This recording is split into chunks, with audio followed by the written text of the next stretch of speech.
All right, ladies and gentlemen, welcome to the WPO Pro 2025. We have an incredible lineup today, and we are going to be crowning 2 new champions this weekend. We are, most definitely. We've had a mix-up in the lineup. Yeah, there's been some changes, different folks, and Dave Hoff is not here, and neither is Dina, the 2 reigning champions. In fact, on the men's side, this will be the first new WPO champion of this new era since it came back in 2018. Yes. Yeah, 2018. So we're going to have our first non-Dave Hoff male champion. That's going to be wild. We have what is that even like? I don't know. We're going to see. Big Phil Herndog's here. One of the best raw lifters in the world. He's thrown his hand in the ring in gear multiple times. Yep. I think he has the right now. I don't know which raw world record he has at what weight class, but he has a squat record.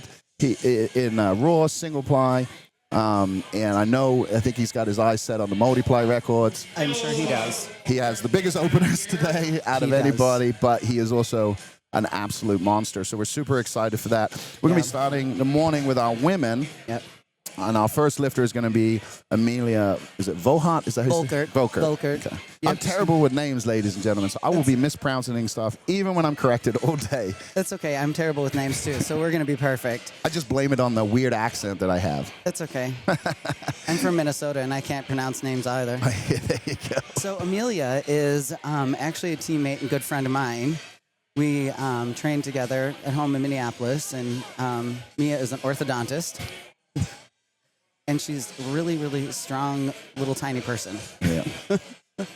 How's her training been going leading into this? Has she been looking good? Yeah, training's been pretty strong. I know she commented that her deadlifts were feeling pretty off a couple weeks ago, but last training session I saw with her, she's looking strong. And she trains between Minneapolis and Detroit, so she's on the road a lot.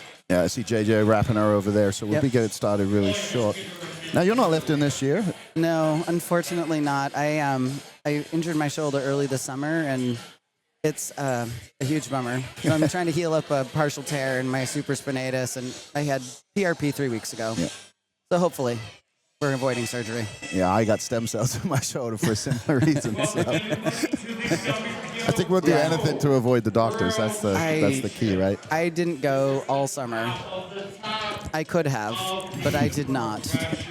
I did a short course triathlon instead. I just stopped benching and did a triathlon. My thing is, once you know what's wrong with it, you have no excuse to continue. So if you just pretend it's not there, and you can still go through the range of motion, we're okay. It's just pain. It's just pain. Fine. So never mind. Every time I rotate my arm around, it wants to fall off. It's fine. All right, Amelia's going to be opening up with 182.5 kgs, which is 402 pounds. So our first female squat of the day is an opening attempt of over 400 pounds. Yes, let's go, Dr. Volkert. Here we go. Let's go, Mia. We got a beautiful platform today. We got Elite FTS monolift. We've got FA bars. Oh, and those bars are nice. Oh, yeah. They feel good on your back. I think this is the new 30 kg squat bar. It's absolute tank. Doesn't bend, doesn't bow. It's built for those big 1,200, 1,300 pound squats. All right, here we go. First squat is off. Come on, Mia. Bring it up. Little pause, no downward movement. Let's see what the judges say. Yeah. 3 whites. Good lift. All right, Mia's on the board. It's a great way to open the day. Yeah, that first attempt's always nerve-wracking, right? It's like you don't open too light, but because you got to get to depth, but don't open too heavy too and make it hard. So you got to get the nerves out of the way. She's in the meet now. She's going to be ready. The nerves are the worst thing, I think. Our next lifter is going to be Jocelyn Navarez. She's open with 187.5 kg, which is 413 pounds. She is a 56 kg lifter, so just a tiny little thing. Yeah, when I did weigh-ins yesterday, and there's some pretty small and strong ladies weighing in. And unlike normal meets, this is the pro meet, so everybody's competing against everybody else. And the best lifter is done by formula. We use the Glosenbro formula, and that gives these girls all an even level playing field to go against each other. So you're going to see different shapes and sizes all day, both on the women's and men's side. And, of course, at the end of the day, we'll crown our new WPO champions. Yeah. There you go, getting set under the bar. That's just the most important thing. Get that good center, get your back solid. She goes for the big pick. I believe she's out of Arizona, so she traveled quite a way to be here today. Here she goes. Look good from here. And we got the rack command. 3 white lines. There we go, perfect. And that's how an opener should look. Absolute smoke show. Yeah, the ladies are opening strong today. Next lifter is Amy Baranelli. Baranelli, yeah. Amy is a phenomenal lifter. She's from a phenomenal family. Paul Childers was her brother. Last night, both Paul and Angelo, her husband, were inducted into the Hall of Fame. That's amazing. And Paul's parents were here. And so it was quite the ceremony. And excited to see what she puts up today. She's opening with 202.5 kgs, 46 pounds. 46, yeah. That's a strong opener.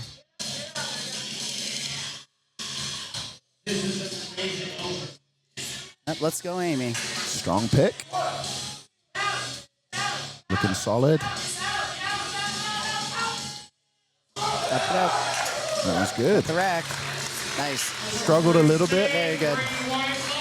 I think it's just those nerves. That opener nerves. Well, you've got the nerves, and then also with these suits, you know, Amy is wearing one of those that has the laces, so you've got the ability to adjust the tightness of the suit. Often with the opener, you won't go as tight as you would maybe on a second or a third, but then you might not get as much pop out of the hole.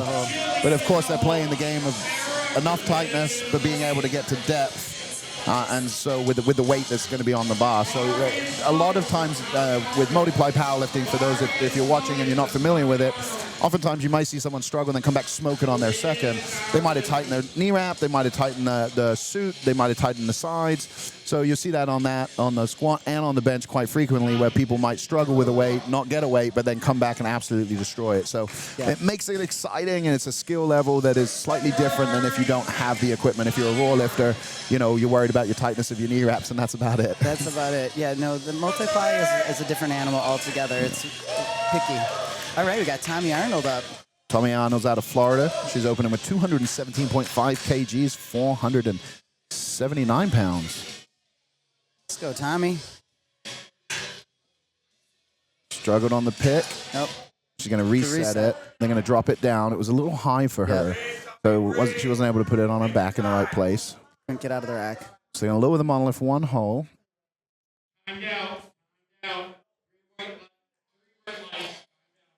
Oh, they timed Tommy out. They are running that clock. So they're running the clock today. It adds the challenge of the fact that in multiply, anyone who's using knee wraps, you're timing your wrap, and you're trying to time it perfectly. So the minute they say bars loaded, you're ready to go, or you're ready to go within the first 30 seconds.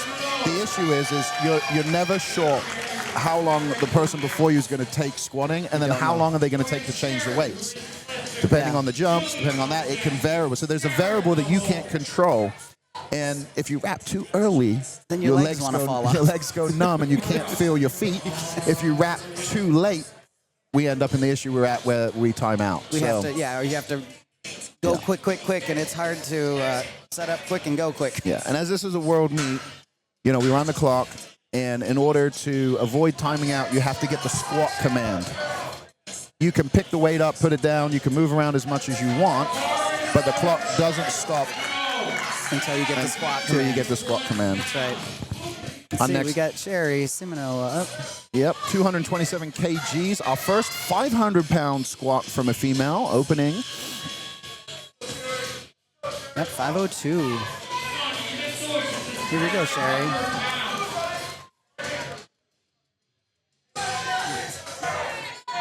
Here we go. Getting her air, getting her brace. And the squat command. Oh, she looks good. Yeah, very solid. upright squatter, very flexible. Look at that. Money. Perfect. 3 white legs. Beautiful depth on that. She was very comfortable with that opener. That was really nice.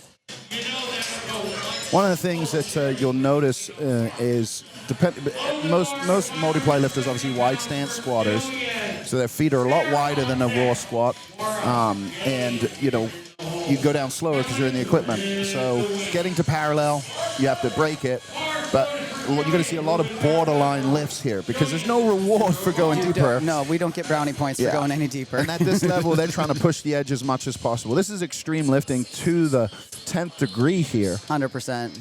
Oh, we got Jillian up. Jillian Tedeschi. I always used to say, like if powerlifting had race car divisions, these would be the drag races. These are the drag races. We're lifting the heaviest weights possible, but we're not really good at much else. So, but that's what we're doing. Yes. All right, Jillian. Here we go. 230 kgs on the bar, 507 pounds. Beautiful looking. Yeah. There we go. There we go. Good. Jillian's a really technical lifter. Yep. She'll probably tighten the straps. Didn't get much out of the hole on that, but just enough to get her moving, and she finished strong. A little adjustment of the suit and a little more weight on her back. That second attempt is going to probably feel a little better. Yep. All right. Okay. Sarah Eichstad coming up. 232.5 kg opener, 512 pounds. Yep. All right. Here we go, Sarah. She is an 82.5 kg lifter.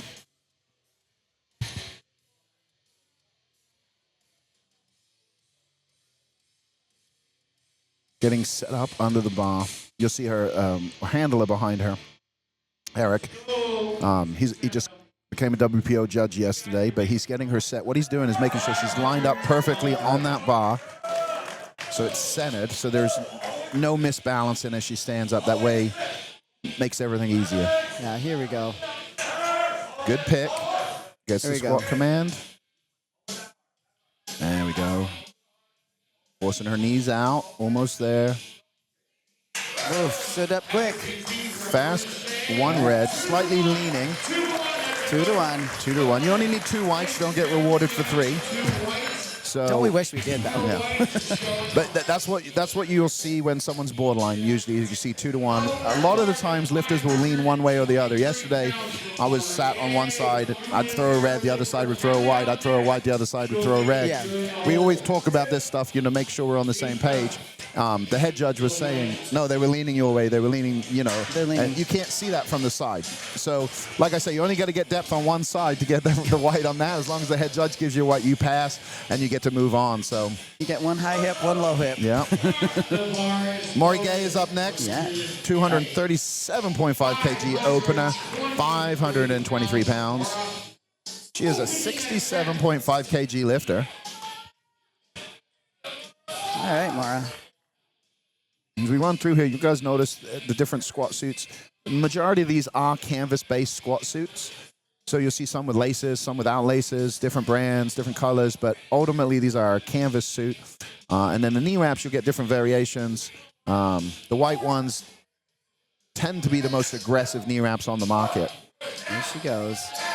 Remind me of the old TP5000s. She's right there. Gets the up cool from her coach. Let's see if the judges agree. There we go. 3 white lights. Perfect. 3 whites. Mara's on the board. Yeah, you're talking about suits. Nothing like a good canvas suit to do some good big squats in. Yeah. I actually got my first squat suit after the Inza Z suit. Yeah. Was the canvas. I was training with Brent Mikesell. Brent was a WPO lifter. He was inducted in the Hall of Fame yesterday as well. But I was training with him, and they all wore canvas, so that was the path. I never did anything in between. Oddly, though, as I got stronger, I went to a poly suit for a while. Did you? Because I had depth issues in the canvas. It was too much. Too much. But Brent said I had to squat 600, and then I could get my canvas suit. Once I had done, I got the canvas, I put it on, was in the 700s immediately. But I was actually in England one time, and I needed to get a session in my suit. I set the monolift up with bands, but I didn't realize monolifts flip. So I set the bands up. As soon as I unracked it, we flipped the monolith. The only person there was my dad helping me and the front desk girl. So I learned the hard way, folks, that if you're going to use a monolift and bands, you got to anchor it to the ground. You get it. Yeah, bad things happen. Yeah. Physics come into play real quick. Kelly's our next lifter, opening 237.5 kgs, 523 pounds. Kelly's such a fun lifter to watch. You know, She's spunky. a lot of aggression from Kelly. Just an awesome person. She's got some customizations to her suit there to show her flair. She's, amazing. Come on, Kelly. In close. Little dip at the end, go. see if she gets in. Two reds. Yeah. I think we saw some up and down on that bar a little bit. I'm not sure whether it was depth or whether it was the up and down on the way down. Either one is an infraction, but you notice she dipped there at the end. You'll see a lot of our lifters doing that today, and what a lot of them is they get close to depth, and the suit binds up and locks up, and that little dip, they just kind of, I don't want to say relax, but they kind of like release a little bit of the tension just to break parallel and then come up. The difficulty with it is if the suit bites too early or you dip too early, you can still be above parallel. You can still be up. Yeah. For me, I have to think about really pushing my knees out. When I'm starting to bind up and get close, I've got to push my knees out, not dip. Oh, looks like we got Julene Hurley up. She's opening with 573 pounds, 260 kgs. She's only 67.5 kg lifter. Yeah, Julene has really put some pounds on her total in the last couple of years. Getting set under the bar. See how the pick looks. Here she goes. Solid. There we go.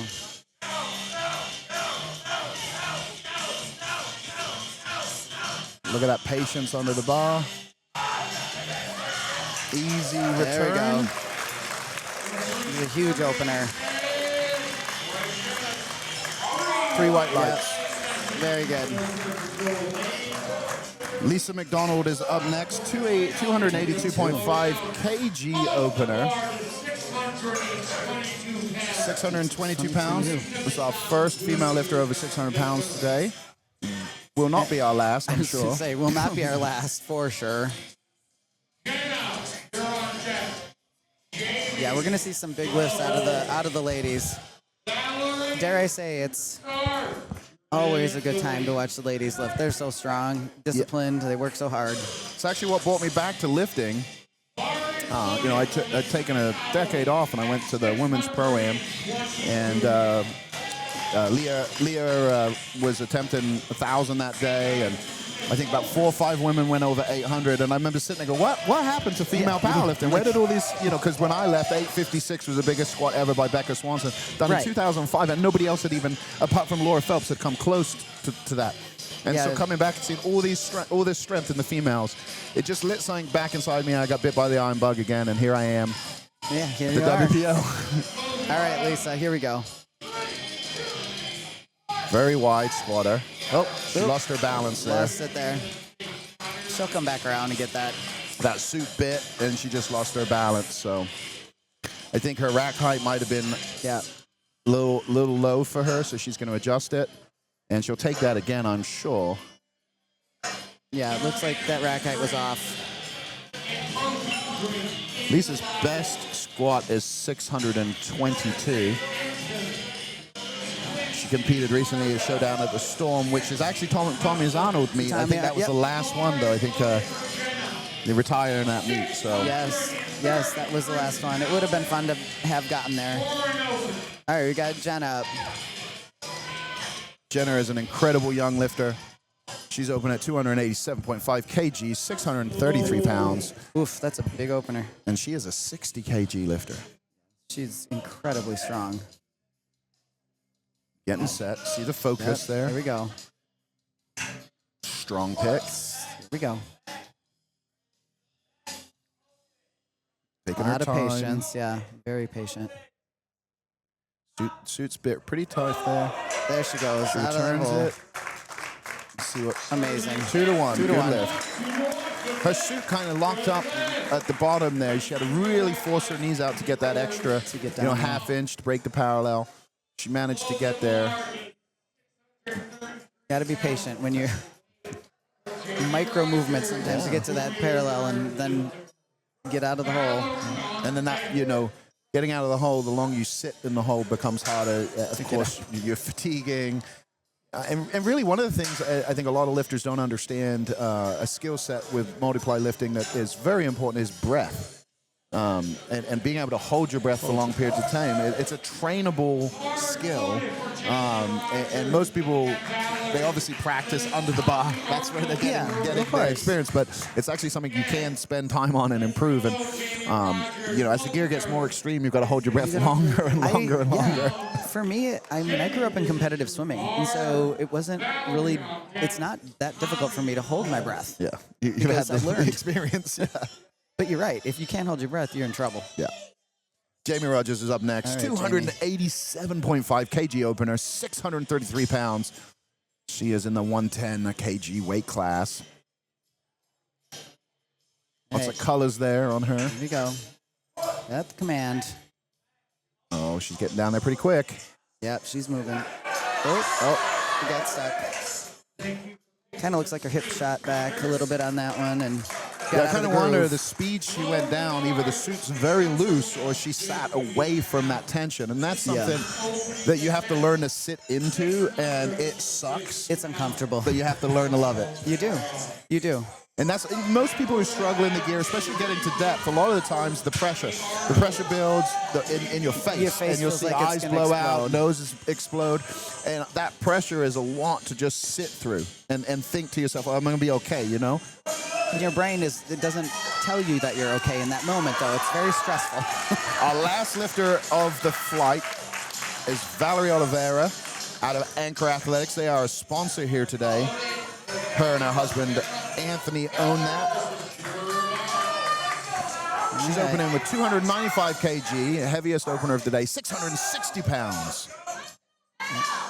Should have just done 300. That would have been fun opener. That would have, heck yeah, amazing. All right, she's getting set, getting her brace. She's got struggling with the pick here. Oftentimes, the platform can sometimes have a little give in it compared to the warm-up room. So that we have the same monoliths in the back. And here she goes. She gets off from her coach. Like Let's she had see nothing what the on her reg back. said. 2-1, that's all she needs. Good lift. Good. That was an easy opener. It was an easy opener. All right. That wraps up first attempts. Gonna come back around for second attempps. Looks like Tommy is gonna be we only out. had one miss in that flight. That maybe round of a couple. So It was a solid round of openers. good start to the day. I try to think about when we're picking our openers for meets, to try to think about a weight that you could do for a double on your worst day for an opener. I have a simple formula. I go 87.5% of the planned 100%. Perfect. And then the second is 93.5%, and then the last attempt's 100%. Now, the thing at the world level, when you're coming here, a lot of times lifters have two types of mindset. Lifter one is I'm going to go just do my best and see where the cards fall, and go in for PRs, and so they take the same approach they would any other meet. Other lifters come to win, and so you may see some lifters today opening with a max attempt. The mindset is I got 3 shots at it. I got 3 shots. So everybody is different in how they approach it. So we will probably see some people fail today and exit the meet early. Absolutely. But again, it's because of the level we're at and what their own personal goals are. So everybody is here for different reasons. Tommy's up here. I think Tommy might be one of our oldest lifters. She's taking 217 kg, 479 pounds for her second attempt. She gets the squat command. There we go.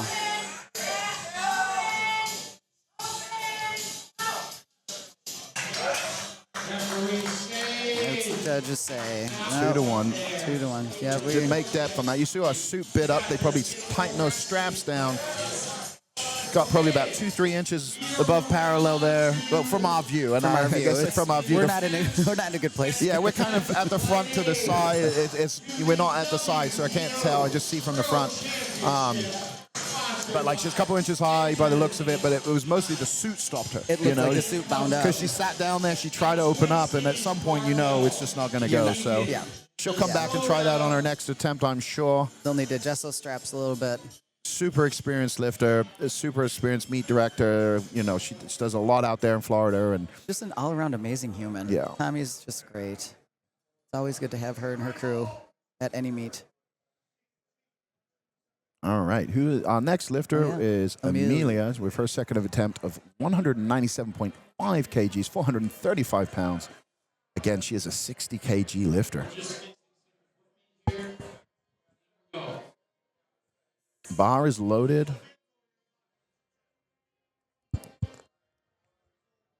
It looks like our judges are... Yeah, there's something going on. They're trying to figure out who's on first, maybe. Nobody knows. Yeah.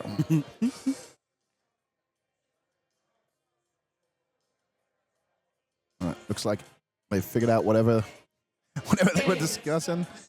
Yep. Judges now they'll give Amelia enough time to wrap, Yeah. and then she'll be up. So they stopped that minute timer for whatever was happening there.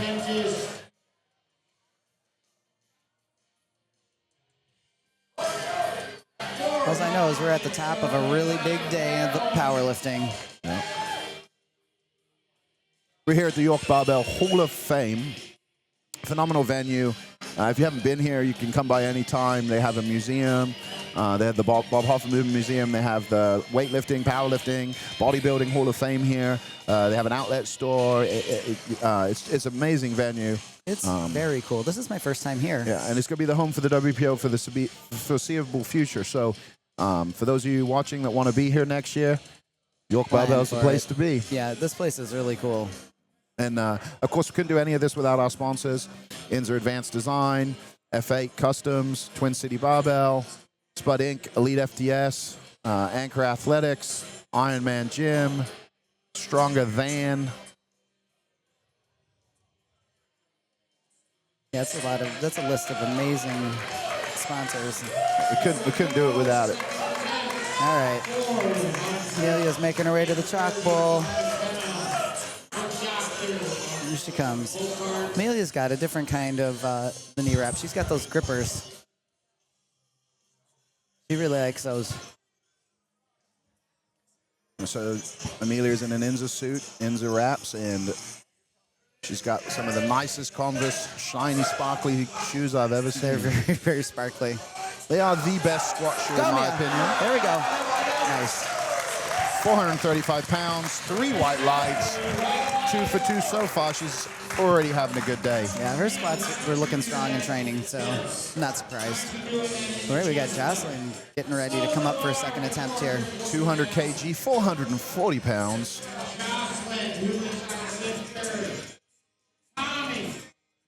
It is a huge bummer not to be lifting today, but also it is a really neat perspective sitting over here and just being able to take it all in and chat about all these amazingly strong lifters.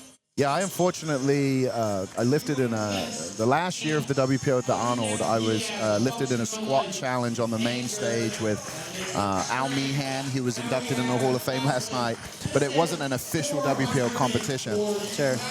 The next year when I was good enough to be there, no more WPO. No. And of course, when it came back 2018, I wasn't even lifting. I was sitting on my couch getting fat. So, there's getting still to be time. a part of it still is awesome. But there's a piece of me every time I see the stage, I think to myself, man, I wish I was there. up there. So, Jocelyn's up. Right. Her opener was easy. Let's see where she went on her second attempt, how it goes. Here we go. She's moving well. Looked like she was there for sure. Really solid. 3 white lights. That was really smooth. That looked as easy as her opener. Her partner James is her back spotter. He's actually a client of mine. He had a phenomenal competition last week.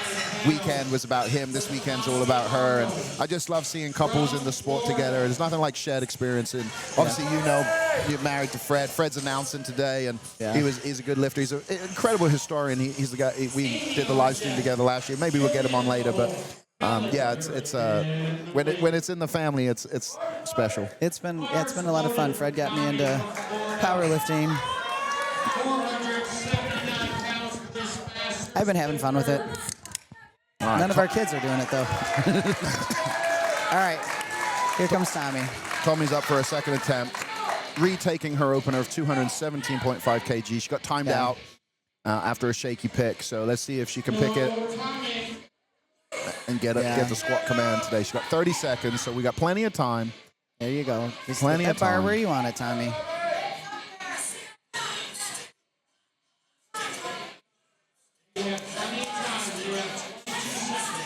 Just waiting. 20 seconds. She's getting her feet She's set. got time. We were talking about this yesterday. The pick is oftentimes the hardest part of the squat, as you have no support at that point.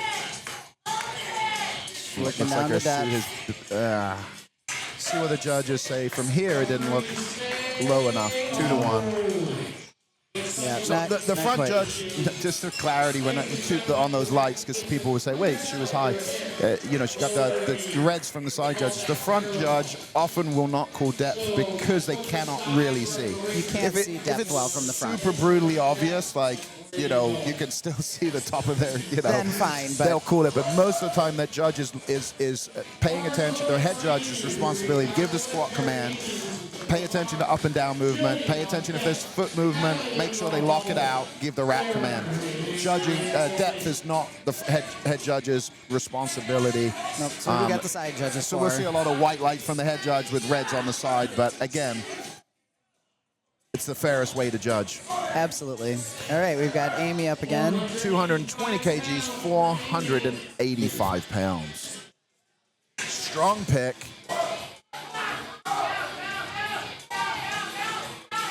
Almost there. Little dip at the bottom. Let's see what the judges say. All right, 2-1. That's a good lift. I think she got 2-1 on her last time, and it was the other way around. I think it was the other way. It's one of those her other hip was lower that time. It's just like that sometimes. But that's 2 for 2 for her, so she's setting up a big third here. I'd like to see 500 out of Amy. That would be amazing. She's got it in her for sure, no question. All right, Jillian's getting straps on. Going to be coming up for 237.5 kilos. All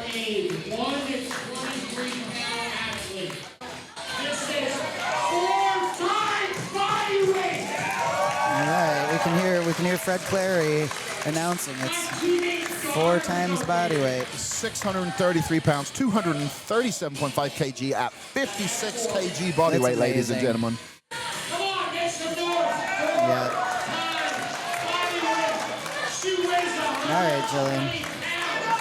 She's getting set under that bar. Getting her feet right where she wants them. She's getting centered. She's getting her air in her brace. Here goes the pick.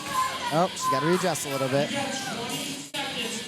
Oftentimes we start to pick that bar. You know if it's off even by a hair, you got to readjust. She's having a little trouble getting under that bar. And this will be a 60. Oh, she's about to time out. Unable to get timed out. Unrack the bar in the time there, so she'll come back. Take that. She'll get to take that on her third. Yeah, it's a big jump. Jillian's got it though. You got the same weight coming up for Kelly. She missed it on our opener. She's coming back to try it again. 237.5 kg.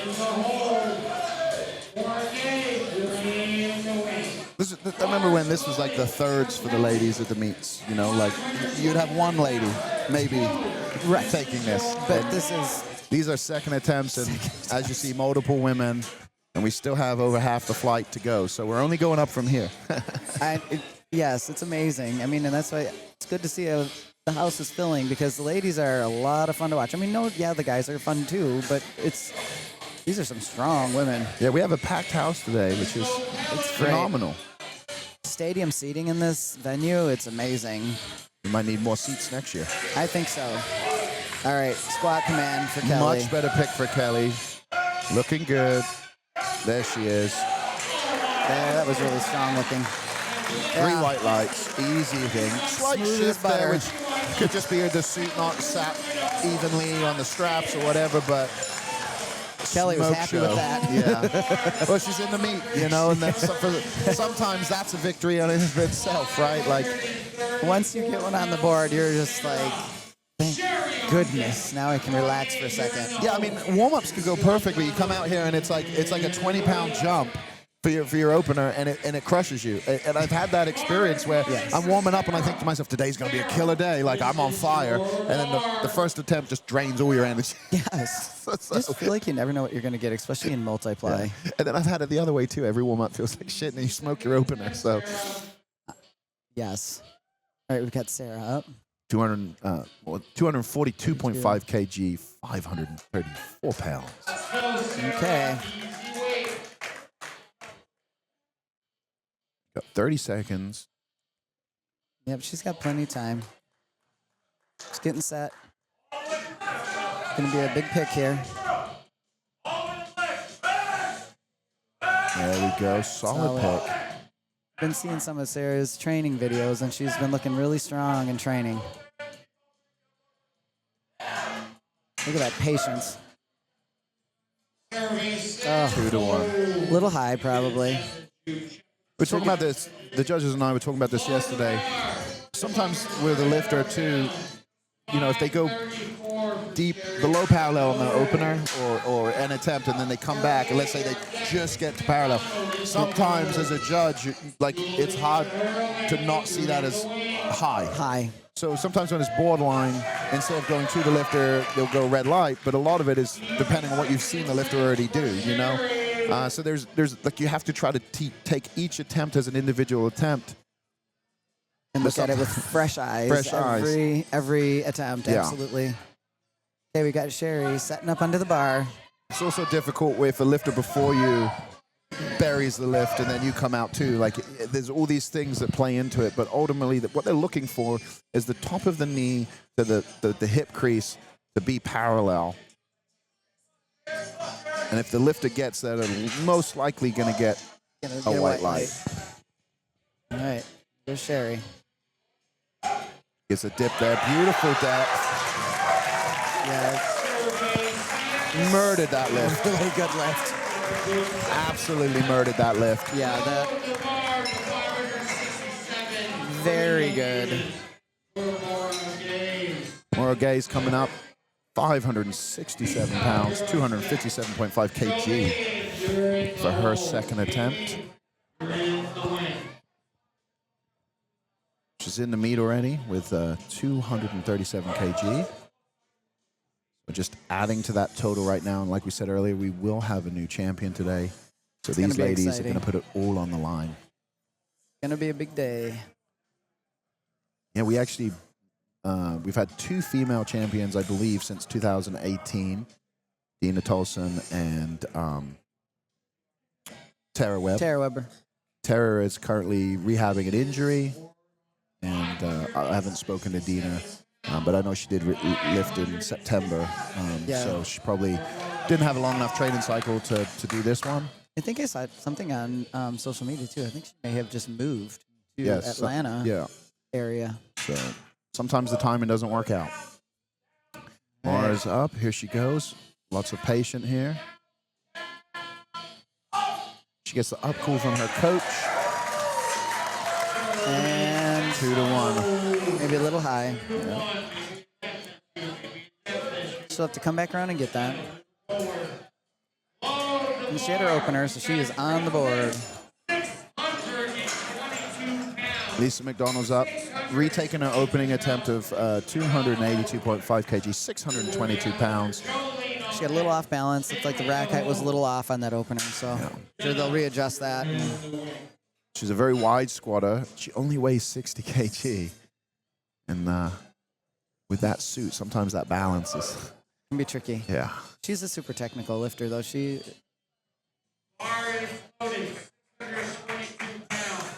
she comes. Yeah, I said when I was doing weigh-ins with the ladies yesterday, we have some very, very, very strong petite ladies. All right, Lisa's double checking the rack height. They lowered it just a little bit. She's got 30 seconds. Takes a second to just catch her breath. And then her center guy help push her under the bar. Sometimes that is really, really difficult to get under the bar. Good pick.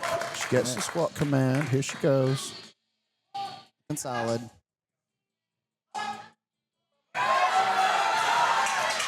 She gets the rack command. 3 white That lights. was a beautiful lift. She is in the meat. I knew she'd come right back around and get that. That is amazing. Okay, Julene Hurley's going to be coming up. Second attempt at 285 kilos. Was that 628?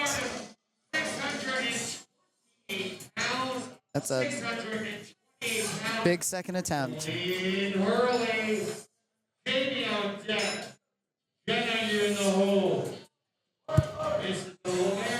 And Julene is a 67.5 kilo lifter. Bar is loaded for Jolene. 600. Bar is loaded. Getting some chalk. 628 pounds, 285 kgs. And these are just second attempts. Unbelievable. I love it. Weighing This is amazing. 67.5 kgs. Just mind-blowing. Do I even lift, right? All right, Julene's taking a second. She's got 25 seconds. Plenty of time.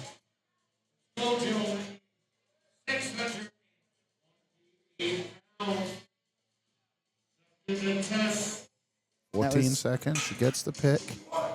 And the squat command. Here she goes. She goes. Really patient.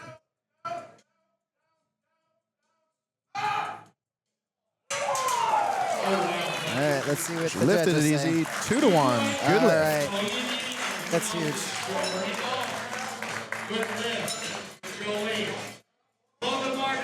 Good lift. Amazing. We're moving up to 633 pounds, 287.5 kgs for Jamie Rogers.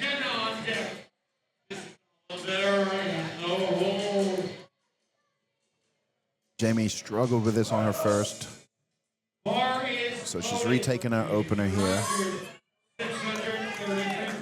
She went down really fast on the first, which suggests that her suit was either loose or she sat out of the groove and wasn't able to get back to the top. So let's see what adjustments she's made, and hopefully she sits into that suit and smokes this weight. Strong pick.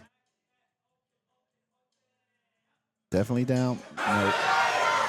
Her knees are coming forward, which suggests to me she's sitting away from the briefs and the suit. Now she's getting to depth, and that might be why she's doing it, but at the same time she's losing all of the pop. Like she's shooting the knees forward and the hips get a little loose. And you'll see this later on the bench press if we have any lifters who like dump the weight, or a lot of times like there's that bubble with the gear where it's super tight, and you'll try to go away from it to be able to touch, but then like when you go to press, there's no pop because you moved away from the pressure. So it's multiply the key. You've got to be okay being under pressure. yeah, the time under tension is significantly different between a raw lifter and a multiply lifter. Yes, we had the World Cup. We had both raw and multiply lifters, and yeah, the raw lifters they only need 15 seconds to come up, set up, squat, get out of there. So right. All right, we've got Jenna coming up here. I would probably petition for a 2-minute clock if I was a WPO lifter, to be fair. That would be nice. All right. Jenna's looking strong. The second attempt here, 305 kilos. Just trying to open up in that gear, just bit so hard. Not sure she's going to get that. No, 2-1. It's a little high. Should come back around and try that one again. Probably just a little less strap and she'll be just She'll be fine, okay. Yeah. She got her opener, so she's good. She's in the meet. And we got Val Oliveira coming up. Val jumped to 683 pounds, 310 kg. She absolutely murdered her opener. This is a very small jump. I expect this to go up just as fast. She moved that opener like it was nothing. This will be a tie her PR here. So she's taking her heaviest squat she's ever done for a second. I think it's going to fly up, and I expect to see her over 700 for her third. Sign of a good training cycle. Yeah. All right. She's going to get her brace here. There we go. Strong pick. She gets the squat command. Sits back, open. Looking strong. Gets the up command from her coach. 2-1. It's a good lift. Yeah, you could see her leaning on that. You could see the lean. So, you know, she gets 2-1. She ties the PR. Looks like that's a federation record, maybe. And I believe she...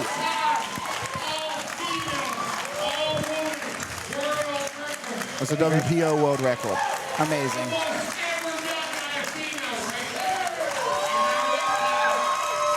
So she's made it official, put it in the books, explains why she took the same number versus going more, right?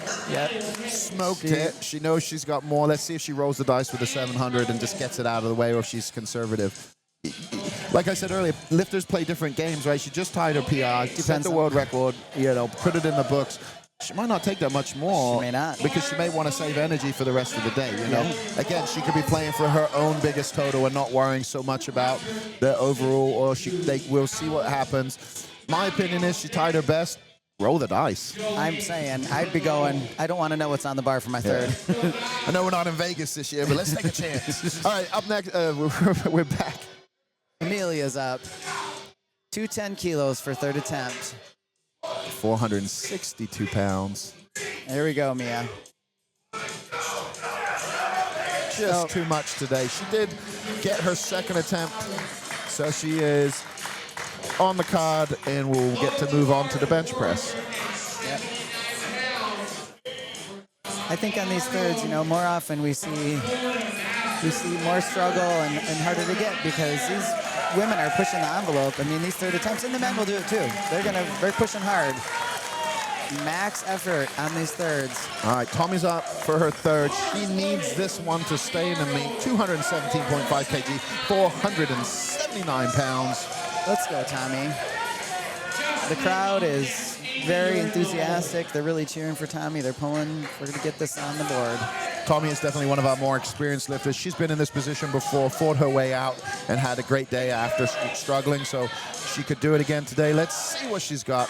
She picks it. Much better pick than before. Off she goes. She's got to open up and sit back. Patience. No, just too much today. Let's see. From this angle.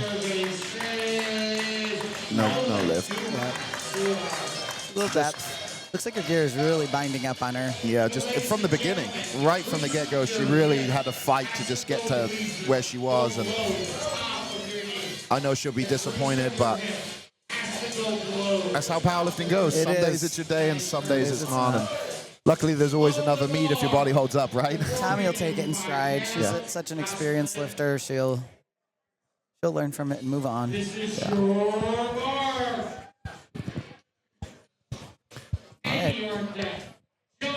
comes Jocelyn for third attempt, 220 kilos, so 485 pounds. She has looked good on all of her attempts today. Out of Arizona.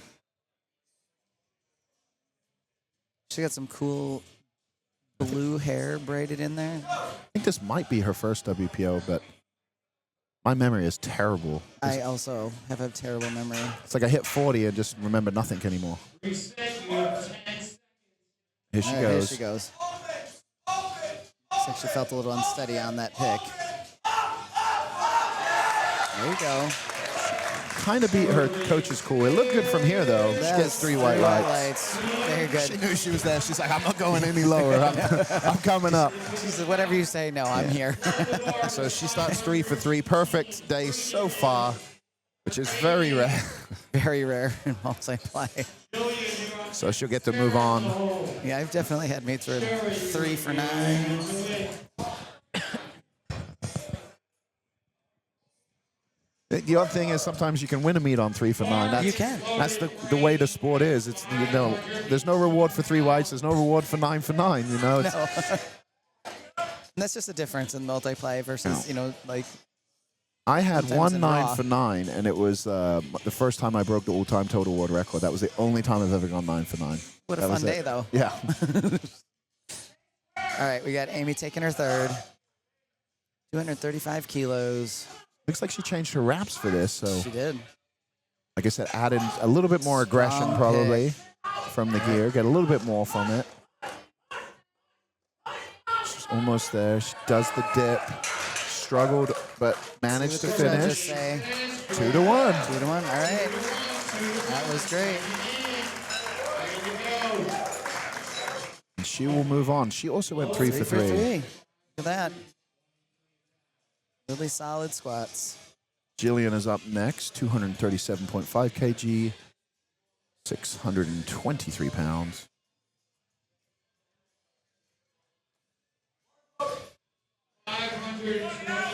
Sorry, 523 pounds. All right, here goes Jillian.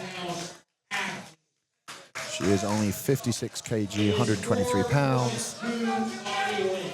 As you can tell, she is a tiny, strong girl. Yes, she is. And very kind, too. we All right. lift as much as she does. We don't have much energy for. Right. All right, got the squat command. Looking solid. That's a beautiful looking squat. Go, There go, she go. goes.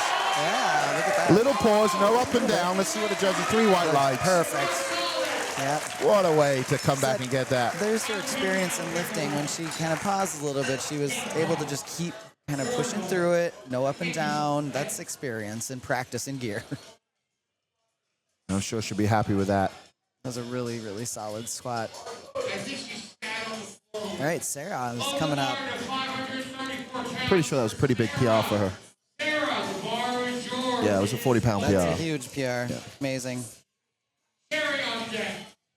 All right, Sarah's going to have 242.5 kilos on the bar. 534 pounds.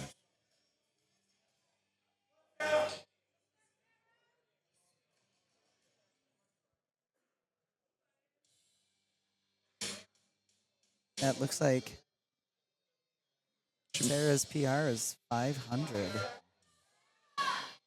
She missed this on her second, so she's taking it again. See if she's made the adjustments. Got 9 seconds. There she goes. There we go. Got the pick and the command. 3 seconds to go. She gets the squat command. Plenty of time. Look good from here. We'll see what the judges say. 2 to 1. Right, there Good we go. lift. 2 to 1. That's a PR for Sarah. She's going to be happy with that. She had a big smile after. All business, and then that smile cracks through, and you know they're happy. That's a good feeling. And to get PRs at such a big meet too, it's just even more special. Let's see some of the personalities we have on the men's side. We can see a little bit more celebration from some of them. I always find that the ladies are very reserved in their emotions sometimes, and Sometimes. I think it's just probably more emotional intelligence. Maybe. I don't know. I was always a yeller, so. I get pretty excited when I come out, and I've done a good lift, but I think it's because my brain leaves my body while I'm lifting, so. Sherry's Sherry. taken 252 kgs, 556 pounds, I believe. Yeah, this is like Sherry's PR is 525. Looking strong. Good looking squat. Oh, yeah. Oh, man. Small shift, no downward movement, 3 white lights. Dang. Look at that. That was a solid squat. Big PR for her. She moved that probably quicker than her opener. Good job. Load the bar to 500. All right, we've got Maura coming up for her third. 570 pounds, 257.5 kg.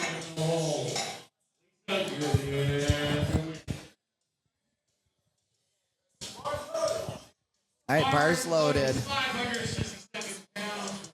8. Running a smooth squat session here this morning. Yep.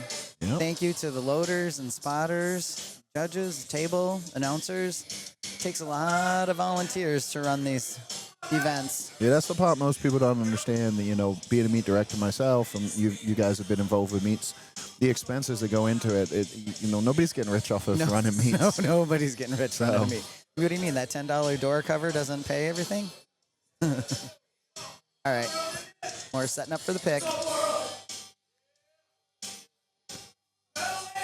Solid pick. She's moving this time. Shoots. There we go. Right there. She gets the up Stay command. with it. Rack See what command. the judges say here. 3 white lights. Good. And you can see the celebration there. Yeah. Very happy with that. What was her previous best before that? It's like it was 562. Oh, yeah, so small PR there. Yeah. 589 pounds. Kelly is up next. She missed that opener and came back around and got it. And so let's see what she's got in her for a third. She's taken 267.5, 588 pounds. All right, here comes Kelly. Here she comes. She's ready.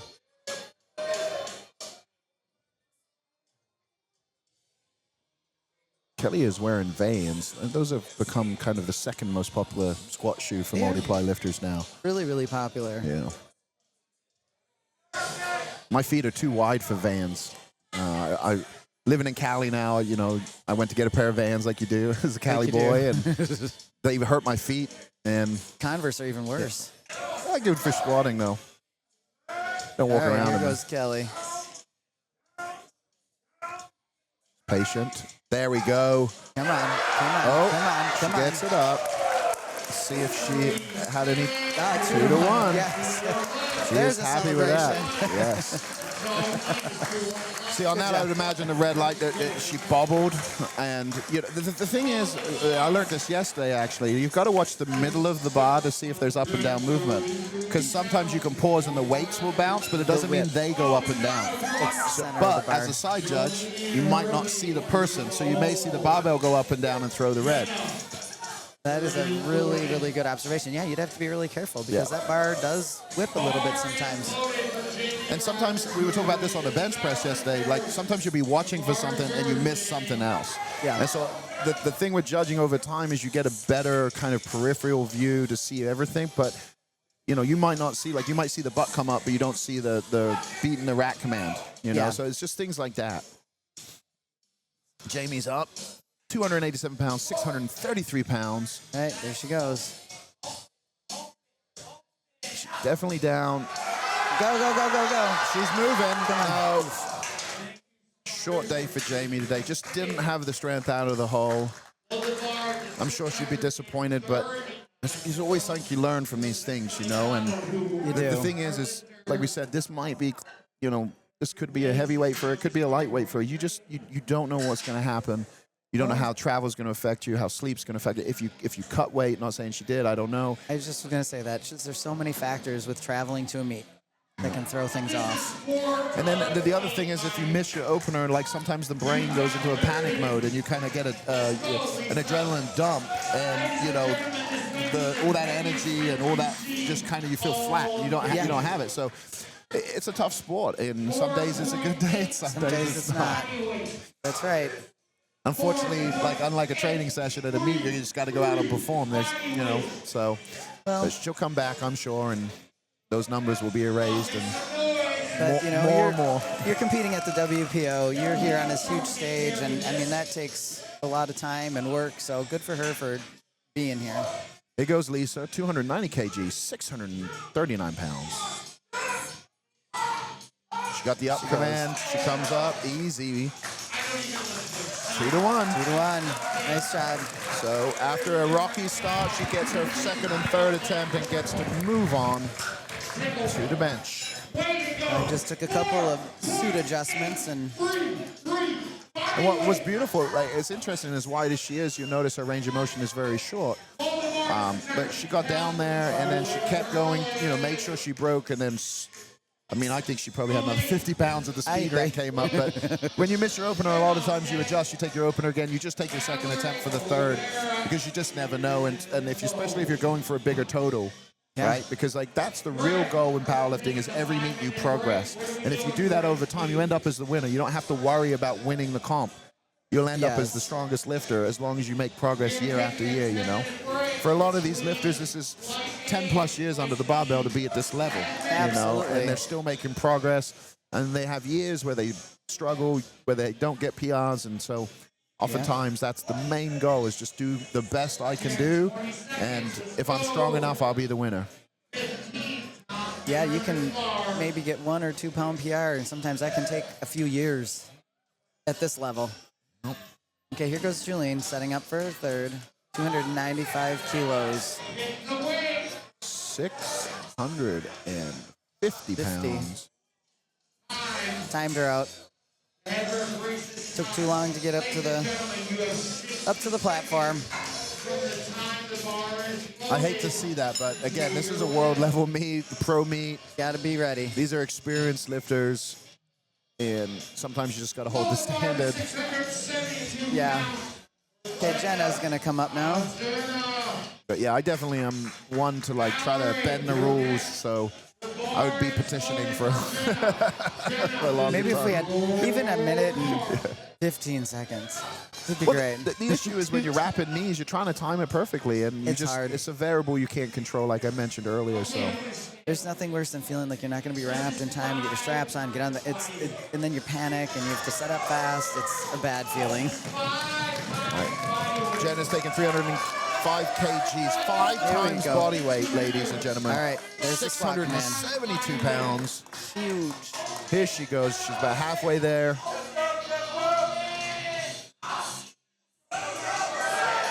Looks like she got completely bound up.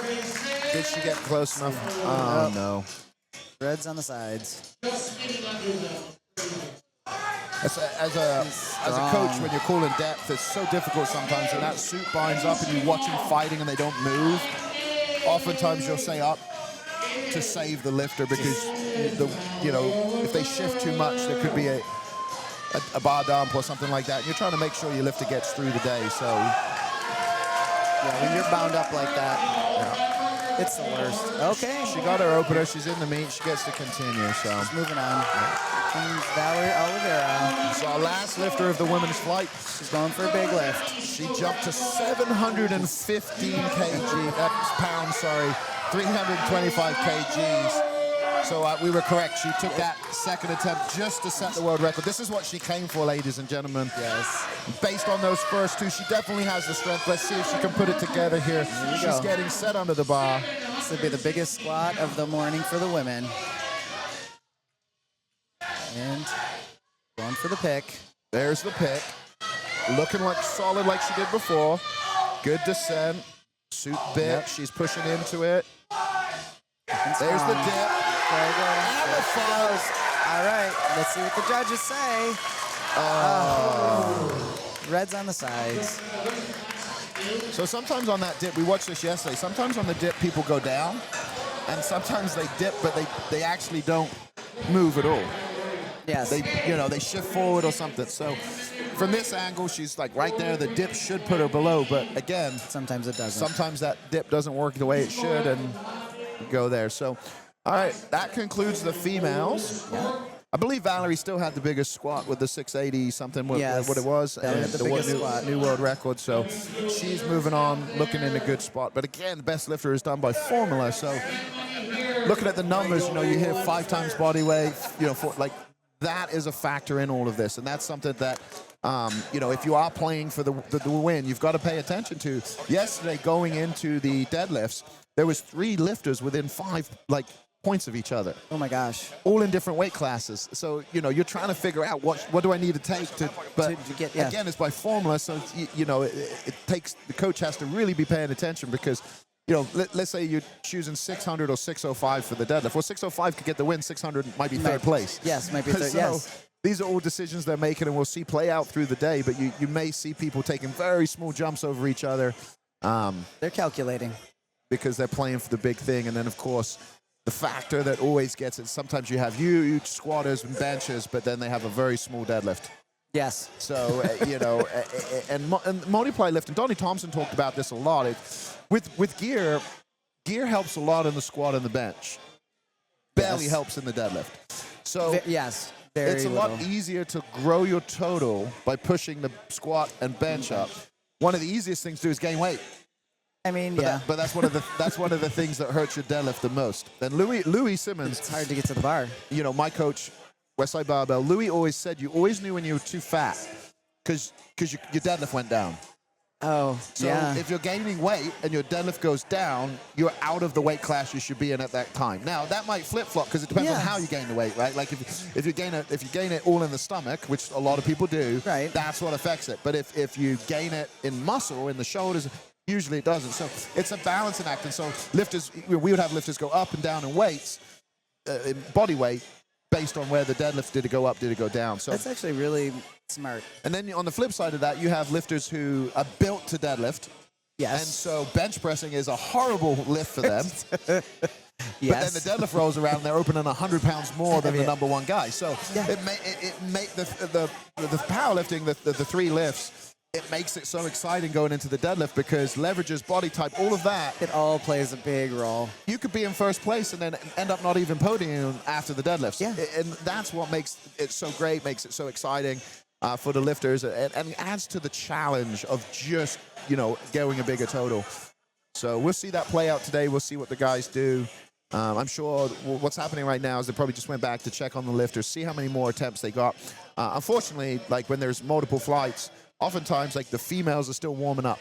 Yes, and the guys need to warm up too. So, for example, for me on the bench press, it takes me about 2 hours to get up to my opener of 900-ish. And I'm just really slow. Take my time. But if I'm in a second flight, I've got 1 hour basically to warm up. So I have to come early, try to work my way in, which if you've ever tried to work in, it's tricky in the warm-up room. It's their time, it's flight one's time, and so you have to be mindful, and you have to be graceful, and not be an asshole basically, and figure out how to get your warm-ups in early. And so, we multiple squats, monolifts back there. There's a lot of big squat warm-ups, but they're waiting. They're waiting for the first flight to finish, to start, and then boom, we can get started. And so. Oftentimes, because our opener here is 700 and I think 55 pounds, and so our opener is heavier than any of the female squats. Yes. So if you think about warming up for that, 20 guys back there. Yeah, they're going to do the same as the ladies did for warm up, plus probably another 4 or 5 attempts. Easily. So that adds to the timeline, and it makes it more difficult. And again.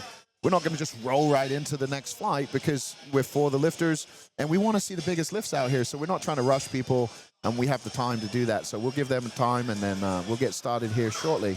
Yep, a little break, waiting for the guys to finish getting ready back there.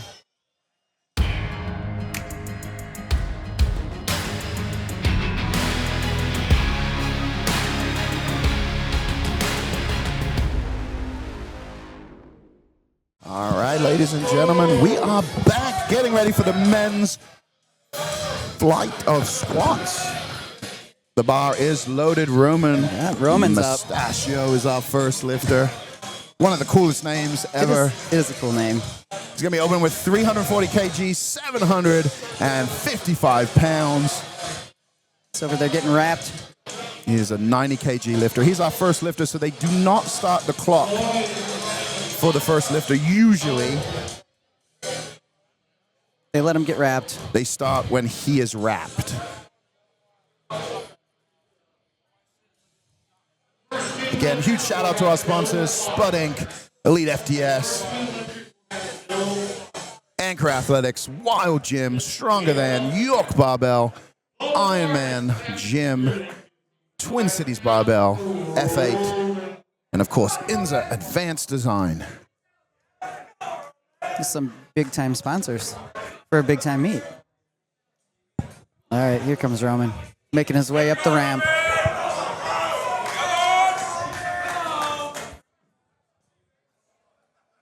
Opening with 342.5 kilos.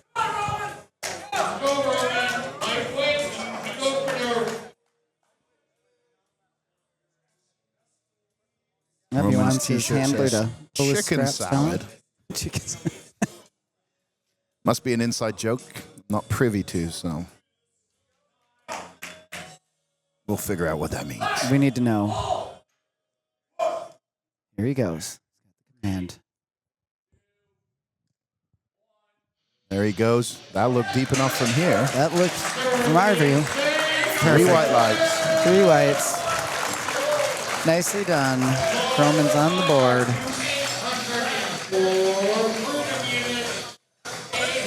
Now we got Steve Stucher up. Opening with 365 kilos. 804 pounds. That's a pretty solid opener. Yeah, I think we got openers all the way up. 522.5 kg is our heaviest opener. That's wild. And we have 1, 2, 3, 4, 5, I think 6 over 1,000. Over 1,000 for an opener. My goodness. We are getting back, folks, to the old days of WPO. The monsters are coming out.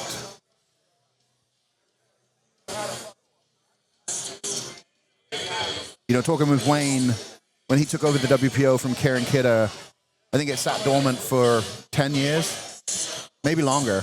Yeah, it was a long time. You know, we're now in the 7th, 8th year. Yep, 2018. I was at that first one. Been on ESPN, been at the Olympia. Now home at York Barbell for the foreseeable future for the finals. No more fitting place. No, the history is unbelievable here. Dave Hoff totaled, I think, his first 3,000 here. Donnie Thompson has hit massive weights here. Myself and the Westside crew, we were always here competing. Lots of good memories here. You know, it's funny, I was walking through the Hall of Fame yesterday and reading all the artifacts stuff, and I realized when I was here before, I never had the appreciation for it. So, No, it's, yeah, little years in experience. yeah, Teach this you a is an little incredible appreciation. place for a meet. Steve gets a strong unrack here. Here he goes. Right there. Let's see if it gets down. Easy. Looks good from our view, but Great we'll see. opener. 3 white 3 lights. white lights. Yeah, talking about York Barbell, even Fred, my husband, he's talked about him. He grew up in Baltimore. He's come here for meets lots of times. He was really excited to come here for this meet this weekend. Okay, Ryan Marvel is up. Same weight, 365 kilos. He's getting his straps on. Ryan is an incredible bencher. He came out and did ran the bench wars at the Mr. Olympia this year. Amazing. WPO bench wars. Ryan came out, won our men's division with I think he benched 836, but he opened with a WPO world record. Wow. So incredible bencher here. He's opening with 800-pound squat. We'll see him bench and squat big. He's one of those lifters. Deadlift is not his forte. He is working on it, working on his flexibility, and once he figures that out, his total is going to take a huge jump. Take a jump. Here he goes with his opener, 804 pounds, 365 kgs, weighing Here we 100 go. kilos, ladies and gentlemen. Looking strong. All right, rack command. Little shaky, 2 to 1. 2 reds on the sides. Have to go a little deeper on that. They'll make some adjustments, come back. All right, we have Ethan Dryblatt coming up. 377.5 kilo opener. 832 pounds. We have some new faces to both the men and women's roster this year. Now, if you're watching at home and you're thinking, hey, I deserve to be on that platform, or you want to be on that platform, all you have to do is put up one of the top 30 biggest totals of the year in multiply powerlifting, and you will be on the list of invites. Obviously, the other way, you can come through the APO Nationals, and yesterday the best lifters get invites this year. Now, you do have to hit a minimum total to qualify, but if they do that, and they're the best lifter, then they get an invite. They get an invite. Those are the 3 ways I know of right now. All right, Ethan's getting his air embrace, going for the pick. Here we go. Solid.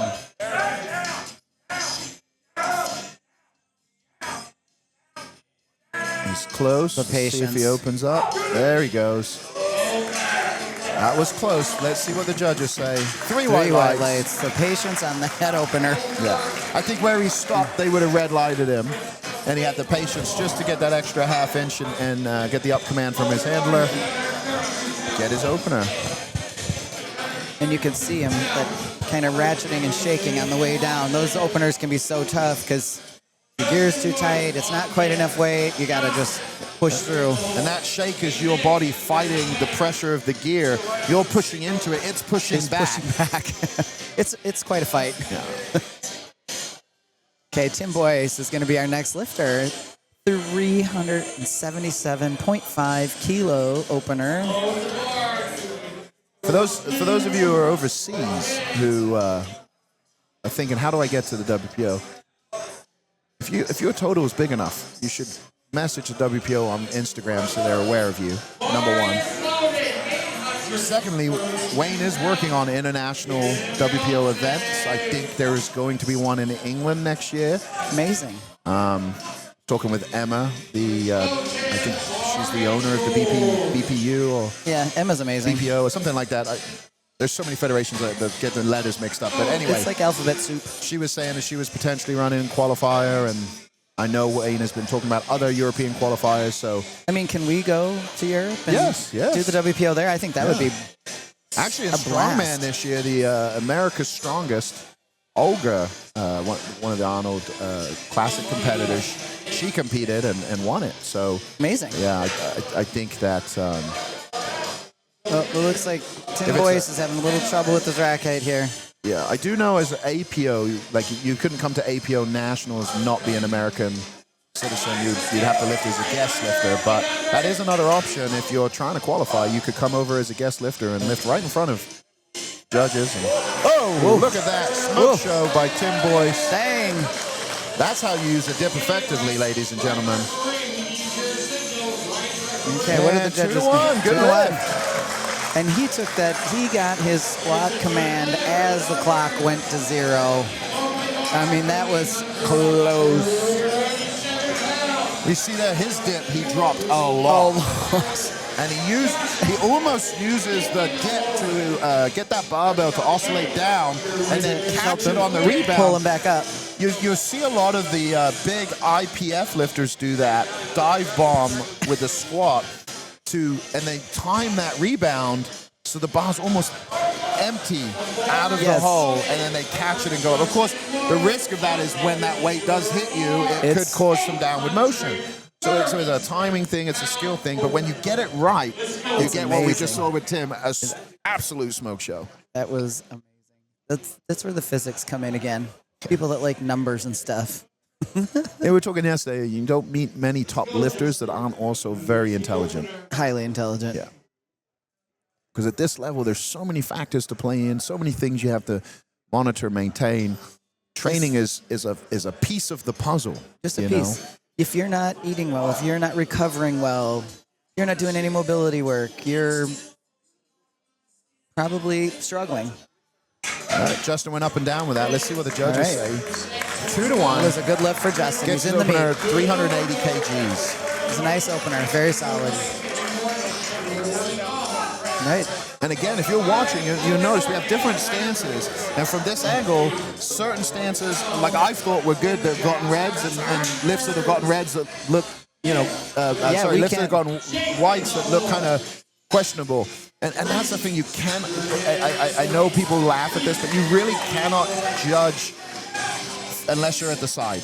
You know, if you're at the side, you can clearly tell if it's high or not. But if you're lower than the platform, higher than the platform, to the side, wherever you are, it can look completely different. And I remember 100%. last year at the WPO, we were sat pretty far back commentating, and there was lifts that got passed that I thought were atrocious. I didn't say anything because, you know, I'm not in the judge's chair. You're not in the judge's chair. Yep. The pictures came out from the photographer, kind of side angle. It was clear as day. They were deep. So, you know, You can't my own eyes often lie to me with the squat depth. So, Josh Lerner's up. Here's Josh. 387.5 pounds, 854. Sorry, 370 to 87.5 kg, 854 pounds. 54. This is a nice. Oh, I've not seen Josh lift there you before. go. He's a little shaky on the way down. Fighting Just that being suit, patient. fighting that suit, being patient. He's right there. Gets There the he up command. goes. Boom. Dang. 3 white lights.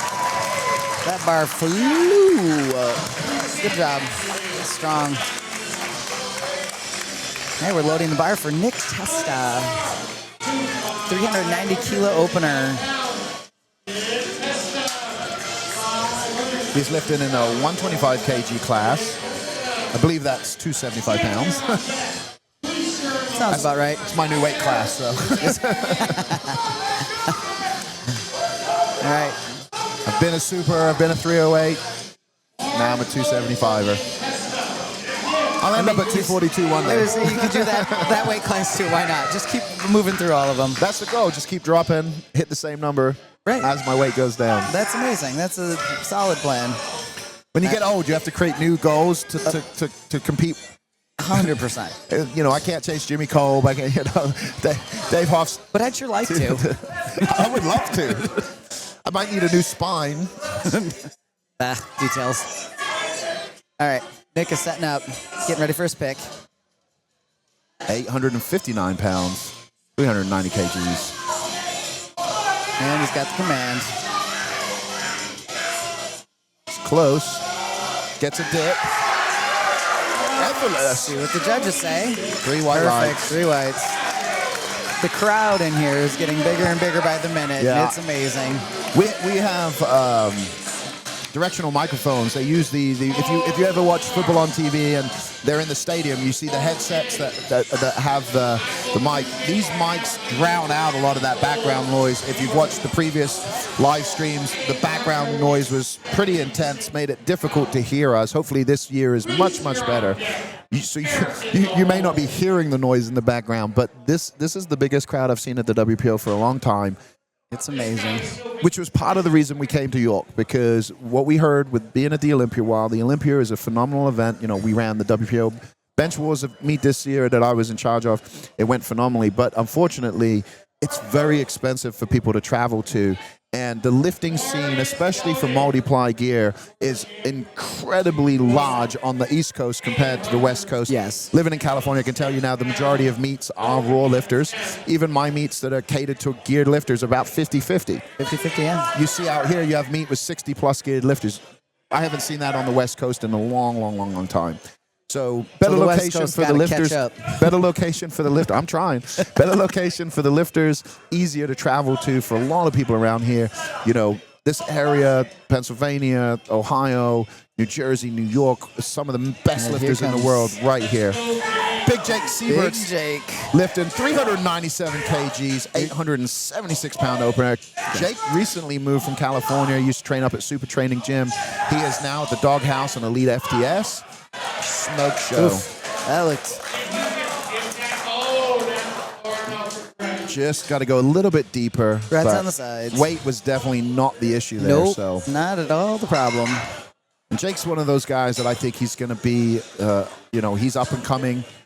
He improves every meet, and I don't think it's going to be long before we'll see him opening over 1,000 and benching over, you know, close to that. So he has a lot of potential, and A gentle giant. good to see him here this year for his first attempt. He'll come back around for that without trouble. Okay, Reese Benson setting up the bar. 407.5 kilos. can't imagine that rap station over there. It's got to be pretty cozy with all those big humans trying to rap and move around. And rapping is the worst job in powerlifting. The worst. It is. Once you've wrapped 3 rounds of knee wraps, you're pretty much done for the rest of the day. You have Mickey Mouse hands. You're done. Yeah. All right. Reese is lining up to the bar. And rapping, it doesn't even matter how strong you are, because the stronger you are, the harder you rap. The harder you rap. So you still get fatigue. This is the one advantage to having a broken shoulder for myself right now is I don't have to wrap any of my teammates. Reese has opened up 407 kgs. Got the command. Good focus. Lightweight. Close on depth. 2 to 1. That's all you need. He's in the meat. Nice job. That's all you need is 2 white lights. Don't get bonus points for all 3. Nope. Not at all. Okay, we're moving on to Eric Lightman. 420 kg opener, 925 pounds. Up in the 9s now. Here we go. And again, just a shout out and props to these spotters and loaders, this platform crew. This is hard work. And just for those listening at home, this is 925 pounds, 420 kgs. Eric is a 100 kg lifter, so this is 4.2 times body weight as an opener. So he's going to be in contention today, probably all day, for the overall. For the big prize.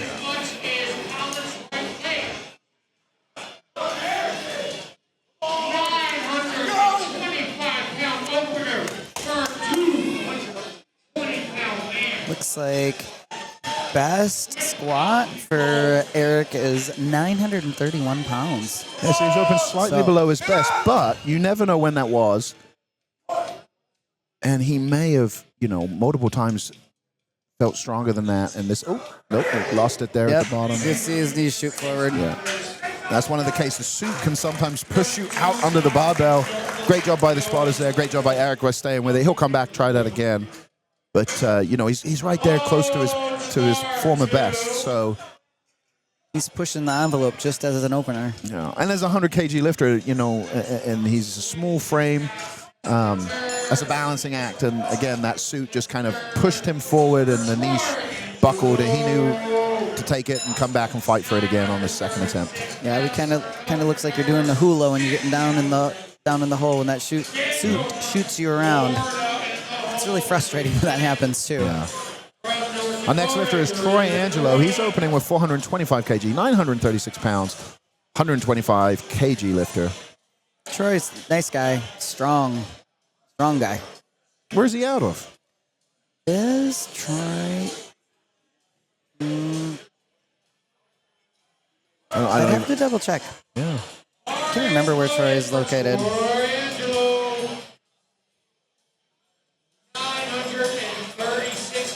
Put his belt on. He's got 50 seconds. So good.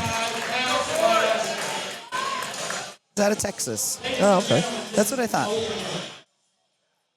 Yep. Texas is probably one of the states that has the strongest youth that I've ever seen. The powerlifting scene at the high school level out there is absolutely insane. Some real strong lifters out of Texas. Here he goes. Oh, easy pick. Patient, wait for the command. There he goes, settles in. Moves like butter. 2 to 1. Good. In the meat. Nicely done, Troy. All right, our next lifter is Anthony Oliveira, owner of Anchor Athletics. TCW. Opening with 440 kilos. Anthony's a former West Side lifter. We saw his wife, Valerie, put up the biggest squat for the females earlier today.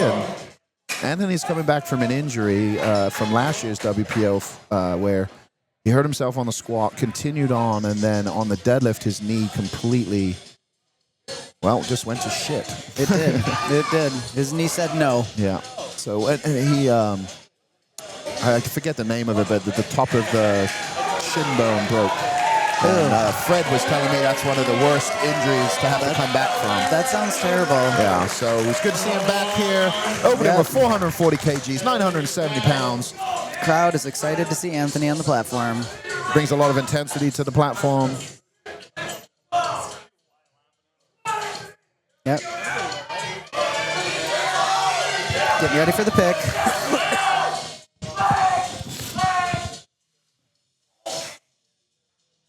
A little shaky. Gets the squat from There he goes. Really? It's going straight down. Does his Trying to dip. settle in. Stands up with it. 2-1. Reds on the sides. Looked like it was a struggle. Those openers, those opening weights can be so tricky. Yeah, he really didn't sit back at all. And he got pretty close, which is very hard to do when you're kind of shifting forward. Yeah, that's the one thing with multiply is, you know, people think that the suits and the gear lifts and does everything for you. It is super technical. And if you get out of the groove even a quarter of an inch, you're done. It's really hard to correct. Whereas a raw lifter, it's a little easier to correct in the moment. Yeah. Not multiply. I've had opening squats where my adrenaline is so high that I shake, just like we saw Anthony just kind of shaking, and that just, it's really intense. It's hard to get your brain to stop. Of course, there's compression on the spine from it too, so you never know, like if there's like slight inflammation or something like that on one of the discs, all of a sudden it could be hitting a nerve, you know. Anyway, our next lifter is Daniel Tijanero, 447.5 pounds, 86. Yeah, 86. Thank you. That screen's really far away. Daniel's been around for a long time. Incredible lifter, very good coach, has a really good team, really understands the human body, how it should move. He's a wizard. Yeah, just gets modern day lifting, what needs to be done. You'll see slightly narrower stance from him than back in the day because he's overcome quite a few injuries over time.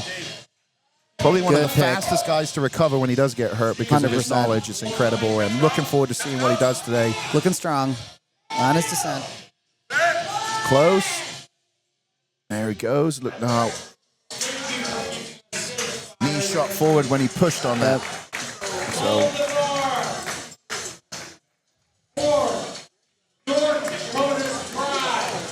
Yep, platform crew helping him out of his wraps and his belt. All right, we have Jason Ellert coming up. Here's our first 1,000-pound squat opener of the day, 455 kilos. Jason is out of North Dakota. Being a Minnesota team, we are not strangers to going up to North Dakota for competitions. Although we try to avoid them in the winter, but that's when some of those meets are. There's nothing to do in Fargo in the winter. I don't know why you guys choose to live in cold places. You know, you can move. But the weather, I mean, aside from it being cold, you know, there's not things like hurricanes and earthquakes and, you know, the Earth's not trying to swallow us.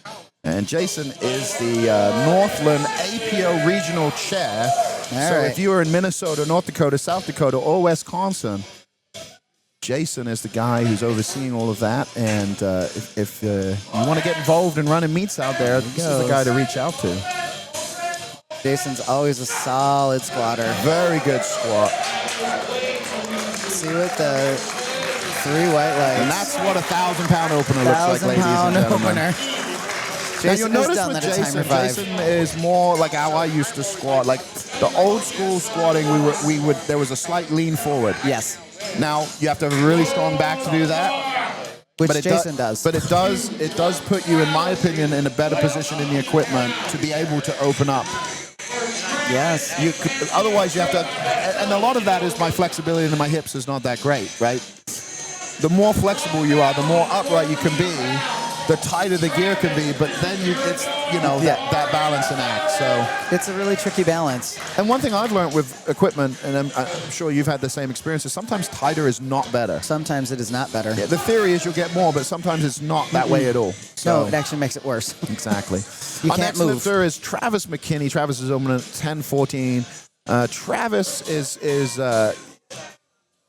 runner-up of the WPO multiple years in a row. Times, yes. So this year could be his year, but we do have Big Phil Herndong, who's here to upset it. Upset the apple cart, perhaps. There, Travis getting set. Travis is a very intellectual lifter. We have a lot of conversations back and forth there. Uri is very deep. Thinks about this stuff night and day, from the angles we're lifting at, from all the things that, and look at that squat. Beautiful. Easy. Well, that was easy. And you Looked could like he had a tell little trouble with that unrack, too, but he was able to steady it and the keep unrack going. was tough, but the rest of it was absolutely beautiful. Yep, that's, again, 1,000-pound opener should look like.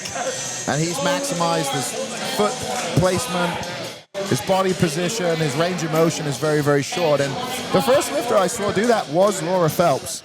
Absolutely phenomenal lifter, but she was always super upright. And She was. her range of motion, very short, but that's the name of the game. It's like on the bench. Like, you want the biggest arch you can have. If you can't get an arch, you better have a belly, You don't get more bonus points laying flatter on the bench. No. There's only one federation that has an elbow rule of how deep it has to go, but Oh, well, whatever. That's not here. they don't like us ever. No.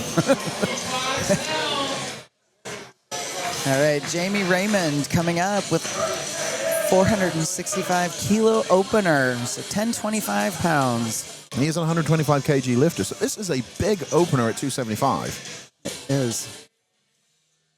Again, talking about what everyone's goals are for the day. We got some big openers. We got some big, strong people going for some big, strong totals.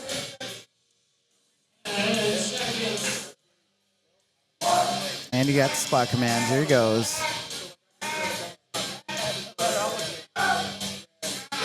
Looking solid. And the judges say 2 whites. It's a good lift. Jamie's on the board. They're loading the bar for Patrick Warren now.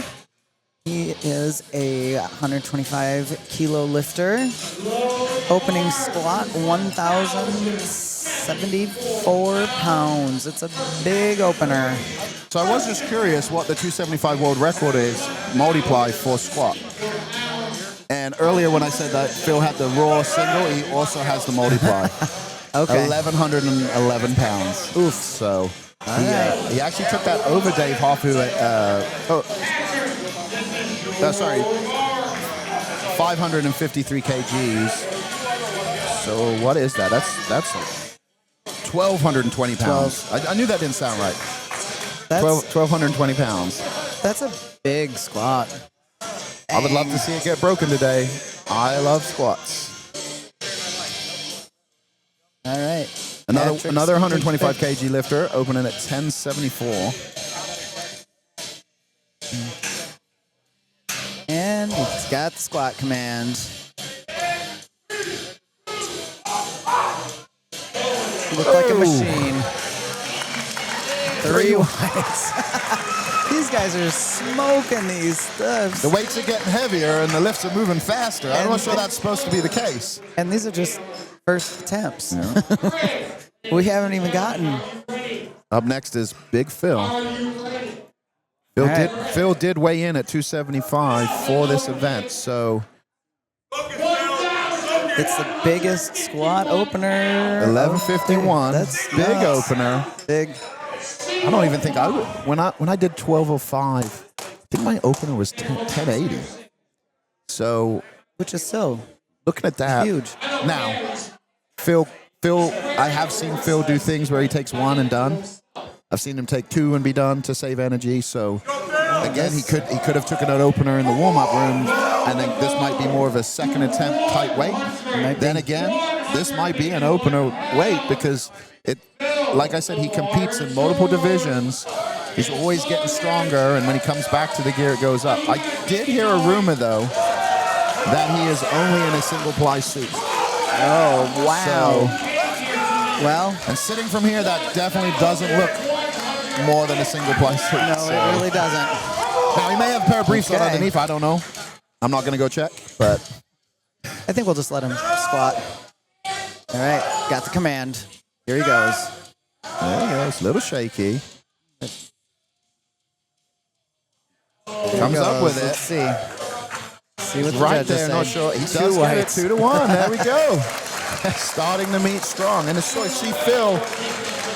Well, that was, Phil's moving these numbers with slightly wider than his raw stance. that's When he nuts. gets comfortable in that wide stance, figures out how to use the canvas fully, I Dangerous. fully expect him to take the all-time biggest squat ever. He could do it. So, if anyone's gonna do it, it yeah. would be Phil. My guess is today I'm gonna guess he takes his world record attempt on the all-time world record on the next attempt, and if he gets it, he'll be done for the day. Yeah, I took a look at that squat suit Phil was wearing. There's definitely no Velcro on those straps. Now he does have multiply gear, so he may change, and we may see a different Suit, looking attempt for next one. maybe. But his coach, Rochelle, she told him that to open conservative, be conservative, knowing who's here and, Yeah. And that was his opener. That was conservative. We'll see where we go from here, ladies and Was that gentlemen. his 87%? I mean, it moved like nothing, so. Jeepers. Well, fasten your seatbelt, race fans. We are in for a ride today. And I hope the other guys out there who compete against Phil Raw are watching this and kind of get excited. And I would love to see you guys all put on equipment. I want to see the biggest freaks, the biggest numbers. Put the gear on, yes, let's That's go. what the WPO has always been about. That's what we want to be. That's what we're shooting for. All right, Roman's up for second attempt. 365 kilos, 804 pounds. Roman's a 90-kilo lifter. There he goes. We do need to know what these chicken salad shirts are. Roman has a beautiful squat. Oh, take it, Grab take it, take it. Yeah, Okay. got a little wobbly there. Yep, he'll probably take that again. Oftentimes, they will let lifters fight out a lift, but for me, the minute it goes down and it's that obvious, take the weight. Grab him. Let him have a chance for the third attempt. Let him save his energy, Yeah, he just looks like maybe he just lost his balance a little bit there too. I think that's what happened. He got slightly forward and tried to correct it, and then again, the margin of error in equipment is so minimal that it's one of those. It's hit or miss, and when things go wrong, they go wrong. They go wrong it's quick. very hard to save anything. So And again, and that's just another testament to having a solid platform crew, spotters and loaders who can catch that bar when things go wrong. one of the things with the full power lifters, though, is because they do have 9 lifts and they have to put up a total. Oftentimes, we don't see the big swing and the misses on openers because they're kind of building throughout the day. Bench-only guys, a lot of times will just swing for it because they want 3 attempts at the weight, and Yes. there's always another meet. So Right. you see slightly different strategy between full lifters and single lifters, and I love seeing it all. All right, Ryan Marbles going on to the second here. Missed his first on depth. Let's see if he can take it a little deeper. Boop, There. boop, boop, boop, boop. Nice job, spotters. And lost it in the hole there. Now, I know Ryan cut weight for this meet. I don't know how much he cut. You never Okay. really know. I know he was lighter than normal at the Olympia. He didn't have to really cut much to make the weight class. Not But those sure weight what cuts it can was. really be detrimental when you're in gear. And he's Because from the West Coast, so he's 3-hour time difference. that's a huge hit. I mean, it's 11 o'clock here, which is what Is it 9, 8, 8 o'clock? 8 o'clock for him. So Yeah. He'd probably been up since 4 or 5 this morning, his time. And you just never know how the time difference, how the cut, everything affects you. But he's got one more shot, so he'll come back and try it again. And I'd love to see him get that in because I want to see that big bench. We got Tim Boyce coming up. He's here with, this is his first WPO. And he's here with his coach and his 2 sons. Tim has that quick drop on the squat, dip at the end there. So we'll see that again, and hopefully he can time it correct and be just as easy as the first attempt. 392.5 kgs. Getting set under the bar. See one of Tim's young sons out here videoing him in the front row. And this will be a PR for him. There's his dip. Timed it right. Did he get it deep enough? Not this time. No. He beat the rat command, it looked like, too. Okay, yeah, he must have got a red from the head judge. So his depth probably was there, but he missed one of the commands.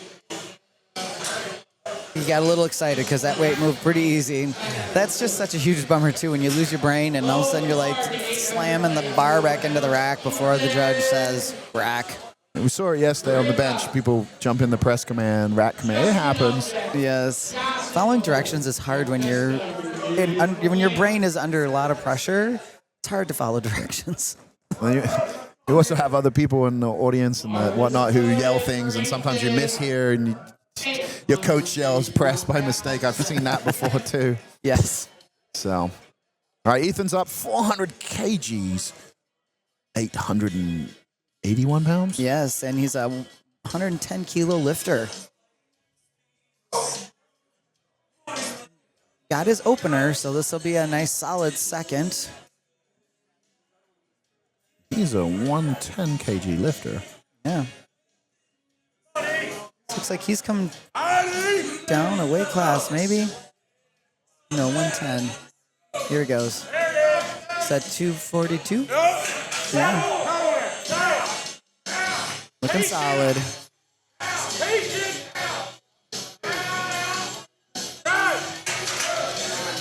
That looked pretty smooth from our chair.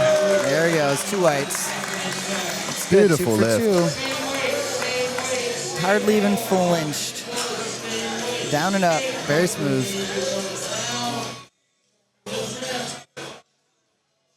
Justin Wood is going to be up with a 400 kilo attempt, so 881 pounds. Bar is loaded for Justin. He's got 1 minute to get to the platform. It's like they're getting him up out of his chair now. He's ready to go. Make his way up the ramp. Yeah, if you haven't been here out to York Barbell, this place is just, it's a beautiful facility for powerlifting competitions. There's a nice little stage. We've got this great stadium seating. Got the museums, the Hall of Fame. Oh, that was amazing. I'm going to take a look through there a little bit more before we go home. Check out the trophies. There was a trophy from 1955. It is a second place trophy, and it is I have never seen a trophy so beautiful. I think it's at least probably $1,000 worth of like there's gold and a horn, like a I saw that. It's amazing. I know. I say bring back trophies like that. I mean the WPO belt is pretty It's nice. pretty though. nice. It's got. I think this is a $600-700 belt. So it looks like Justin may have timed out. Yeah. That's so unfortunate. He was 50 seconds. He was up, ready to go. So yeah, no. He'll have to come back around and get that. Justin is up next, going to 412 kgs, 909 pounds. I believe he's one of Anthony Oliveira's lifters. Yes, it looks like this will be just over a PR, just a little bit of a PR for him. So it's a solid second attempt. I think his previous best is 903. This is 906. Well, 909, sorry. There was a bit of a misload to getting the bar loaded correctly. And he's a young lifter. He's newer to powerlifting.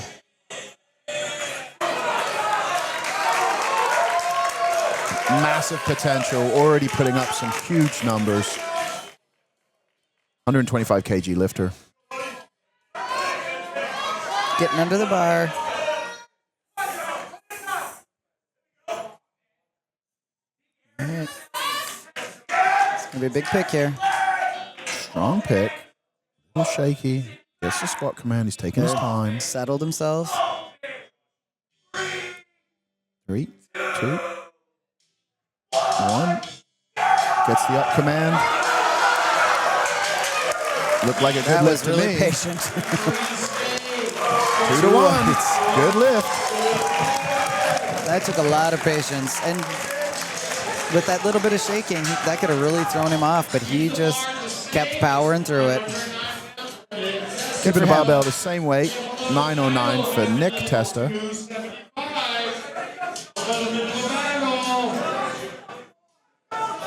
Nick's best is 881, so this is a PR for Nick. Here we go. There's a battle. Making his way up to the bar.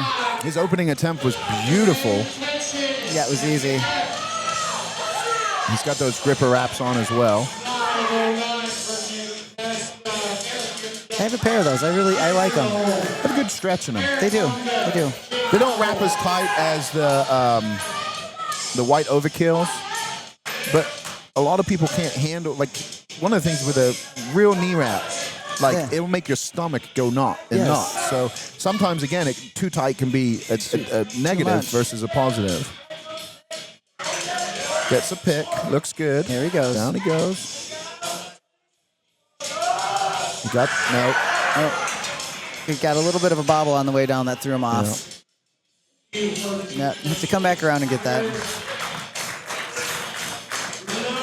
And he wears wrist wraps and his knee wraps, and they're both the gripper style. And I know that some really like those wrist wraps when they're squatting because that just helps to keep their wrists stable, so that keep that bar from rolling on their back.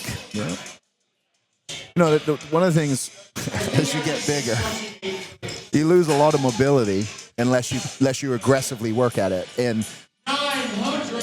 for me, when I was in my 20s and putting up the big weights, mobility, flexibility, that was like a minimal effort, Yeah. right? Yeah. You know, now it's a major effort. It is. You have to be super intentional just to about get out of bed in the morning. I know.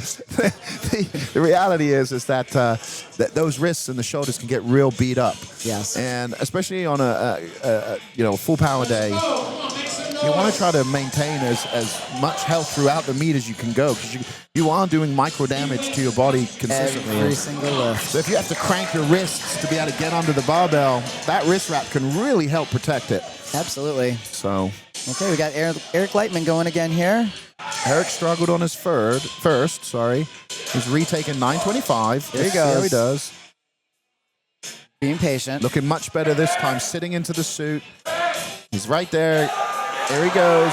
No, Oh, just got stuck on the way up. he's not getting the speed out of the hole that I think he's used to.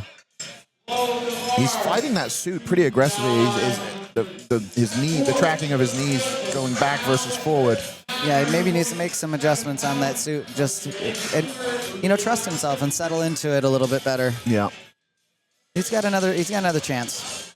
Sometimes the pressure of the platform, you start doubting, questioning, and This is a big meet, and this is his first WPO. yeah, hopefully So, his handler gets in his ear, says the right things. He comes out with a little bit more aggression, maybe. Sometimes that can change the energy and change the outcome. All right, we got Jake Siebert coming up next with a 430 kilo attempt, so 947 pounds. Cut his first one slightly high. Looks like he went up in weight for his second attempt. Yeah, it was a smoke show, so it's a risk to jump in weight, but sometimes you just know you got it, and you can take it a little bit deeper, and it's not going to hurt you. Some people, they're not sure, so they'll repeat. Others will jump. It is a risk because if you miss this one, what do? Do you jump again? Right. If you miss on depth and you get it, do you jump again? Do you retake it and again? Because it depends on what your goals are for the day. Jake came here for eyes on a big total, so he's not worried about those reds. He's just going to treat it like a hit because it went up, and he's going to move on. That's right. Again, there's a little experience on his side. Here he goes. Got the squat command. Yep. There he goes. It's looking better already. There's the dip. Let's see what I'm the going to see judges 2-1. say. 2-1. There we go.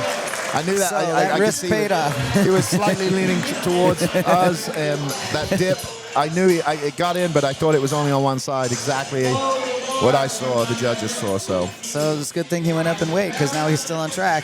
exactly. So and that's the thing, right? This has happened to me before, where actually I just competed in England, and so I repeated my first because my butt came up, so I repeated my first. Got it. Then I jumped to what I was going to take on the third. Right. And I missed it. I had issues.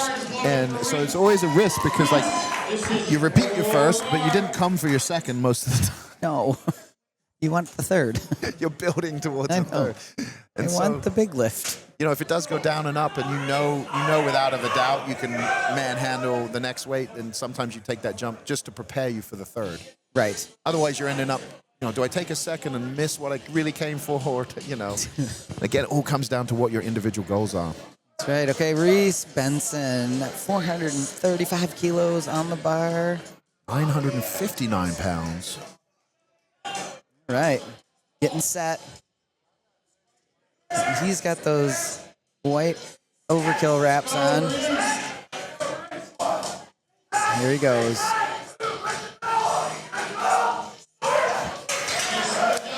And what are the judges saying? That was 3 white lights. He moved that fast. Yep. Nicely done. I believe he's out of Sweatshop in Cincinnati. They have some big lifters out there. They do. They do. Okay. Loading the bar for Anthony Oliveira. 440 kilo attempt. Anthony struggled on his first. He was very shaky. Kind of sat straight down, which, with coming back from the injury, I'm not sure if that might be a reason for the technique change, right? Because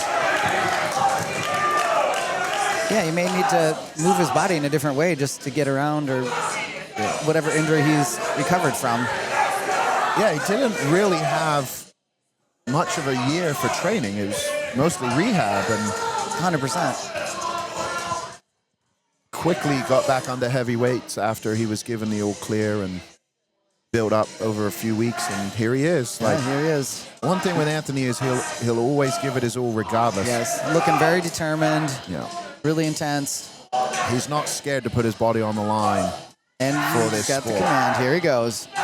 Looking better already. It's close. There's the dip. Nope.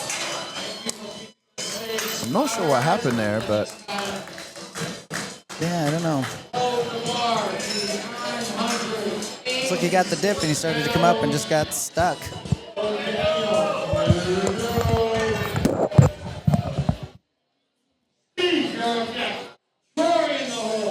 All right, we've got the bar being loaded for Daniel Tinajero. He is going to be lifting 447.5 kilos. Had a little trouble with his opener. You have to come back around and get this one. He's such a strong, solid, technical lifter that... Here he comes. Here comes Daniel to the bar. I want to see Daniel make it through the squats because he's one of my favorite lifters. 100%. I know he did cut for this meet. Okay. So he was ready to eat after he waited yesterday. I think this is his first meet back since a big injury. Yes. Maybe his second, but he's definitely on the comeback. He is. You know. He is. I think with the knowledge that Dave Hoff is not here, I think he decided to make a weight cut. Makes a lot of sense. He's one of those smart lifters that has a purpose and a reason. He knows what he's doing. Come on, Daniel. Okay, wasn't able to get out of the hole with that one. Suit's just not doing its job. No, it's not. That darn suit. I really hate it when my squat suit doesn't listen. I know. And just... News does all the work, right? It's supposed to. It's really rude when it doesn't. I get upset. Steve's coming out next. 1,003 pounds. Okay, here we go. Okay, it looks like Steve's PR is 1,052, so we're working his way up there. He's building for that third, PR on his third. You notice he's got a huge bandage on the back of his head. He must have cut his head open on that barbell earlier. Yeah, he had his head bandaged in weigh-ins yesterday. Okay. I should have asked what happened. Maybe he got a big tattoo back there. I don't know. Maybe. Maybe he got hair implants. Who knows? I'll ask him later. Now we need to know. I didn't notice it on the opener. So. All right, here we go, Steve. Oh, He doesn't no have his belt. Oh, no. Where's his belt? Got 30 seconds. Shit.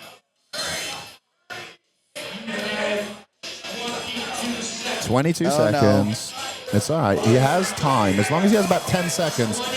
He'll be able to do this, but definitely don't want to go without your belt. I was looking at his RPG logo, and I thought, I didn't see that last attempt. So there he goes. 9 seconds, he's there. He's got to get under. He's got to pick Come it on, and get the Steve. squat. 4 seconds. 3, 2, 1. Oh, no. Timed out. That is a huge bummer.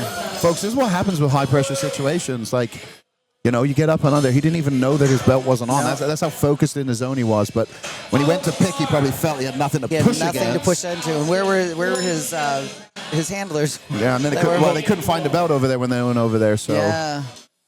you know, and there's a good chance he'll jump on his third because he did get his opener, so he has nothing to lose. He's in the meet. Yep. He's at one. Almost everybody's at 125 today. I know. I think they all were playing the cut, like coming in, assuming that, you know, Hoff was going to be here, and knowing that Dave usually weighs like 280, 290. I know.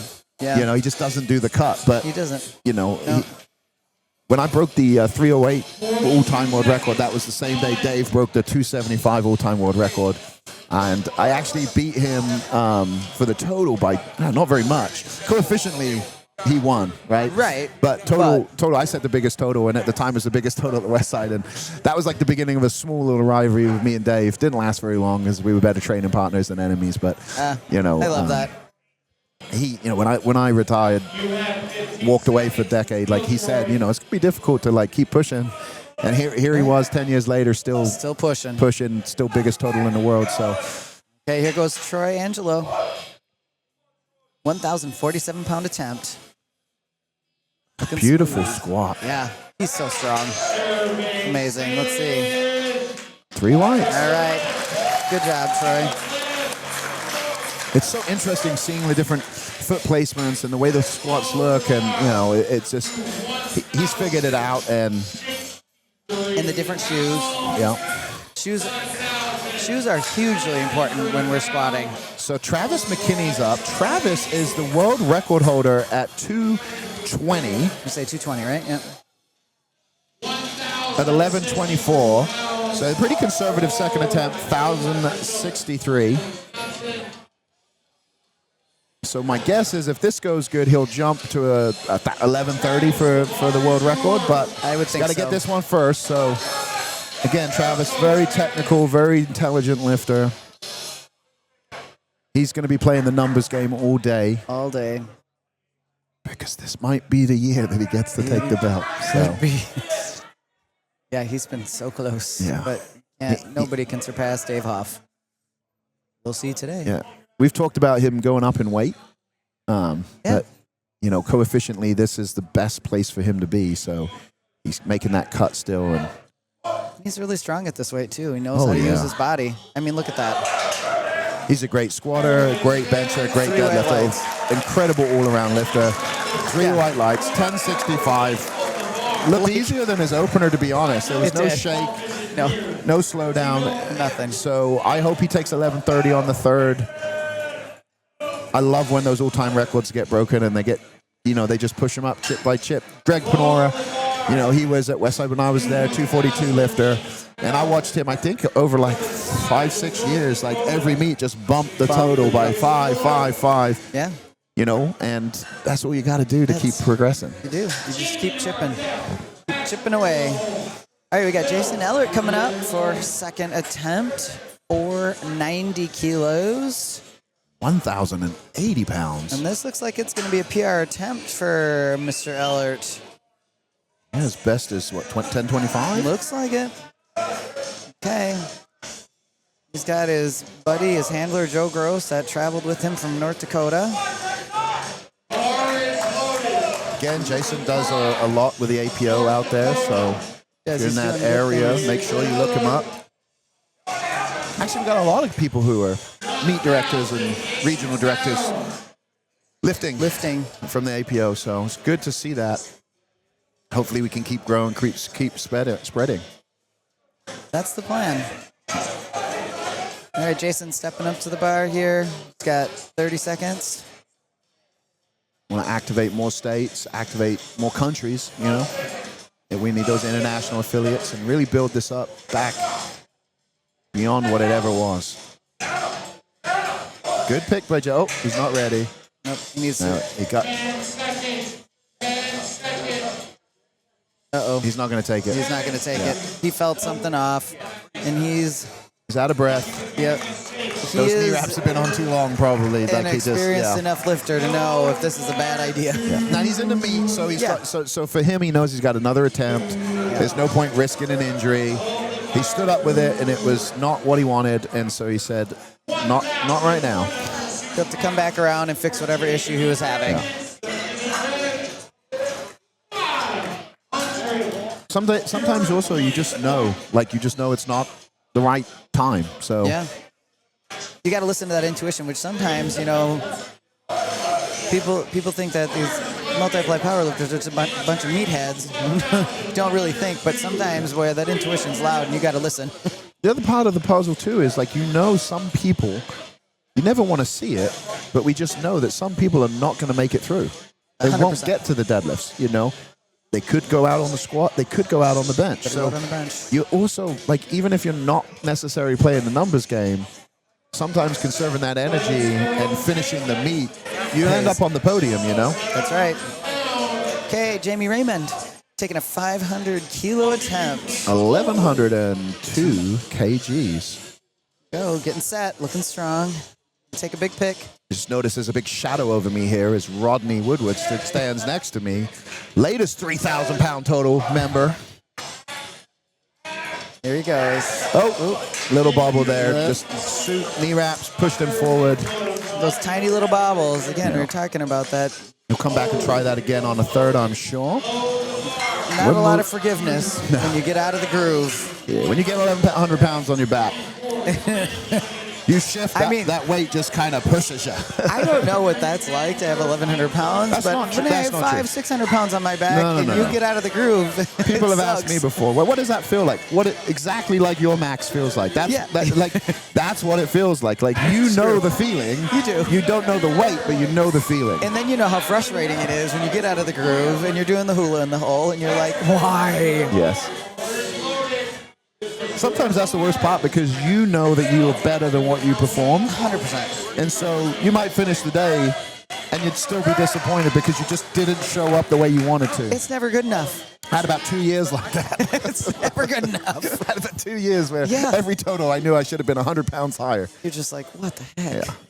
All right, Patrick Warren setting up for his second. 510 kilos. 1,124 pounds. He's smoked his opener.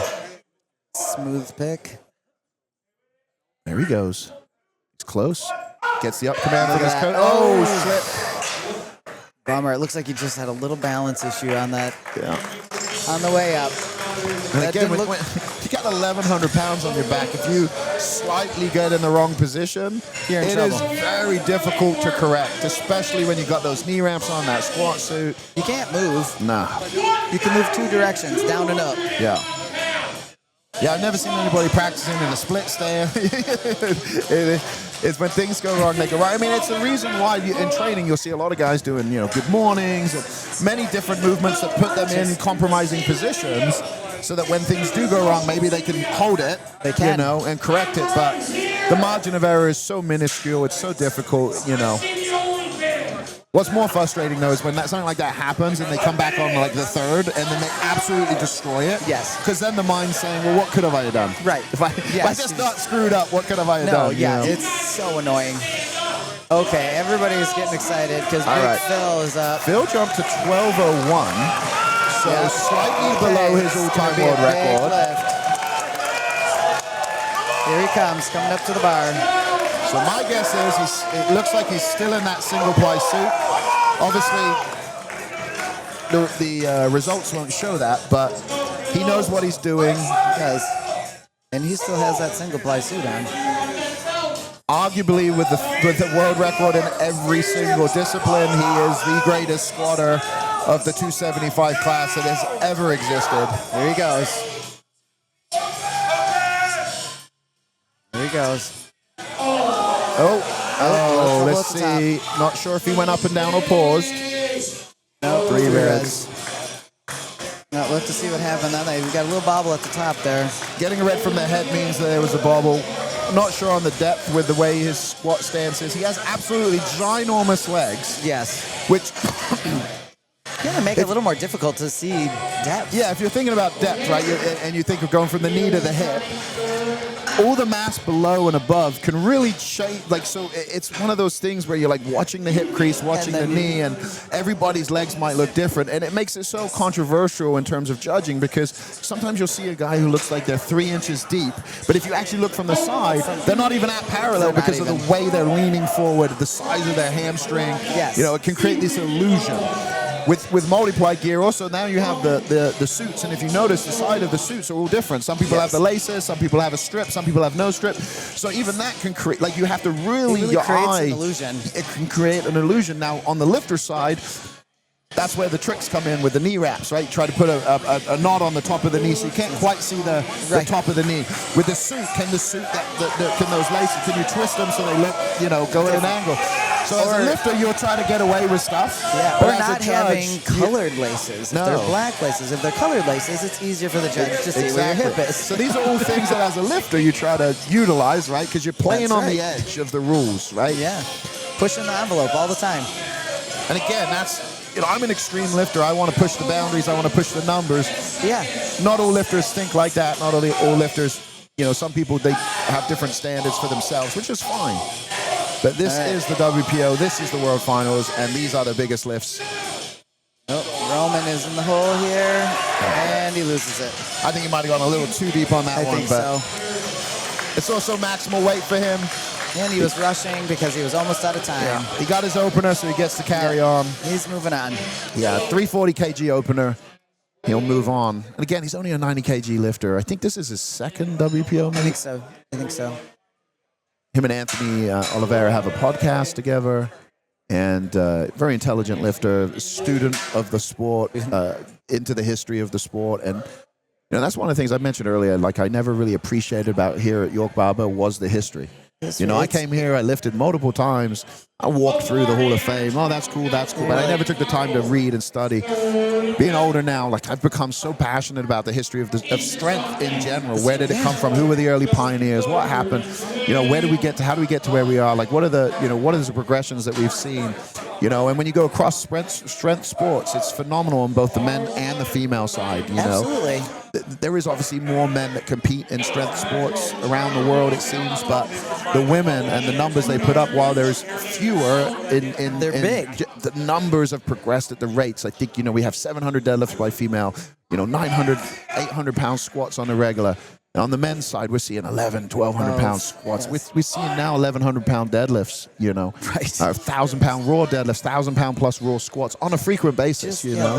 The advancement of strength sports has been wild. And I love every single division. I love watching it, but multiply is my home. That's where I live. And Ryan Marbles is up. He needs this one to stay in the meet, folks. 372 kg. Oh, Yeah, he's not feeling it today. a short day for Ryan, unfortunately. Looks like he's not feeling his best. Yeah. Like I said, the time change, the weight cut, these are all factors that play in. And that's one of the things, you know, it's all very well putting up big numbers in your local town, and there's nothing wrong with that, you know. Yeah, You know, but when you're on home soil and you have the ideal environment, you know, everything's Yes. to your standard, It's everything's your your equipment comfort that level. you train on. It's very different than traveling to a world meet. It's very 100%. different against going against the best lifters in the world. There's other factors that come to play, and sometimes you're strong, and sometimes it's just not your day. So I know he'll be disappointed in that. We talked at the Olympia about what his goals were, and I was pretty excited to see it play out today. But Ryan's a warrior. He'll be back. Yeah, he'll be back. We've talked about him pushing his weight up as well. You know, he weighs in the 99 kg, so he's always underweight. So he has his cut down, and I don't think he's cutting that much anymore, but I'd like to see him at 275. And just like stay there and be solid and I mean, strong. he's shredded. Yeah. He's shredded. Yeah, so yeah. I would like to see him push his body weight up, skip the 242s, Just go 275. 275. He'll be, you know, in the thousands squatting, and I think he'll be in the thousands benching if he pushes that weight up. So look forward to seeing him come back. But He'll come back. Ethan's up right now, 410 kg, 903 pounds. He got his first two, so this is just adding to his total here. Just a little butter on the toast. He's getting his back set under that bar. Let's talk about bar burn. Yeah, so Brent, the first time I ever saw that, Brent Mikesell had a imprint of the squat bar scarred into his back. Oh my gosh. So if you talk about damage done to the body, the briefs are cutting into your quads, leaving scar tissue. The bar is cutting into your back. 2-1 on that for Nice. Ethan. Ethan, good job, Ethan. Finishes the day at 900-pound squat. That just looked I easy. think that's a pretty big PR for Ethan. Yeah, 925 was his PR. Oh, so slightly under his PR. So Yep.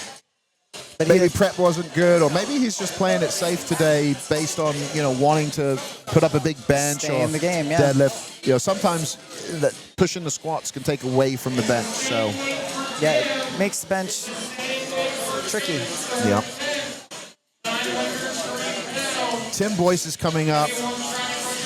Tim missed this on his second, but it looks like he took a jump from where he was to 410 kg, 903 pounds. So he got called on depth on the last one. Looks like we got a little platform meeting going on here. Little pause in the action. Yeah.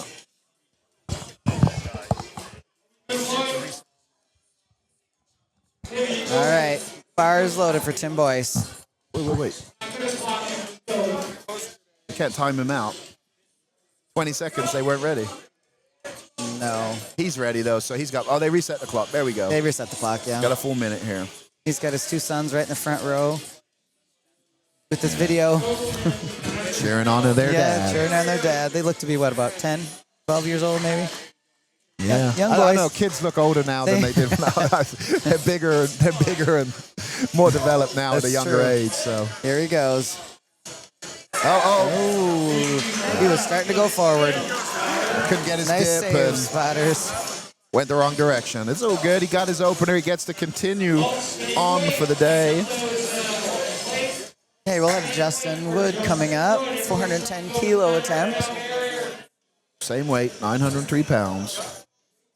So now this is where you know the game is being played because you've got so many lifters at the same weight. And a lot of times you do that because you know someone's going to miss. And Yeah. if you get it, it gets you ahead. So Yep. Justin opened with 380, got it. Missed his second here. I think he took 400 on his second, and then he's jumped it just 10 kg, playing the game. Playing the game, but... Just adding pounds to the total. He timed out. Did he time out on his last attempt? Ooh, let him re-rack it. That's right. He didn't get it because he He timed timed out. out. Yeah. So that he's just resetting his back. His best. There we go. This will PR by 6 pounds over his Amazing. best. He's taking his time, trying to be Just patient to patient. get to the hole. Oh, No, just not there. Looks like did he was get- having some problems getting tight under the bar. he got his opener of 380 Yep. kg, so he'll continue on to the bench. Moving through. And that's really the main goal. It is. It is. Let me just get to the bench. And then you start the worrying about getting a bench on the board.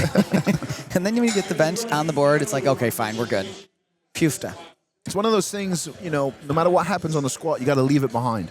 You do. You got to leave it behind and move on to the bench press like it's a completely new set of attempts. And that's part of that athlete mentality and just being able to train your brain to not dwell on things that, happened. It's done. You got to move forward. And in full power, it's the total that counts. Yes. And I see people who don't PR on the squat, but then they'll PR on the bench and deadlift, PR total and win.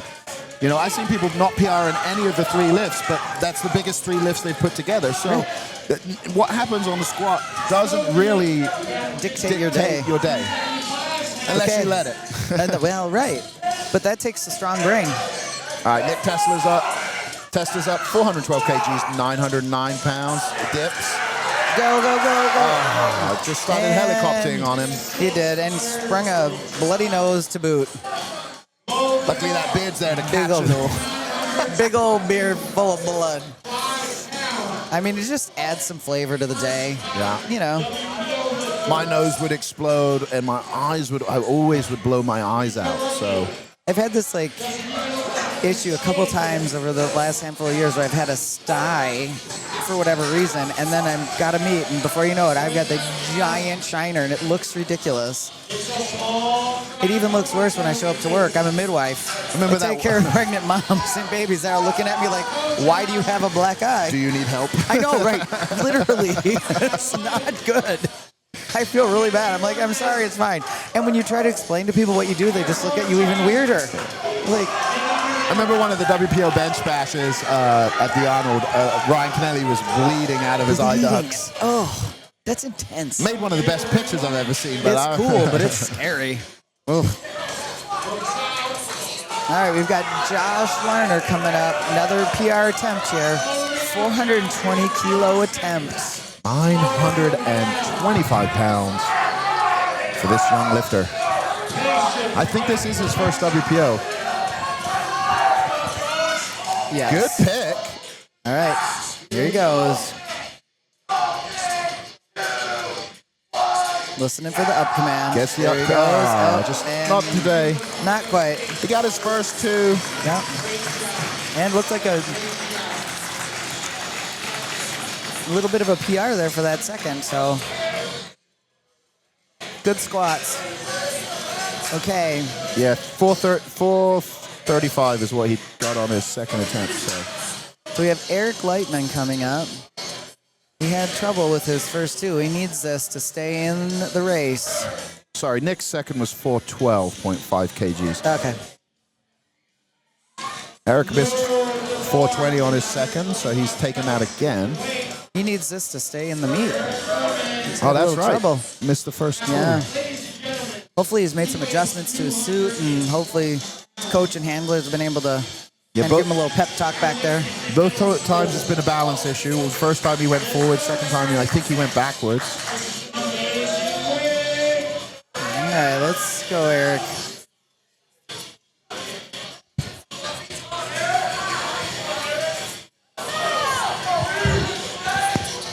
He's getting set under the bar. Gonna get his air. Solid pick. He's looking better already. No shake. There he goes, opening up. He's fighting that suit. Getting close. Looking smooth. 1 inch. There he goes, and he got it. He got it. He got it. Stand up, stand up, stand up, stand up. Now, did he get depth? What did the judges say? 3 lights. All good. Stays in the That meat. was good. Incredible. Oof. Nothing more stressful than on your third attempt about to bomb out. Nice. Well, powerlifters, they'd be a little dramatic like that. He gave all his support here. He's got a huge fan base here. They got T-shirts with his face on it. Gave him all a heart attack. Got to keep it interesting, but Hey, you know. sometimes just having those people in the audience can actually push you on, you know, because you don't want to let anybody down. Yes. I firmly believe that sometimes just the cheering from the crowd helps that bar to come back up. The louder they get, the harder you The push. harder you push. And even sometimes when you had this experience where you're starting to kind of black out in the hole, and all you can, as you're coming up, you can start to hear noise a little bit. You can't really see anything, but you hear the noise, and you just kind of stand up and go to the noise. Yeah. All right, Anthony Oliveira is Okay. up. He needs this one to stay in the meet. 440 kg, 970 pounds. This is under his best, but like we mentioned, he's coming back from an injury. His best is 1025, so this shouldn't be an issue for him. But again, I don't know how his training has gone. He has sharing of bits and pieces here and there, but Find a good spot for that bar. Getting ready to take the pick. see how that shake is. You can tell his straps aren't really that tight. They're kind of hanging off at the front. Oh. Yeah, he's just struggling to get his feet under him That today. balance, yeah. Move his feet back just a little bit. Yeah. Fortunately, now we're in the race of the knee wrap, feet going numb issue. But he does stand back up with him. They put, nope. Not there. Just doesn't have it today, unfortunately. And that'll be it for Anthony. He'll get out of huge his effort, though. He'll get out of his gear and give 100% to Valerie. It's a big injury to come back for and from. And, you know, you want to leave the day so you can keep getting strong and gaining strength after an injury like that. Yeah. Positive is he isn't hurt as far as we know. He could have come in. He could have still been hurting, you know. But you never know. Yeah, he'll take it. He'll take the bomb graciously, and like I said, turn around, support his teammates here that he has. He has several lifters lift in, and now he gets to go into coach mode. So. And that can be even more stressful than lifting itself. Sometimes that's a factor. It's difficult to lift in the same place as your own lifters. You know, 100%. when you're coaching and your mind is thinking about a million other people too. It's a factor. Yeah. All right, we got Daniel coming up. He needs this. 447 kgs, 985, 88. 85, 88. We're not. I The screen is really far away. I got it right here on my phone. I can probably actually see that if I took my glasses off, because I need my glasses to see up close a little better. All right, here goes Daniel, getting set. Looking determined. All right, and the squat command. Well, he's got that suit cranked. He's got to be patient. No. It's just having a little trouble. And that'll be a short day for Daniel too. I didn't want to see that, but no, don't ever like to see anybody not make it through. You mentioned he cut, could have played into it. Yeah. Well, and sometimes with the cut, when you try to rehydrate and refeed, you sometimes go too far, and then your gear's way too tight, and then it feels really awful. That's a very good point. You know, like oftentimes, conservatively, a lot of people will cut 20. Yeah. But I've seen bigger cuts, 30, 40 pounds. That's going to throw off how you're... The rehydration is just as important as the cut. The way you cut, how you cut, how difficult it is, right? Because if you can go... If you can still be eating and the day before, great. But if you have to cut water, food, and then you're saunering on top of that, like sometimes you can't rehydrate correctly and get that back into the cells the way it was before. You're throwing off your mineral balance. Yeah. You're throwing off a lot of things, and there's a lot to think about when you have to rehydrate and refeed. It is an art form in itself. 100%. All right, Steve's up, 455 kg, 1,000 pounds. So missed second. So see if we can get this third. He forgot his belt on his second. He got the right belt this time. No problems. Patience. Looking good. There we go. Started to float backwards a little bit on the way up. It'll be there soon. He did get his opener, so he will get to continue on. And we'll move on to Reese Benson.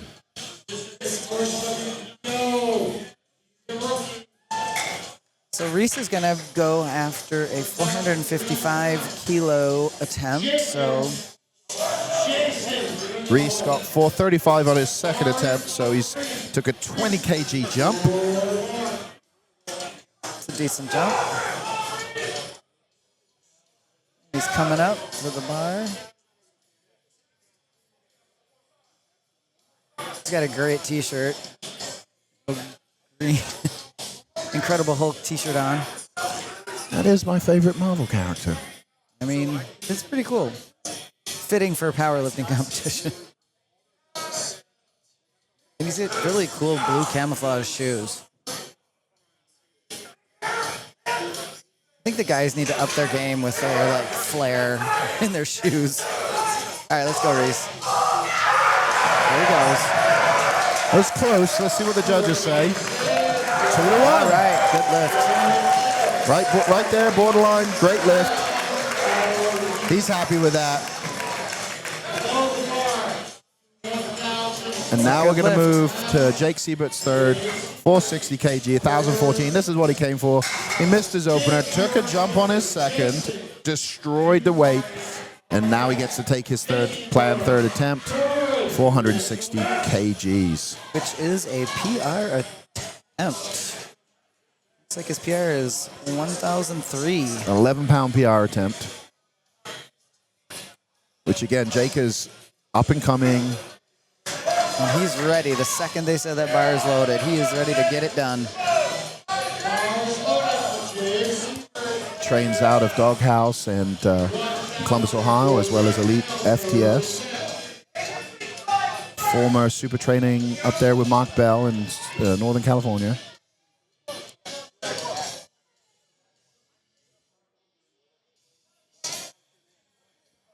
let's go, Jake.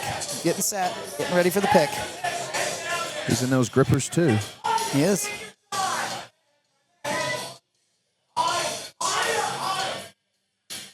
Good pick. Here he goes. There's the dip. Oh, yeah. Was it deep enough? I think so. Let's see what the judges say. Three highlights. Amazing lift. That was really good. Nicely done. It's a nice PR. Always feels good. And a PR on the WPO stage feels amazing. At your first WPO, what more could you ask for? I mean, a trophy, winning. I don't know. But that's amazing. All right, looks like we have Jason Ellert coming up. He is going to take 1080 again. Now, he's not wrapped over there, so I think he might just pass. I think he's not feeling it. He's talking to the judge, so maybe that's why he's not going. He's still in a squat suit, so... I don't really know what's happening, but it certainly doesn't look like he's going to lift. Not sure what's going on. Greg is talking to him. Greg and Debbie Domingo are our side judges. Our head judge is Lloyd.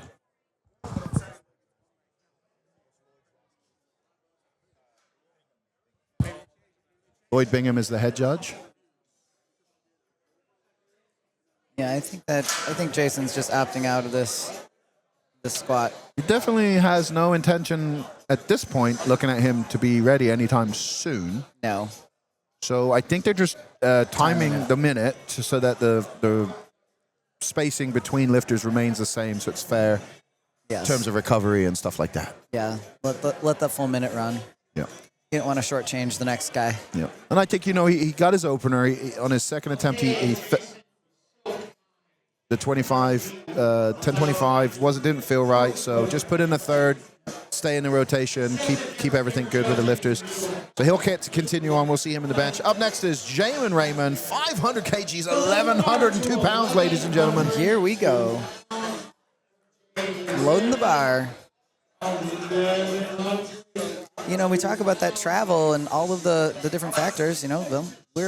Most of us are all traveling to get here, and when you're competing, do you have a comfortable bed in your hotel? Did you eat enough? Did you sleep enough?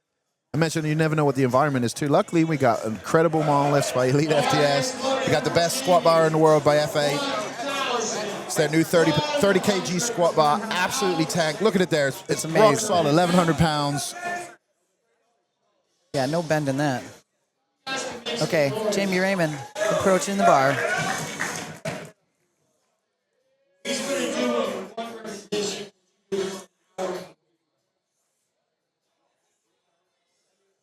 Here we go. We're going to get set up. Got to get under that bar. Got 25 seconds. I'm not sure when the last time he competed is. He's listed as a PR at 7:55, so we're way above that. Looks like it was his last multiply meet. It was quite a while ago. Yeah, so this is his return to the platform.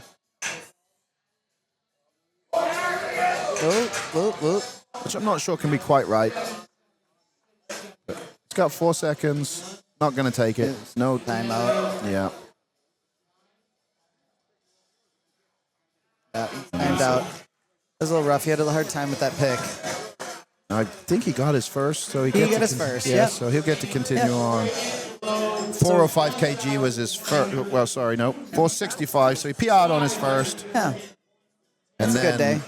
Didn't get to take the 500 both times. So next lifter is Troy Angelo, same weight, 1,102 pounds. And Troy got his first and his second, so we'll see if he just adds to that total. Yeah, he opened at 425, jumped to 475 kgs, and now gets to take the big 5-0. The first two squats are absolutely pitch perfect. Beautiful technique. Very upright squatter. Flexible hips. Allows him to do that, but you notice if you watch, you actually see when he breaks parallel. You can. Wild. Because of the way his legs are, it's actually he's looked deep on each one to me. But again, our viewpoint is a little different here. All right, Troy, getting ready to pick this bar. Good pick. Same thing. Goes right into it. And I think that's dangerous right there, but it's fine. Oh, come on. He gave it everything Dang. he got. That was a hell of an attempt. Yeah. He ends the squats at, 460, what did I say? 475. So we'll move on to the bench. Next up's Patrick Warren. Missed the 510 on his second. Is going to retake it. Does have a 487.5, so he's in the meet, so he's going to give it all he's got here. Got nothing to lose. Yep, his PR is 11:02, looks like. So this will be a nice little PR should he get it. Here he comes, setting up to the bar. It's our second to last squat. 1,124 pounds, 510 kgs for Patrick Warren. Here we go, getting to the end of the squats.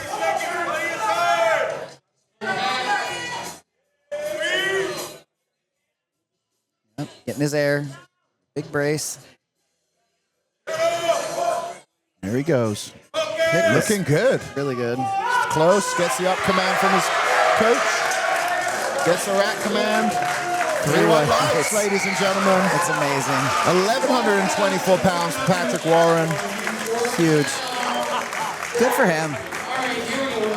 This is big. And that is a small PR. Yeah. I mean, again, PR on the WPO stage. Hell yeah. Especially after you miss it. Right. But right there, he took that on it. He took a PR on his second. So, Yeah. Who knows where his training's been, but his PR is probably not what he believes it to be. And sometimes, like I've said this before, like I spent 2 years and my total was never what I always thought it was 50 to 100 pounds behind. And then all of a sudden it caught up and I had this huge jump in my total from the 26s into the 28s. Yeah. And it just sometimes happens like that, Yeah. You figure some things out, you learn this, you learn that, and all of a sudden, boom, your squat goes every meet 20, 30 pounds, but it might have not gone up for 2 years. Right. No, 100%. Okay. All right, our final lifter of the day for squats is Phil Herndon.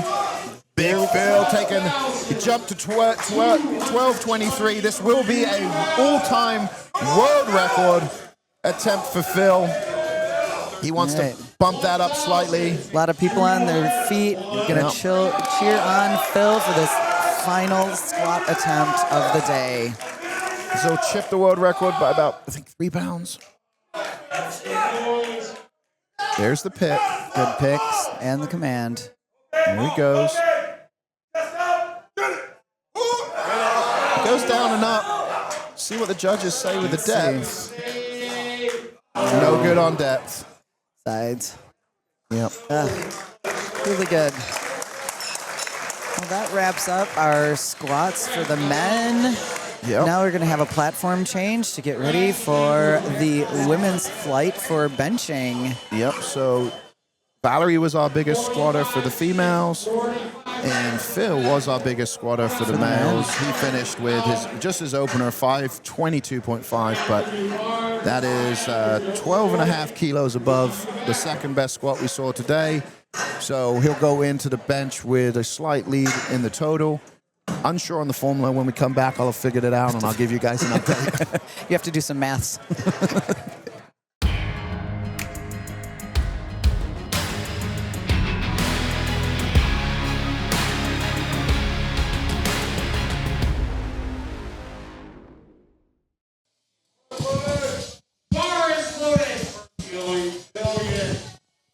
All right, we are back from our break, and the women are coming up for their first attempt bench. Here we are at the WPO at York Barbell.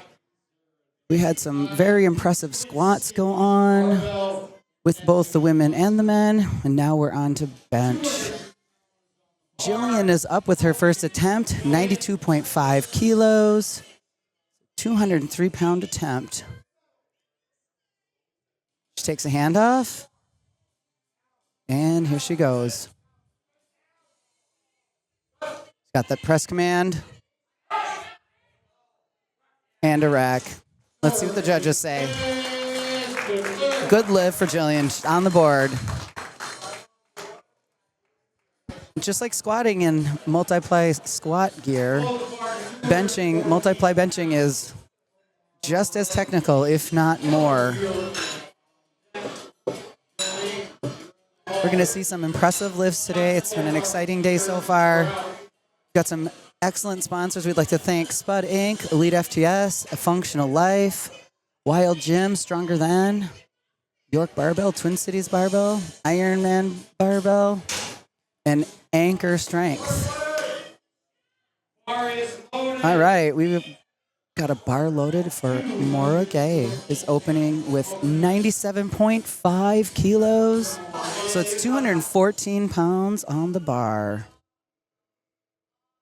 It's always interesting to see the different setups everyone has as they get on the bench. Some of the ladies have really, really high arches, and they use that to their advantage to decrease how far they need to bench that bar.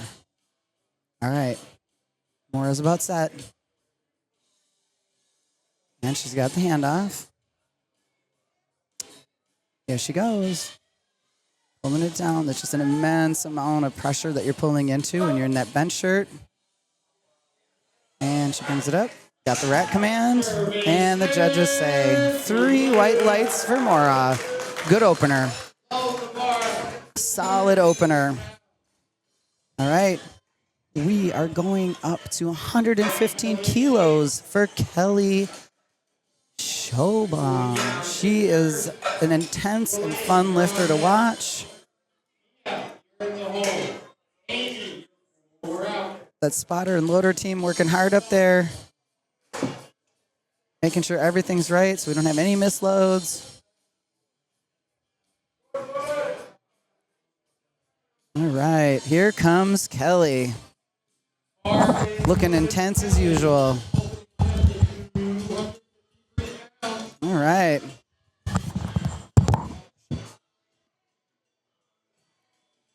Okay, Kelly's setting up.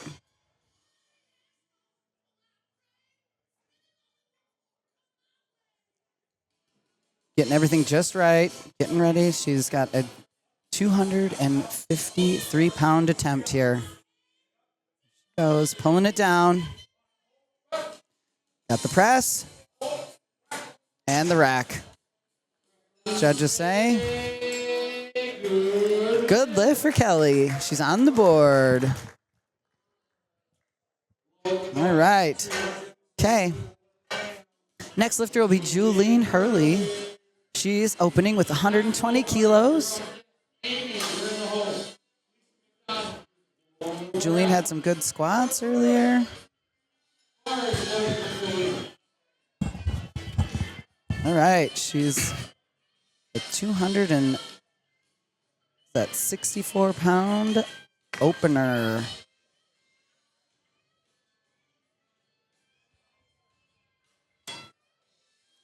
Got my friend AJ Roberts here with me. I'm Belinda Clary, and we're your dastardly duo announcing today.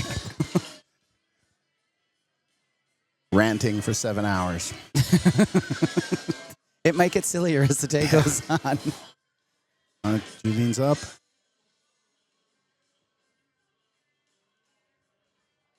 And she's pulling it down, pulling into that tension. Solid line. Beautiful squat. Textbook opener. 3 white lights. That's right, 3 whites. She's in that gray overkill.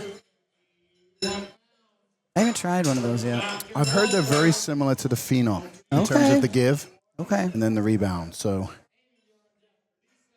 you see Amelia coming up here. She is wearing the Phenom, and she's got that jacked already. So All right, let's go, Amelia. And she's wearing a 5X singlet. yes. It's her usual look. Well, if you struggle with the butt flashing, sometimes a bigger singlet can It's a give you good just thing. the hair that comes up can stay on the bench. So she's opening with 127.5 kgs, 291 pounds. Here she goes. She's pulling it down. Big belly there. Gets the press command. Bring it up. There you go, Mia. Perfect lift. Awesome. Great opener. 3 white lights. All right. We've got Amy Bertinelli coming up at a 127.5 kilo opener. 281 pounds. Benching off of that Elite FTS bench. Competition bench there has like jacks to raise the bench up and down, save the spotters having to lift the weight. And it makes it a little easier to adjust. One of my favorite benches. And then we got the Magnum F8 bar. Latest bench bar. It's a little thicker than a regular bar, regular bench bar, the 55. But so it's a lot more sturdy. So They feel good to bench with. when you get up over 800, that the bars, start to flex. And again, any movement can cause an issue. So the bars keep getting thicker and stronger, and lifters keep getting bigger totals. Here we go.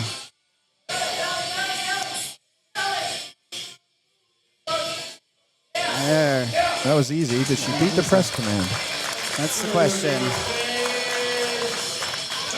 2-1. All right. All right. Not sure what the side judge was for. Maybe her butt flashed. Maybe he saw something the rest of us didn't. But that was a quick, easy opener. So she'll jump and start to work harder in the future.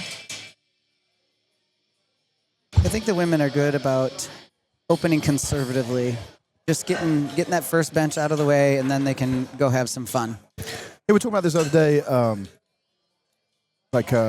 Been a couple of women-only events, and the energy is different. And what I find is the female lifters, while competitive, they all root for each other, cheer for each other. Like, there's more of just an enjoyment of seeing, and I don't know if it's men are more competitive, which I don't necessarily that's the right thing, but the atmosphere with men is slightly different. They really do want to win and beat each other. Yes, they do. And there's less of an enjoyment when someone else hits a big number at that moment. Later on, they look back, they say, well done, but we're fine. In the moment, women tend to have a better job of supporting each other, regardless if they're going head to head. So it's nice to see. Oh, it's true. Here goes right, Lisa. Yep. 130 kgs. She goes. You see she's got one block under her right foot. Yeah. She's got one leg that's slightly wonky, so she knows how to yeah. set up for it and get around it. That said, I've never seen anyone use blocks and tuck their feet, so that's a first for me. First time I've seen one block, first time I've seen one block with tucked feet. Yes, I have not seen that either, but she's obviously got something going on. Her body's compensating, and so she's like, I'm going to use this block. Our next lifter is going to be Sherry Simone? Anyway, 130 kgs. She's also in a Phenom bench shirt. Super duper Phenom. Got one of her bench handoff people pulling her shirt down for her. Setting that shirt is critical. She's got a beltless, so hopefully it stays locked in. Gets her hand off there. Now there's no start command in the WPO, so they have to take it at arm's length and then start when they're ready. They'll get a press command, and at that point, they have to return it and lock it out just like that. All right, judges say 3 whites for Sherry. Jocelyn coming up next. She's opening at 132.5 kgs, 292 pounds, weighing just 56 kilos.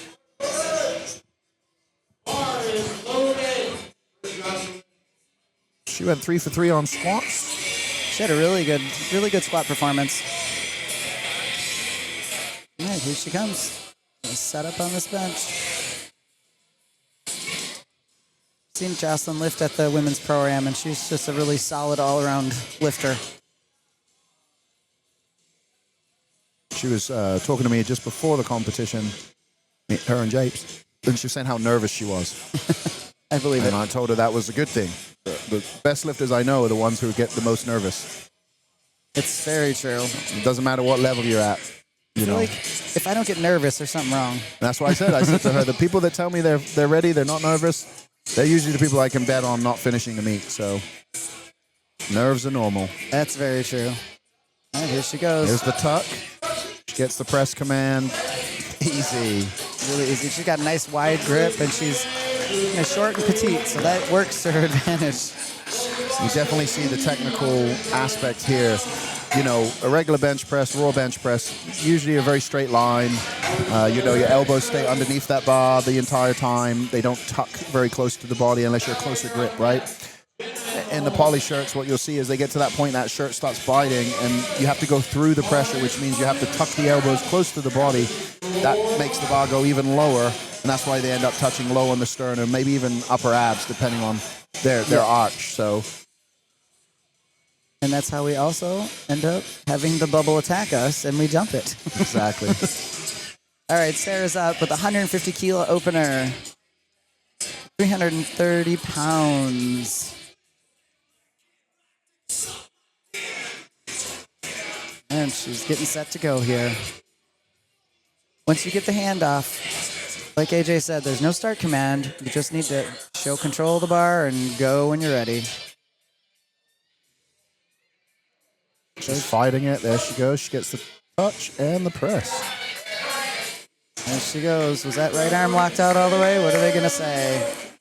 All right. They said it was locked out. 3 whites for Sarah. All right. Moving on to Valerie Oliveira. We're taking the bar up to 160 kilos. What was that? 352? Yeah. 352. It's a very nice opener. We do have 2 openers heavier than this, so Yeah. Valerie got the biggest squat, but we have some contenders for the biggest bench today. All right. You can see the damage from the briefs there. Yes. She already got the love bites. Yep. The good old racing stripes from the briefs. Yeah. All right. Val's pulling Build into in. it. She's almost there. Got the press command. Oh, look at that. That was a ridiculous There we opener. go. That was. Yep. Good lift for Val. I'd imagine she'll finish around probably 190, 200 kgs today. I would think so. So far, all the women have gotten their openers. Now we've got Jenna coming up. 162.5 kilo attempt for an opener. So 358 pounds. Jenna's wearing that gray line overkill shirt as well.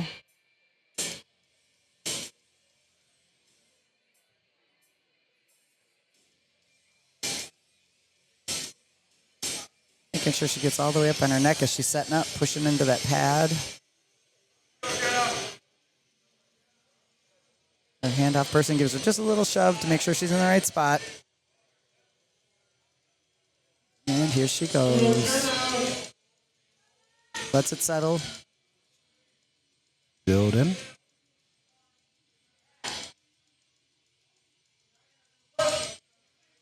Super patient and working her way up. She locks it. Gets the rack command. See what they say.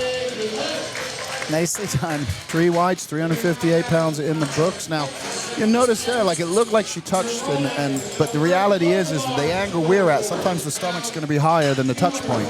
So from this angle, it looks like she's touching, but from the judge's angle, she's not. She's not touching. You'll see a discrepancy, especially when you have an arch like that. You know, if you're not touching the top of the arc, obviously you have to go a little bit lower. Yeah, and sometimes waiting for that touch, waiting to touch and get that press command feels like everything's going to explode. Just like when you're getting into the hole with the squat. It's a super intense amount of pressure. And the general rule, the faster down, the faster up. That's the general rule, unless, of course, fast down is because the weight's so heavy you can't control it. But in the shirts, like if you're going super slow, it's very difficult to go fast back up because obviously the time under tension, right? Yes. And so the longer that goes, the less energy you have to push, and that's how you can turn an opener into a third attempt, really, even if the weight isn't heavy. That is a really good point. It looks like we're back to the top of the order with Jillian. Alrighty. 214-pound attempt here for Jillian. Everybody got their opener, so Yeah. good Yeah. start to the bench presses. See her tucking her elbows there real tight. Little tuck. She gets the press command, pushes, flares, and locks. That was beautiful. And waiting for that rack command. Sometimes it Three can feel white like an lights. eternity. It made her earn that one, but Yeah. But all three of those lights are white. yeah. More guys up next, 105 kgs, 231 pounds. Weighing to 67.5 kgs. I know we've said it a couple times, but there's some strong ladies here today. We'll keep saying it.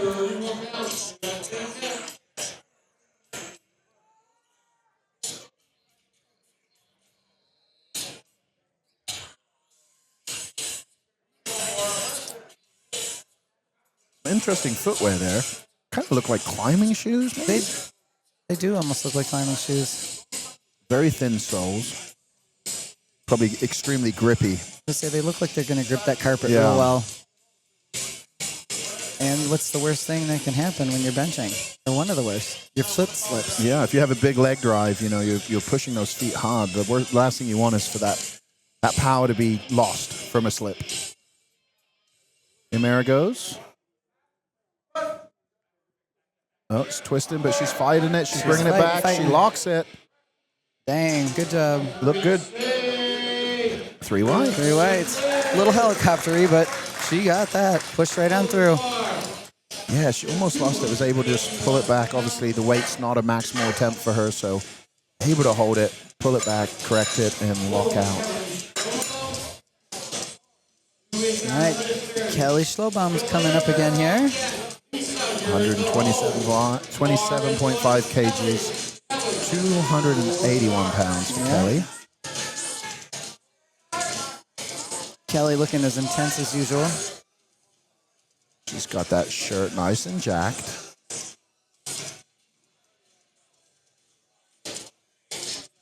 Not sure I've seen that shirt before. It might be an F8 shirt, actually.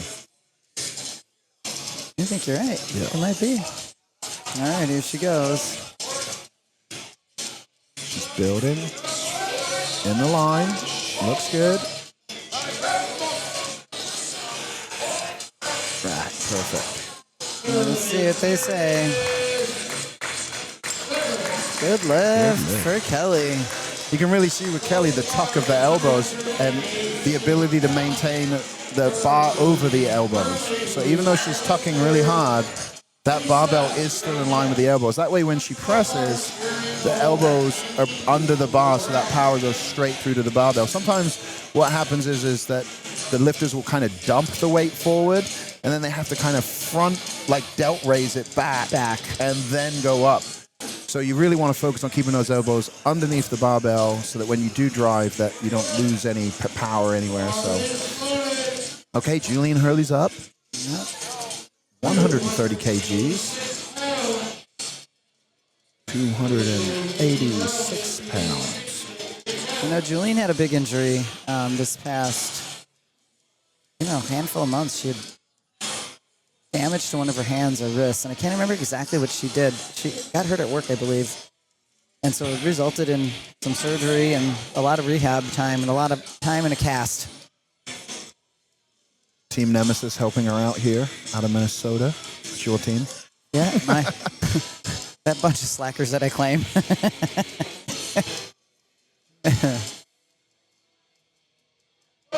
There we go, Julian. Bring it up, keep going. Kind of hit her sticking point and just kind of went right through it. Yep, So it was good. should be 3 whites there. Oh, Uh-oh. that must have been a little up and down in those pauses. Yeah. I thought she was able to. Up and down. I thought she paused but didn't go up and down, but Okay. two of the judges saw something different. Yep. They're in the chair for a reason, I'm not. Yeah. You know what my favorite thing is? Can we talk about my favorite thing in powerlifting? Awesome. Yes. When people post training videos, especially like squats, and then all of the keyboard jockeys have to yell about, that's bad depth. Wow. You can't see anything. You don't know what you're talking about. It's also training. Yeah. Also training. Sometimes you may be high. Sometimes you might even miss. Sometimes your butt comes off the bench. Yeah. No.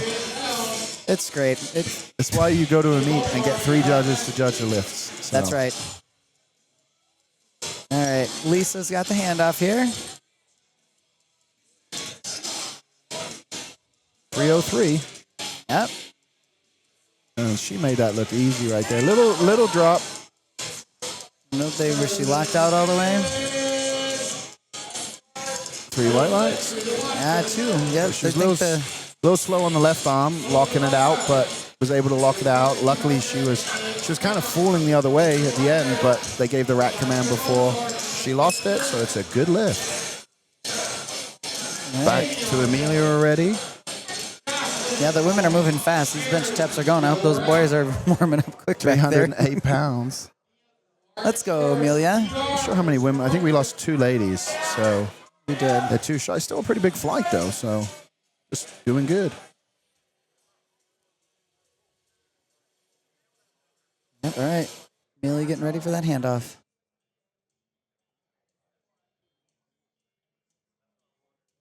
Here we go.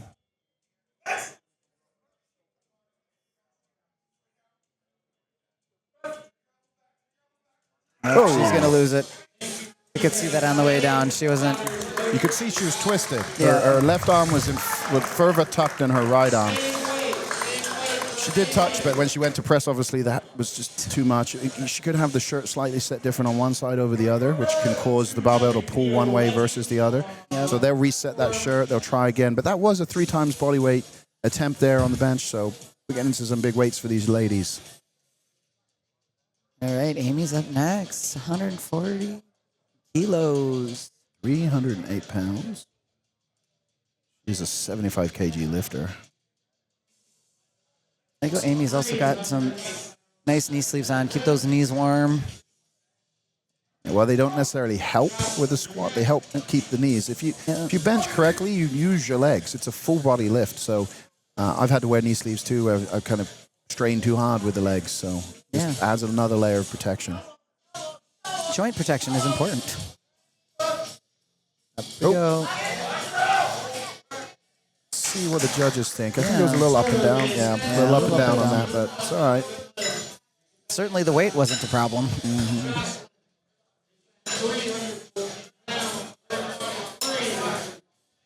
Okay, Jocelyn's coming up.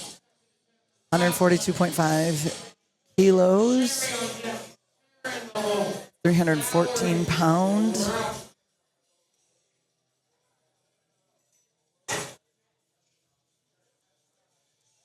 I like these bench, they have the adjustable face savers on the sides too. So it's just an added protection for the lifter, just in case that bar gets away and the spotters happen to not grab it in time. But we've got an excellent group of spotters and loaders today, keeping the lifter safe.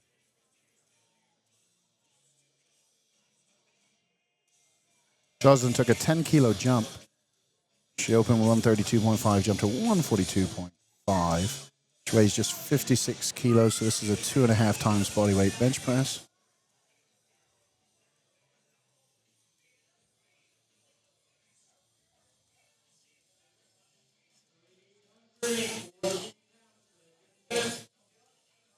Looking good. Picture perfect. Beautiful. 3 wide. She's like a little technician. Yeah, she'll get that shirt just a little bit more jacked. She'll get something off of her, more off of the chest. That should really help carry through. So,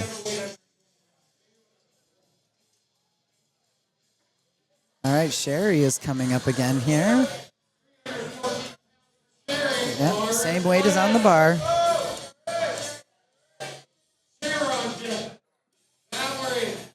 Looks like Sherry's had her shirt jacked a little bit more from last attempt to this attempt.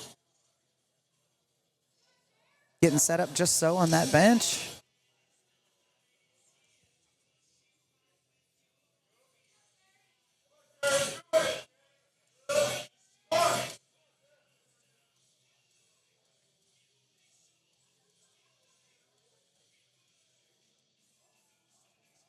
And here she goes. 142.5 kgs, 314 pounds. Building there. Close. Gets the press command. Came up quick, and she locked it. That was good to me. Go. 3 white lights. There we go. Nicely done. Just going to need a little more triceps on the last one to carry her through that sticking point, but just pull those sleeves down slightly. That'll be good. It'll help a lot. I'm sure how she keeps her shirt in place without having a belt on. Sometimes it's the body position with that neckline just sits there, and if you keep your elbows out, you know, it won't move. But I don't use a belt for support. I use it to hold the shirt down. So I have a very thin belt. It works great. Allows me to keep my arch. And, you know, these thicker belts, some people, they wear it right where they would arch, so it's not a big deal. But for me, I struggle with a thicker belt on the bench. So I've not had success using a thicker belt on bench. All right, Sarah's up with 157.5 kilos, 347 pounds on that bar. She's ready to go. There's the handle. She got it where she wants it. Here she goes. She's building. Almost there.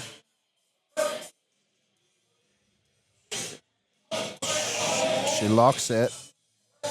Oof. She kind of lost it at the top. I'm not sure what he was waiting for, but it looked like her butt came up too. So 3 red lights. She'll get to come back and try that again.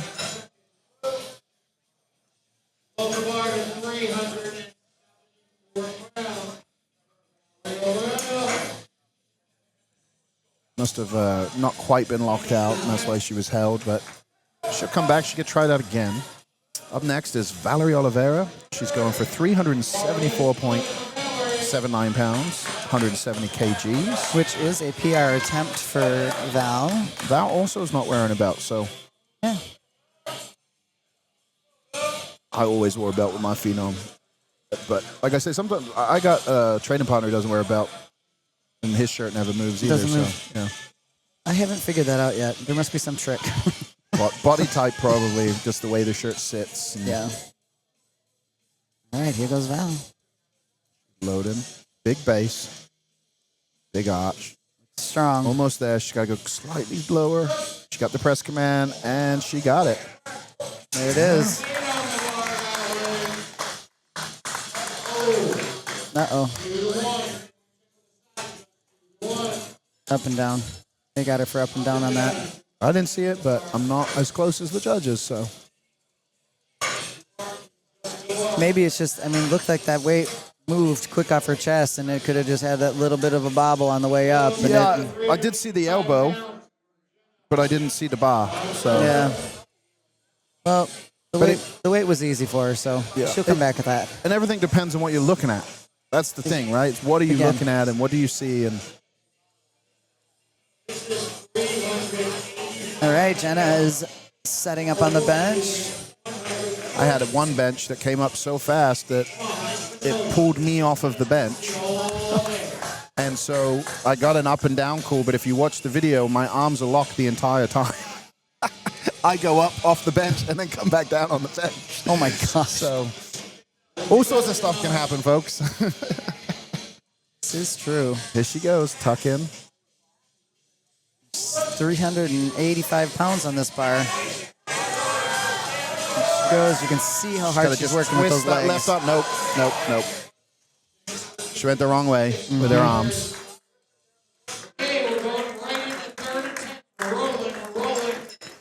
So obviously, you know, that shirt's given less and less as you get closer to lockout. So the triceps have to take over, and if they're not in the right position, like sometimes it's really hard to essentially spread the bar, lock it out. And so she's as close as she could possibly be. Just not quite locked. So close.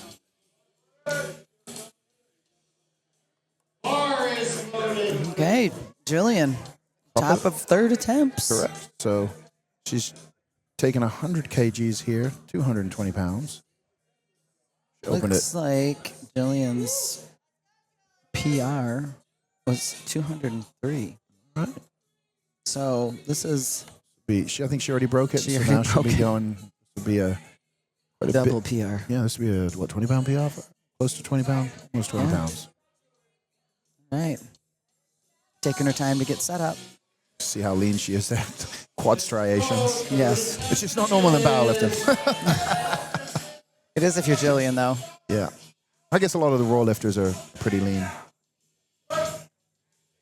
She goes. Yep. Keep driving through. There it is.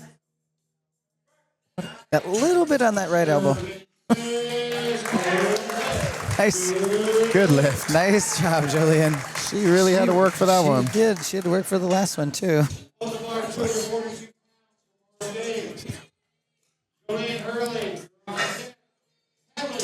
All right, we're going to have Maura coming up with a 110 kilo attempt. Gone 2 for 2 242. so far. So Yeah. small 5 kg jump after her second attempt. All right. This would be a, 11-pound PR for her? The ladies are knocking out some PRs on bench. Sets up that PR total, so.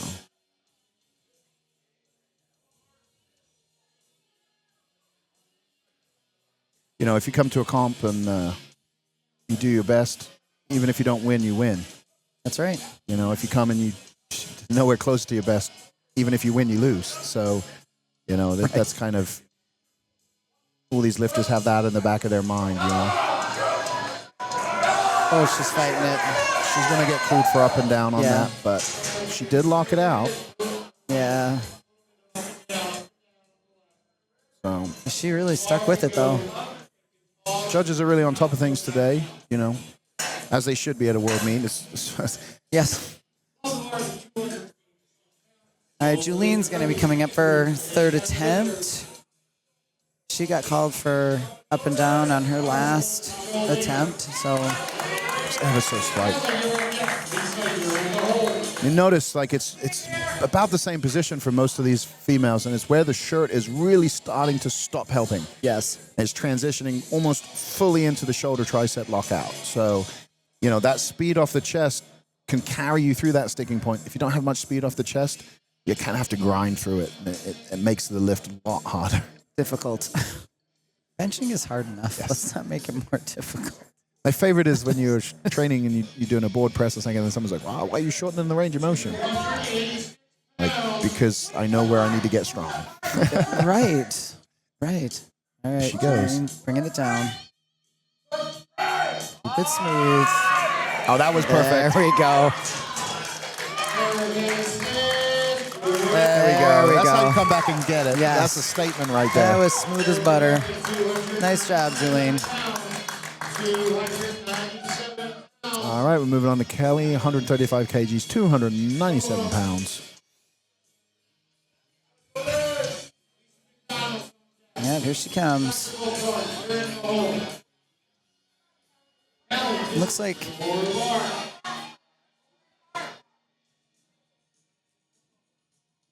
255 was Kelly's PR. This is a big PR. Way over that. Yeah. Amazing. She obviously figured some things out. She might have got a new shirt that's better suited for her body type. We were talking about this earlier. If you look at the shirts, a lot of the shirts have different cut sleeve angles, and that can drastically change how it works for your body type. And the lifter I was talking to, he likes one shirt style. I like the other. So there's no right or wrong. It's just what's right for you. She fights Come that. on, come on. Push, She push, gets push, the lock. push, push. I think she's going to be called for up and down, I think you're right. unfortunately. Yeah, 2-1 up and down. Yeah, she knows it. It's just so annoying, too. And you're just like, you know what's happening. And Thing you can't is, make it stop. She knows the strengths there, and as long as she, continues and doesn't get hurt or anything like that, she'll come back and get that again in the future. But she knows it's there, you know.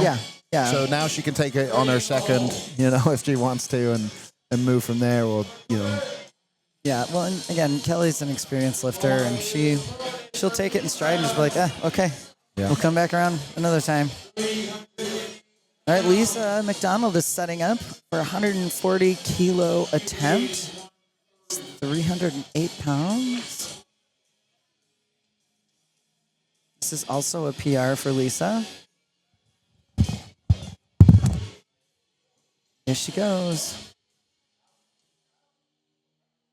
All right, she's got the handoff.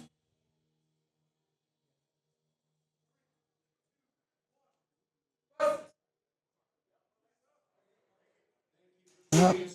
No lift. Bar started to come back down. Good job, spotters. All right. Rolling right through these third attempts for the ladies. Amelia Volkert is up for her third attempt.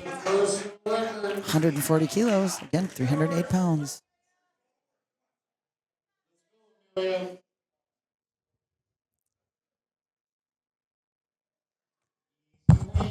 Working on that setup.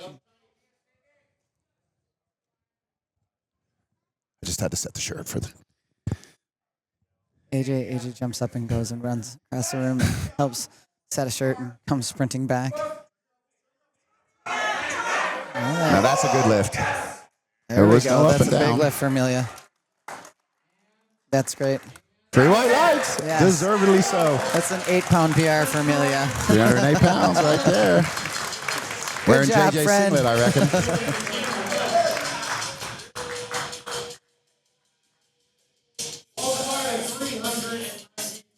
We're going up to 319 pounds on the bar, right. 145 kgs for Amy Bardenelli. Yeah, these ladies are really knocking out some good benches. Lots of. You can tell the ladies have been working on their benches in their training cycles.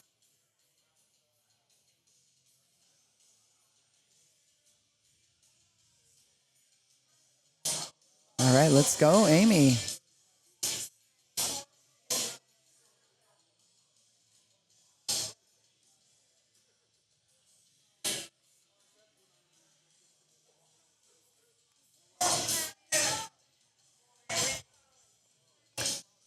We have excellent photographers here this weekend. We have Moments in Power. All right, she's got the command. Oof. Straight into the Kind of got away from her. straight into the rack. So the strength is there, just not her day with that weight today. It's unfortunate she got called on that second attempt. But All right, Jocelyn is up. now we set that shirt a lot more aggressive than the last 2 attempts. She's had 2 perfect benches. She's gone 5 for 5, but the last bench was a little slow. So I think I just heard Fred Clary say this is a national record attempt for 56 Jocelyn. kg, 325 pounds. Amazing.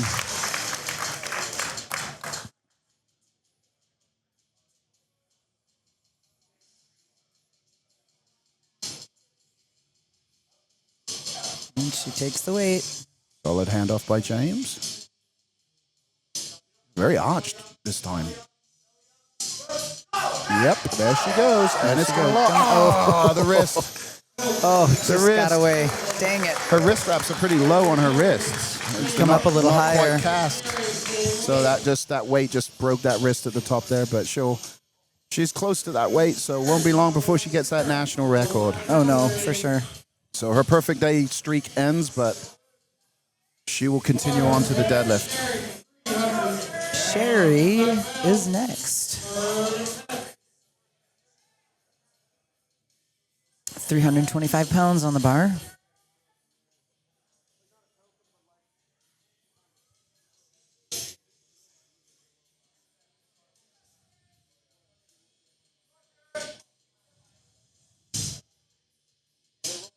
Oh, there we go.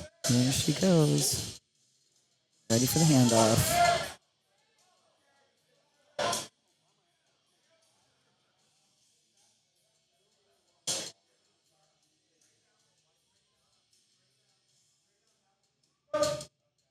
Bringing it up. Beautiful. That third looked like an opener. Yeah, 325 pounds for Sherry. Sherry is having a day. 6 for 6 so far. Yeah, she's really having an awesome day. All right, Sarah's coming up for her third attempt. 160 kilos on the bar. It's at 352 pounds. Yep. You can see that Sarah's shirt is pretty jacked now.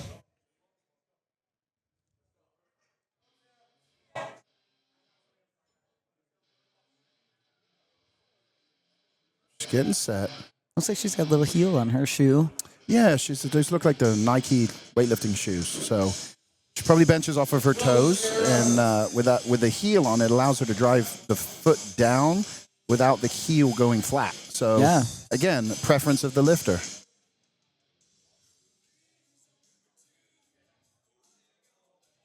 Looks good on the bar. I think she got called for her butt on the last attempt. So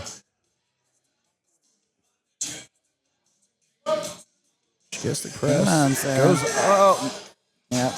that right arm just didn't want to work today. Yep. Uh-oh. It's always really annoying when your right arm doesn't want to work, or either arm. She all right? She okay? Yeah. Taking a minute. Yeah. Oh, she's okay. She's okay. Okay, she was just taking. Sometimes that blood rushes to your head. You need a few minutes to get off that bench. Trust me. You gotta shake it off before you get up. Yeah. Okay, here comes Val. I've had a few times I gotten up and got dizzy. Like from getting up too fast. So. And then you fall down. And we don't want that. Nobody wants to pick powerlifters up off the ground. All right. Valerie Oliveira up for her third attempt. Second to last bench. 374 pounds, 170 kg attempt by Valerie. She got it on her last attempt, but she got called for an up and down. So see if she can clean it up and finish strong here today. She's building, almost there, about an inch. She gets the press command, easy number. Oh. There we go. Smooth. So they just gave her a little bit more shirt on. There we go. And she came back and smoked that weight. So it's not going to be long before she's over 400. I tell you no, what. for sure. That was really good. All right, one bench attempt left for the ladies. It is Jenna's turn. And then we'll check in on the formula and see who's leading and who's not before we move on to the bench. Have you been getting your maths going over there? Well, I just pulled up lifting cast. I was trying to make you look like super smart over here, just like calculating in your head. No, my math was not working. That was the problem.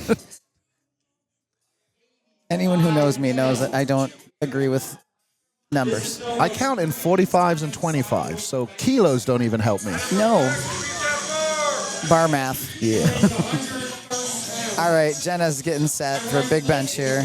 And then we have the 25 kilos, 55 pounds. It throws me off completely. I'll have 3 plates on it. I think it's 315. I'm already over 400. It's like, come on. You're like, what's going on? All right, Jenna's working it down.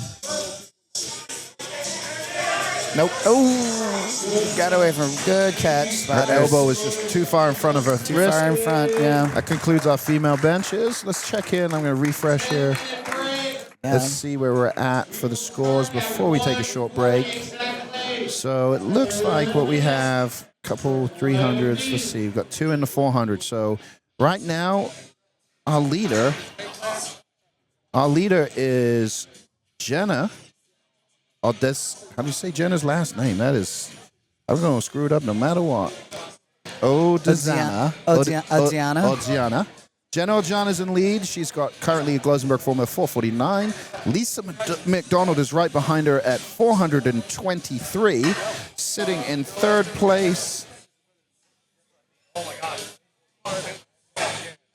with 392 is Julian Hurley. Julian Hurley, all right. All right, the ladies are up for a battle. That's your top 3 going into the deadlift. We're going to take a short break and we'll be back with the men's bench press in 5 minutes.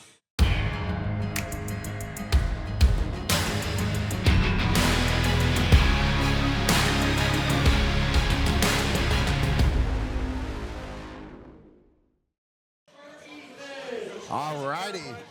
We are back with a bench press men's flight here at the WPO Pro Show at your Barbell Hall of Fame. Our first lifter is Ethan. He is opening with 212.5 kgs. I think that's 468.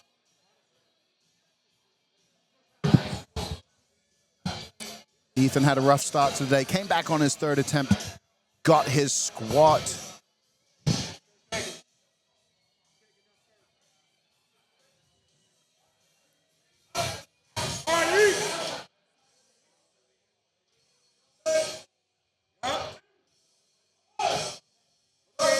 Got the press command, locks it out.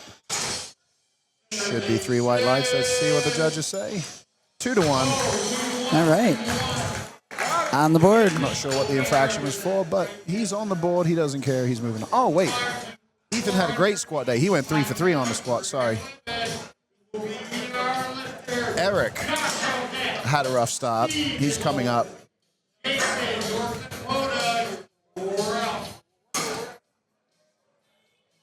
All right.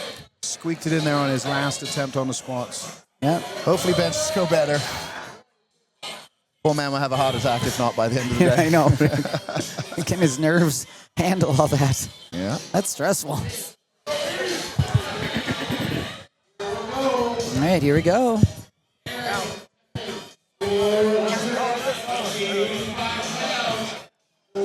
£485, 220 kg opener. Building on his total.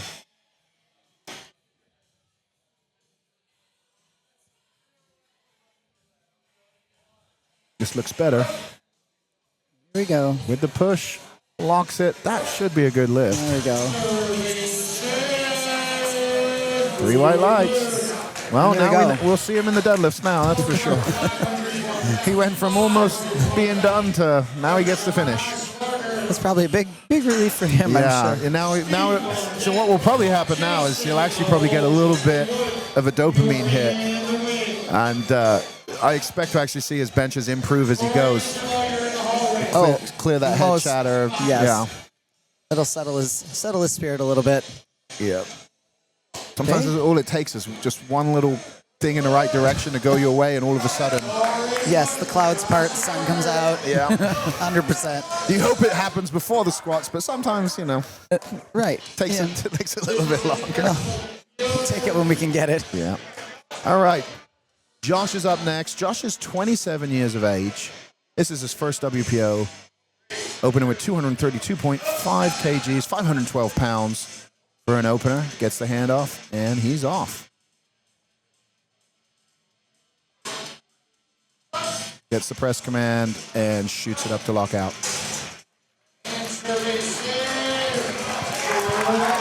And he's happy with that. On the board.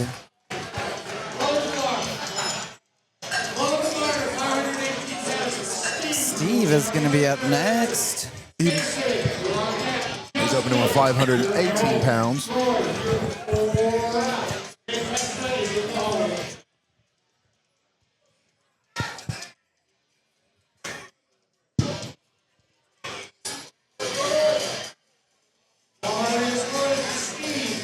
Hey, bars loaded. Getting his wraps on. Now that must be a new Inza singlet. I've never seen one like that. It kind of looks like a squat suit, but It does. I have never seen anybody wear a squat suit to bench, so I'm assuming it is just one of the newer singlets with a high cut. I like the thickness of the straps I there. was gonna say, nice thick straps. And that shirt, does that have laces on the arms? That shirt has laces on the arms. Looks like it. I have never seen that in my life. Well, now you have. I mean, we got it on the squat suit, so Why not on the... I guess technically, why not? Yeah. See how it operates here. And there he goes, building. Dead stop there. He's got to go lower, but he's got to keep his elbows. Nope. Nope. He's probably going to need some more weight on the bar. Yep. Yeah, those are lace-up sleeves. Interesting concept there is technically it should work just like it does on the squat suit. Yeah. Need a little tighter here, a little looser there. Yeah, but that's interesting. I'm thinking through. I'm thinking through like how it works versus like jacking the shirt, because when you have the laces like that, you're obviously tightening the arms, but you're not lowering, you're not changing the neckline position. Right. So it may be good, but can you get it as tight? You know, We should ask him. I don't know. You can get a pretty tight shirt on your arms. You know. Yeah. Oh yeah. Yeah. Yes. The marks that are left. Your arm doesn't have quite the size difference from top to bottom as you know, going over the calf does. Right. And then the hips to get to the waist. So, interesting concept. I would love to try one. Yeah, I always it would be like really seeing neat. advancement. So, all right, Jason Elhart's up next. I spoke to Jason in between here. He re-aggravated his hip on the squat. That's why he only took his opener pat. Like when he picked his second, he felt the squat. So on the third, he passed. He doesn't want to hurt himself anymore, and hopefully he can finish the day strong here. Get a bench, go on to the deadlift, see what he can do. So, opening with. His bench has been improving. We were talking about that on the break as well. Yeah, 551. He's almost there. He got the press command. There's the front delt raise, and he locks it. Did he get the rack command? Did he get the rack command? No, he did not.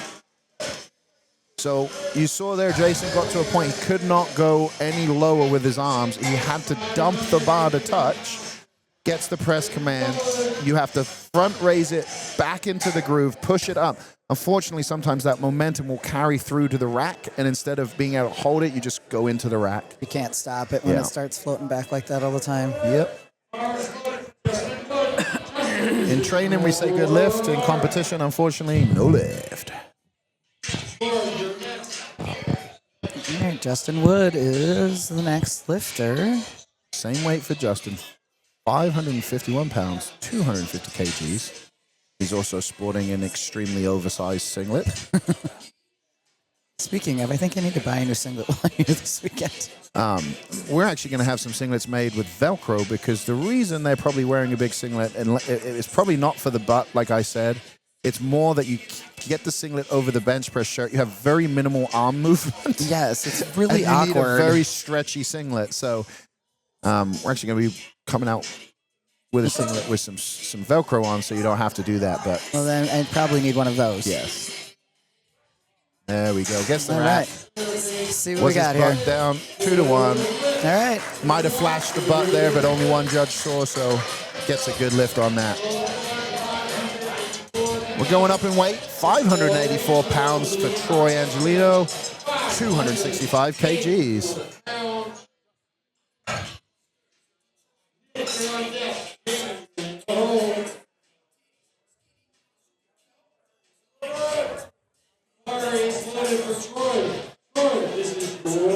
All right, Troy is getting ready here. Bar's loaded.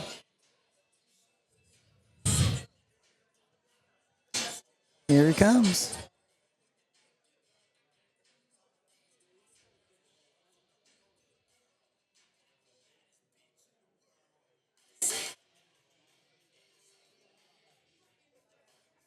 Getting set. Yeah. I gotta say, Troy was one of my favorite squatters.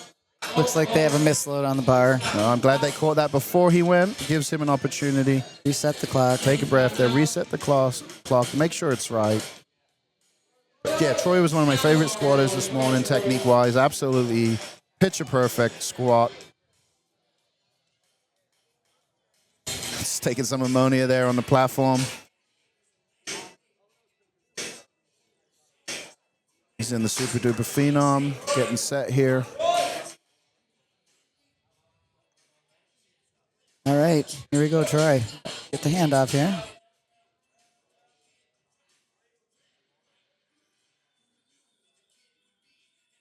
Go, bringing her down. Oh, there goes his belly, pushes it up. Beautiful.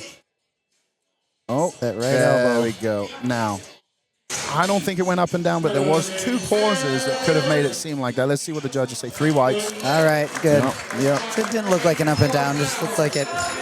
He pushed in a very, I guess you would say, straight line if you're looking at from the, like what the bar is up and down. Yes. But if you look at how the body is angled, he's actually pushing away from him.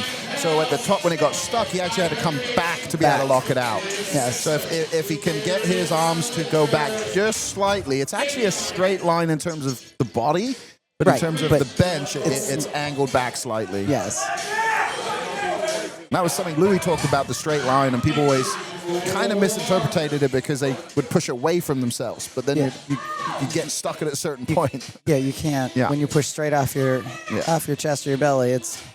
And if you're set up right, your forearm has a slight angle to it, so it's a straight line from the elbow to the hand. Right. You'll Nick see it is here bringing it down. with Nick. Same thing. Look, there we go. See how it goes, and then back. Yeah, that is the bench you want. He lost his wrist, but I think it was a good lift. It's a good lift. Yep, good lift. They got that rack in just in the nick of time. A lot of time that wrist can be solved with a higher wrap across the joint. But there is a case to train your forearms, to train your wrist strength for that very reason. So I've had surgery on my left wrist, and since then I've learned to wrap a little higher on my wrist to keep it really secure and stable, because otherwise, it hurts. But if the wrist goes, it's hard to stay where you need to be. You can do it, but it's very difficult. Yeah. It's better to not have to do it. Agreed. Here comes Jamie, opening with 611 pounds, 277.5 kgs. He is in the F8 shirt. F8 started making poly gear this year, and I've used it myself. It's absolutely phenomenal. Reminds me of the old Rage X material from Inza. Just a little bit, I guess, tougher. So I guess probably a thicker material, more aggressive, but very similar in terms of groove and everything like that. I really like. I haven't tried one yet. Yeah, I really like the straight arm cut that they have. They have two cuts, and I like the straight arm one.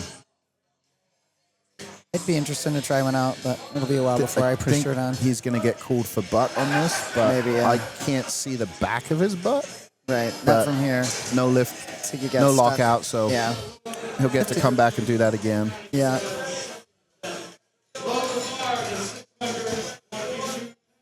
All right, we're loading the bar for Reese Benson. Reese is opening with 622 pounds, 282.5 kgs. Reese is a 140 kg lifter out of Cincinnati, Ohio. Lifts with the sweatshop crew down there.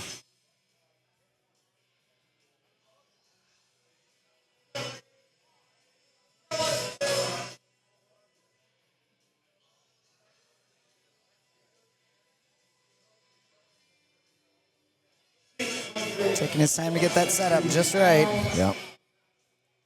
And we'll see what happens here. These are openers, so we've only seen one miss so far. Hopefully that trend continues and we keep seeing good lifts here. Get as many people through this meet as possible. Oh, that came down pretty easy. Yeah, that was a smooth touch and super pitch. Well, there you go. Conservative opener, easy weight. They'll adjust the shirt, jump the weight, and might not look as easy to touch moving forward, but great way to start the bench press. I noticed that he had his Velcro up pretty high in the back of his. Yeah, that's seated all the way up. When you're worried about touching, that's the trick there. You got to put the sleeves all the way in the armpits as much as you can. Bring that collar up as high as you can. And it's going to make it a lot easier to touch. You actually can touch higher too because of where that pressure point is, so you don't have to go as low. So it saves a little bit of the elbow, the wrist, and then, take the risks as you move forward. Sometimes the shirt's so tight, even like that, it won't touch, but, ideally you can touch there, then you kind of lower it down, go from there. Tim's up next. He's just showing the judges his elbows. He's got a slight. Can't straighten him out. His arm straight type elbow, so it's pretty obvious, pretty clear to see. We even just stood there, so. Well, there's his two biggest fans right in front videoing him again. Yep. And I don't know if this is true or not, but from my eyes, it looks like he's in a single ply shirt. Doesn't look very thick. And he's building there, and then he gets the press. Gets the rack. Should be a good lift for him. It doesn't look like a very thick shirt at all. It's single ply. Yes, it definitely looks like he opened with a single ply shirt. Let's see if he might jump to it. It might be a double ply sleeve. It looks like it has a bit of stitching on it. Oh, 2 But to again, 1, so you got good lift. Yeah. you know, Tim's experience, he probably knows where he's at, what he needs to do. And, you know, sometimes you'll change shirts. Sometimes you'll jack the shirt, you know, pull the shirt down. Yep. And I can't remember who it was, but they had tattoos. The WPO lifter back in the day. Oh, yeah. Who was it that had I think it was tattoo? maybe it was Sean Latimer. But they had tattoos where the bench shirt was. Where their they wore a denim bench shirt, where the denim shirt would go for each attempt. For each attempt. I guess it takes the guesswork out of it, you know? Yeah. The only downside to that is you can't really change your shirt. Stuck with it for life. I mean, I suppose you could scribble it out with that tattoo. Maybe they Make it weren't a new one. They might not be tattoos. They might have permanent marker it for. I don't know, but it's. I thought it was cool. It is cool. Yeah, I thought it was cool that you would be that committed. Let's lift more and think less. I mean, Yeah. I think that's great. Yeah. And if it's not Sean Latimer, it's someone else, I apologize Yeah. for forgetting who it was, but it was over a decade ago. Any hack we can use. Yeah, Roman Machado is up. 302 kg. All right, Gotta Roman. keep fighting it. He locks it. There's some up and down on that bar. Yeah, it was 2 to 1. Yeah, up and down. I don't know if you guys can see on the stream, but our judges are on their hands and their knees making sure that these lifts are good. So, All right. Got Big Jake Siebert coming up. Looks like he's got Christian Fight over there helping him get wrapped and set up. Christian is as tall as Jake. Kind of. Christian should be as big as Jake. Christian should be. I'm gonna tell him that every time I see him. We do feed him. He does eat, you know. He asked me at dinner that time we went out, and I was like, "What do I need to do?" I said, "Gain 150 pounds." Like, Oh no. When Christian met Louis for the first time, it was the greatest day. He's like, if you gain at least 300 pounds, you might be a decent bencher. we still laugh about that. It was great. Oh, it looks like Christian's going to take a center, which is good because Jake's going to need that bar picked up pretty high. they're gonna need to get it out there pretty far. They're gonna do a 3-man with this. Sides are helping with a handoff. Yep. It makes it so much easier that way. You get it out quicker, in the right place, and then the center guy is just responsible for making sure it's balanced. Building, he's almost there. Gets the press command, There it is. throws it back, Smooth. locks it out. There we go. Was his butt up? 3 white lights. 3 good white lift. lights. Really Yeah. nice. That looked like a good smooth handoff, too. Yeah, his setup's very similar to mine. His feet are in front, mine are behind, but the way his body looks, it looks as if you're off the bench, but the back of your butt is still on the bench. on the bench. Yeah. I always get a lot of flack, too, because I have huge leg drive, so I shift, and that makes it look even worse, so... So maybe if you just had Yeah. like a really, really extra big singlet, it would just be saggy enough and nobody would see any of that. Yeah, my last meet I could have done with that big singlet, and that butt flashed on that opener and made it. The opener was a terrible. I should have just had them take it, but yeah, I got called for butt for that reason, so I had to change my setup slightly and fix it. And sometimes you just take your feet wider, turn your heels, something like that. So you'll see these lifters adjusting as they go on. Whether it's the shirt, whether it's the setup, even hand position, sometimes lifters will change as they move forward. Oh, absolutely. Just they know how the bar needs to feel, how their shirt needs to feel according to how much weight they have on the bar. Here goes Patrick, 320 kg, 705 bench opener.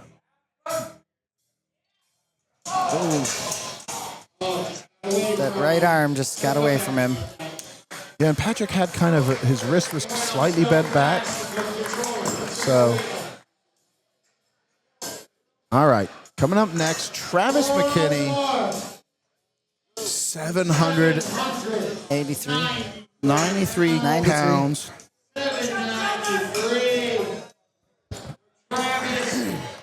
360 kg bench here. Now Travis scratched his third squat. Save himself for the rest of the day.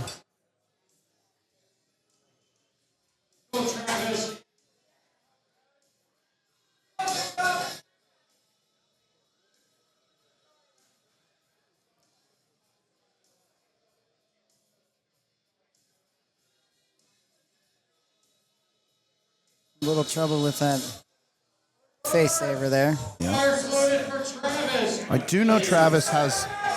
Oh, well, I haven't spoke to Travis, but I do know would like to break Sean Frankel's total record today. So we'll see where he goes, but he's going to have a big day. Sean Frankel was one of the most incredible lifters I've ever seen compete at a big iron barbells. We mentioned Becca Swanson earlier with her huge squats. Sean had huge squats and huge benches in the 220 class. So we'll see what Travis can do today. At the end of the day, he's going for PRs, opening 793 pounds in that gray line overkill. Touches and presses. Oh, no, he's got up and down on that. Yep. Yeah, they're not going to give it to him. 3 reds. The thing about Travis is he'll take that, he'll figure out real quick what he did wrong, and he'll come around and fix whatever the problem was. All right, we're moving on to our first attempt. Big Phil Herndon. What is that, 832 pounds, 832 pounds? 832 pounds, 377.5 kgs. Here he comes. Looks like Phil posted about potentially having to use a single ply bench shirt today. Doesn't look like he did. He looked like he must have figured out that multiply. And here he goes. 832 pounds. Make some noise. All right, getting set.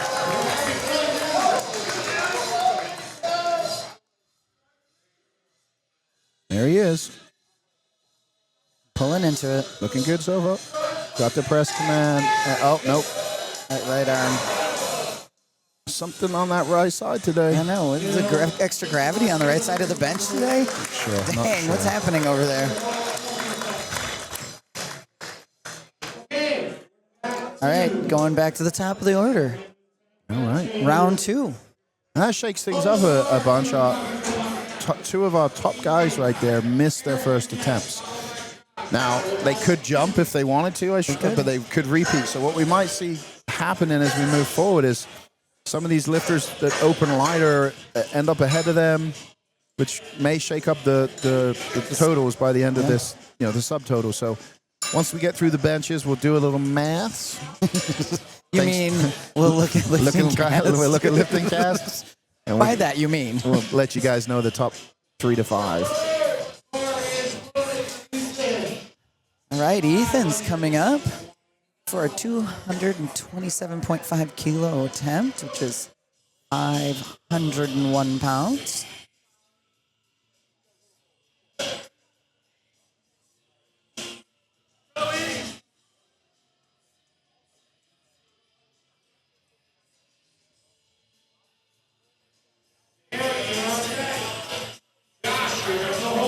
It's been perfect so far today. 5 for 5. 4 for 4. This will give him 5 for 5. Second attempt bench. 227.5 kgs. 501 pounds. And he's got a boogie. Is that 500 or 601? I can't tell. 501. Okay, thank you. Collapsed a little bit there. Managed to hold it. Well, there we go. they're going to call him for his butt. Yeah. I better stop saying that. I think I'm jinxing everybody Well, here. he kind of rushed his setup there. Looked like there was maybe some discrepancy on the rack height, and He lost his arch as he came down, flattened out. He recovered on the press, but it didn't help his butt stay down. yeah. And a lot of that is just foot positioning's in the wrong place. So if your butt's coming up, you're losing power that you've generated. It's coming out to nothing. To nothing, yeah. So you've got to change your feet. You're not driving down with your feet. You're driving away. And then there's kind of like, if you think of it, you push your feet away, but your feet don't go anywhere. So that force transfers back up through the body. The idea is it goes through the ankles, the knee, the hip, all the way through the body to the elbows, to the hands, to the lockout. And so if you see a butt come up, you're losing power there, losing potential, strength, and Losing that power. yeah. So it's not a good setup for you either. So No. he'll come back, fix that, hopefully, and get that on his third attempt. We're moving on to Eric. Eric's opening second attempt's 235 kgs. 518 pounds, bringing it down. I look good. That's the Come on. sticking point. Good, Gets through good, it, good, locks good. it. There we go. Question is, did it go up and down or just forward and back? 3 white lights. Good lift. Good lift. I think what Kind you of drifted said, forward. And getting that first bench right away really probably helped put some wind in his sails. yeah, I mean, that position he got stuck in and had to pull it back. You can lose it there pretty easily. So Yeah. he dug deep, pulled it back, locked it out. They'll tweak a few things, and he'll take a jump for his third. Josh Lyon is up next, 245 kgs, 540 pounds. All right. Bar is loaded for Josh.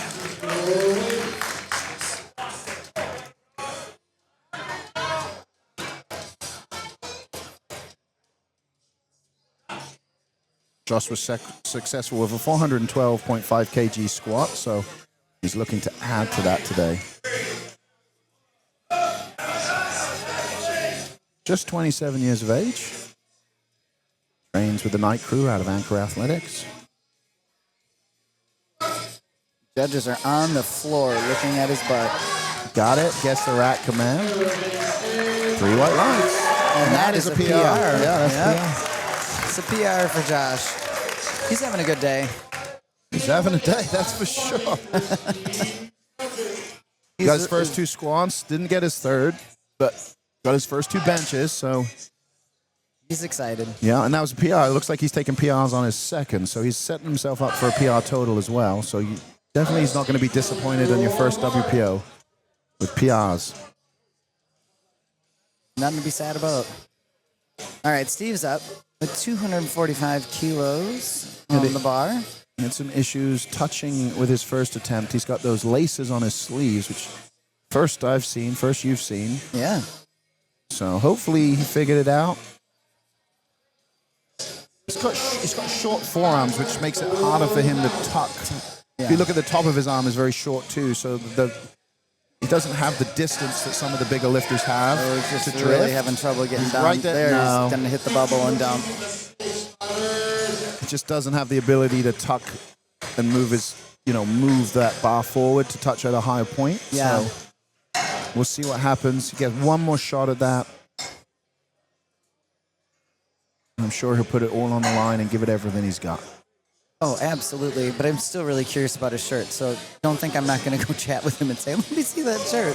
That looks I at least cool. want to take a picture and have one of my shirts done like that just to test. Just see what, Yeah. right? All right, Jason Ellert, our APO chair from North Dakota in the upper Midwest. Missed his opening attempt of bench. Yeah, Come just back. a lockout. He got it all the way up, and then right Yeah. there at the end, he lost it.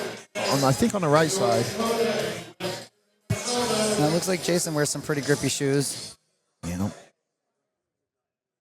big base, Here we go, Jason. kind of Kennelly style bench there. Oh, he's drifting on that right side again. Yeah. Lose it. Yeah, there it goes.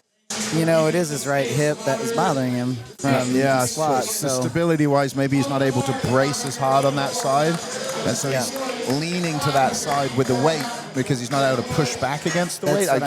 that's what I'm wondering is if it's not bothering him. Yeah, it makes sense logically. Who knows? But it would technically make sense, right? Like you're not able to brace as hard, push as hard. Therefore, that side is sinking on you. Then now you're twisted, coming down, trying to tuck, and Yeah, and I wonder if even if he could change his foot position or something just to give himself a little extra support on that side. and not knowing what that weight roughly is in terms of like what he can do, right now. Could you take some shirt away, make it easier to touch? Sure, but then can you press? Can right? you get So it? Yeah. You're Can you playing recover this it? game all day long with equipment, and that's what people who've never tried it don't quite understand, especially multiply specifically. Like the groove is not the same as a raw bench press. No. So Not even close. the technicality, there's a technical aspect to it, a skill level to it that like not everybody masters. early in their career. Sometimes it takes a long time to really figure it out. But once you do figure it out, it's like riding a bike. But, sometimes it's just a hit or miss. But then the injury comes in and got a whole new factor, right? Right. Maybe normally he's perfect. And then today he just can't get his belly up as high because he can't drive his feet down as hard, et cetera, et cetera. So Justin Woods up 594 pounds. Oh, they take the weight. What happened there? I don't know. Looks like he started to lose it. Got bobbly and wobbly. I don't know. I mean, not really sure where they took that, but he's technically allowed to bobble on the way down. In the WPO, the bench press has no start command, which means technically until you touch your chest, you can go up and down, you can bobble, you can teeter-totter. Yeah. I don't know what happened there. I'm not a fan of it, but that is the rules. You are allowed to do it. So not quite sure why they pulled that bar from him. Maybe he called it. Maybe he told them to take it. Maybe. But we're going to move on to Nick Testa, and he's going 6'11" on this attempt.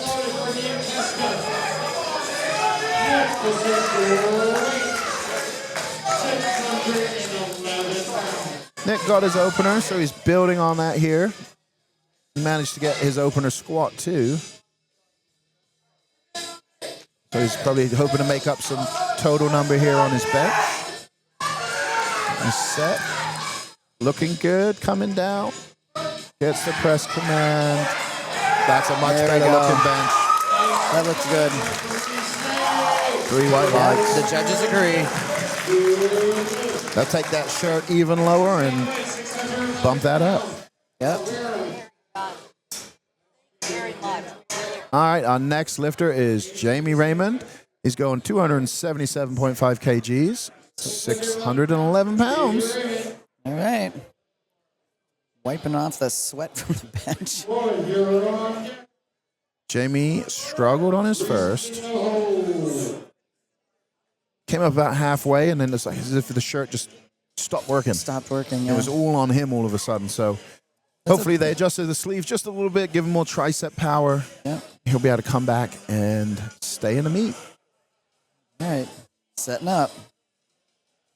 Big Rodney Woodward is handing off to him. Rodney is the latest member of the 3,000-pound club, ladies and gentlemen. That's amazing. Nothing like having one of the strongest men on earth as your handoff guys. And bringing it down. That was a much better looking bench. I didn't see anything wrong with The that. rack command. And a good lift. He gets to continue. All And right.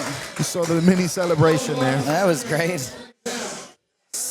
Now they get to jack that shirt as much as they want and go for broke, right? Like, the thing is at this point when you only get one squat and then you miss your opener bench, if you want a PR total, you've got to take a risk now. You're not going to bum out of the meet, and if you get another 5-10 pounds on your total, and it's 50-60 pounds below where you want it to be, who cares? Yeah, right. So I fully expect to see like a big jump here, him jack his shirt up and go for broke on that third attempt. So all right, we've got Troy Angelo up. Going 633 pounds. 633 pounds. Yeah. Little nose torque for good luck. Troy's best bench apparently was 551 coming into this bench. So this meet. So I think he's already surpassed that. Yeah. He competed last year in the WPO first year. He was also at Showdown at the Shore recently. Yeah. All right. Well, here he goes. Let's see what we can do. He's having the best meet he's had in a while for sure. Gets the press command. Bring it up. Right side. No. What is that right side? There is something going on over there. Nice try, Troy. I lean to, I have a problem with my right side, and my right shoulder has been injured for a long time, and someone finally pointed out that's probably why I'm falling off the bench to the right, Maybe. trying to get the lat. So a lot of it is your setup, and if you favor one side over the other, Right. You'll also your strong side might take more of the weight because you can kind of shift. If the bar is tilted, there's going to be more weight on one side than the other, even though it's distributed evenly on the bar because of the angles. So They're playing that game. But Reese Benson's up 292.5 kgs, 644 pounds on the bar. Moving up, moving these weights up. And I think Reese is sporting an old pair of Reebok lifting shoes. I'm telling you, those are pretty cool. They did those powerlifting shoes for a while. Yeah. I think that's what I can't tell if those are what brand that. But yeah, I have a pair too. I really like them. They're pretty wide and they're flat. Yeah, they're kind of they're basically Converse's, just a little bit more support. I like Zero shoes. There he goes. Oh, come on. I think they're going to get him for up and down. Probably. Yeah. Left side, he locked that right out, and the left was lagging, and it kind of dipped, and then he got it. But he'll come back, try that again. We're going to the top of the flight. Yeah, look at us. Third These guys are moving. Yes, they are. Not as quick as the ladies. There's a few more of them, but they're moving. Yeah. Roman Masacio's up next, 302.5 kgs.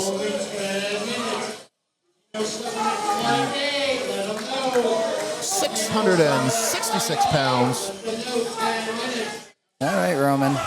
I totally mistook. We're not at the top of the third attempt. No, this is Roman's second attempt. I was going to say, how are we at the top? No, we're not. Roman is going to just add a huge amount to his total right here. He was first squatter, so. See, we're getting delusional already. I know.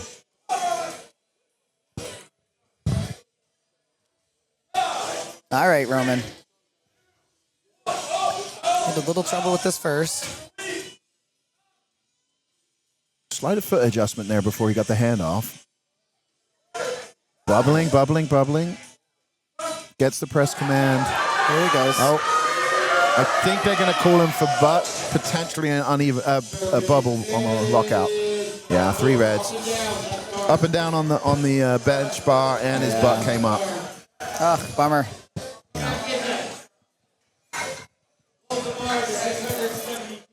To stick their butts to the bench. All right. Tim Boyce is coming up. 305 kilos going on the bar for Tim Boyce. Tim got his opener attempt, 285 kgs, so 20 kg jump, about 44-pound jump.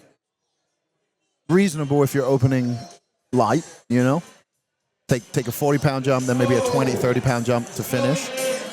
He's in the same shirt still, so yeah. Looks like they pulled it down just slightly. Not too much, though. So you must feel pretty confident, pretty strong under that bar.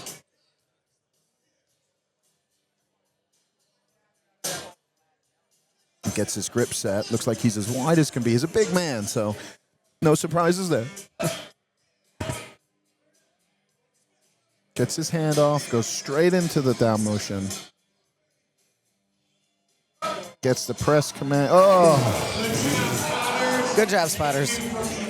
Hands were behind the barbell too much. Yeah. I mean, he almost looked like he was like almost like what you do for a JM press, but like on his stomach.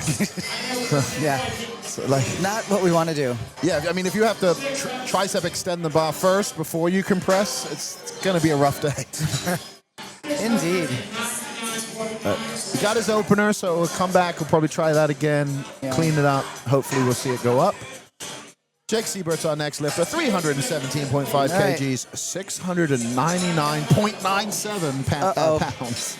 Is that this even is the a number? worst kilo number in existence. Ever invented. Yeah. But it is. And the squat, which is like, it's like 999, 998, so and then bad. 103. It's 1,003. It's the worst. Yeah.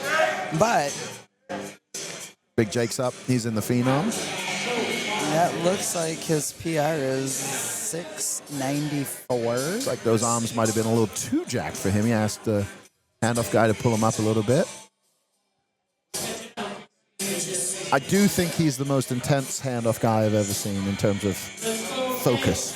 Christian. Yeah, look at him. Yeah. Oh no, Christian loves powerlifting. I think if he had a ruler in his pocket, he might pull that out to make sure everything is perfect. He might. Yes. Get it out there. right, let's Jake go. opens his knees to create the base. Touches. Oh, lost it at the bottom away. there. Got away. Came down a little too fast. I think that momentum just couldn't stop threw it him from off. rolling. Yeah. Yeah. Now Christian learned all of his powerlifting from the founder of our team, which was James Burdett. So we've all learned a lot from. I call him Pappy, but everyone else calls him Priest. He was another great WPO lifter back in the day. Yeah. We miss him. He lives in California. He does where? Yeah, he's near LA. Does he train still? He's at Mendy's gym. Oh, that's why I haven't seen him. But I've yet to been to Mendy. I've yet to go take that. It's not that far from me, but I've just yet to go. Well, that's where you'll find him. All right, Patrick Warren is on the bench. 705 pounds. Yep. 320 kg. Oh, beautiful. Ah, that right side. There's some right side itis going on. Extra gravity on that side. Someone's breathing a little heavy on the other side. I know what it is. The door is open here, and so there's a breeze lifting the left side of the There you bench. go, up. yeah. It's the right side that needs a fan. We're going to start a conspiracy theory here. You watch. Oh, in powerlifting, Yeah, it's possible. You're going to see comments about how the open door created a draft that caused Unfair benching? the air under the left side to raise the bar for the lifters, Maybe. and they only had to push on the right. Stranger things have happened, right? That's true. All right, Travis McKinney is up. Second attempt here. Now, Travis missed his opener. Did he take the same weight, 360 kgs? He did. He took the same weight, didn't jump. He's playing it safe as safe as he can play it. Again, if he gets this, he can take a big jump for his third, so I'm sure that's in the back of his mind. Perfect handoff there. Gets set, belly up, looking great. Gets the, oh yeah. Nope, no. Fight it. Does not get the rack command. I don't know, it So looked like he was... It didn't really look like he could press more. the shirt is flying it up off of his chest. He just doesn't have the triceps to lock it out. Now, that may be fatigue from the cut. Maybe. It may be that the shirt, like he might not have put the weight back on, like you said earlier. His shirt might not be fitting the same. Could be tighter, could be looser. We just do not know how it's fitting compared to before. It's So unusual to see him struggle like that on an opening bench. But we saw Ryan go out on the squats, who was a contender for the title. Travis now has one attempt to stay in the meet. Phil missed his opener. He's coming up right now for his second attempt, 377.5 kgs, 832 pounds. Now for Phil, this should be a good up. Phil benches over 600 raw, so I think. It's probably more just fighting the shirt. We're working with the shirt. There he comes. Push it up. Push your right arm. Nope, that right arm Does not get it. All right, well. Guys are going to be adjusting those shirts for sure. It's going to come all down to the third attempts to see if our leaders stay in the lead or if they are out. But if they are out, that means it is open for anybody. Door is open. And let me tell you, if that door opens, there are going to be some guys running through it. All right, now we're to the top of the order.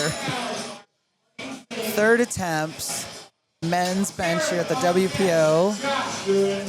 York barbell. About to go down. We have Ethan coming up for his third attempt, 501 pounds. I just looked up Phil's bench, so I didn't want to miss it. He's a 550 bencher, so still big bencher. That's a big raw bench. It is indeed.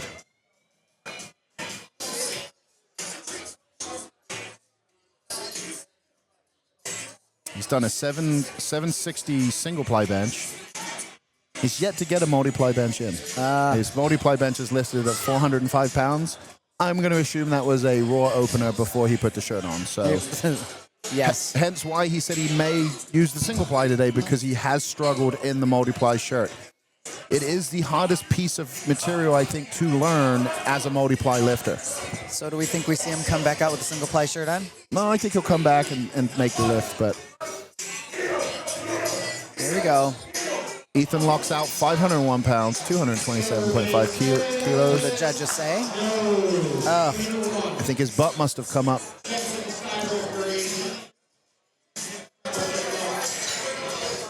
Yeah. They're saying he didn't. His butt came up about an inch. Yeah. Unfortunately, Eric got his opener, so he's in the meet. He's not out of the meet. He went 3 for 3 on squats, got his opener bench. He gets to move on to those. He's not going to be happy, but he does get to continue. But so. you get to, so cut your losses and go get ready for deadlifts. Go have something to eat. All right, we have Eric coming up. 540 pounds. Was successful on his first 2 attempts. He's gone up to 245 kg, 540 pounds. Kind of having a good comeback. He hit that 3rd squat after almost bombing. He's gone 2 for 2 now. Let's see if he can get this 3rd, because it will really help him with his total. He's only 100. He's one of our 100 kg lifters today. So formula-wise, he's giving the big guys a run for their money.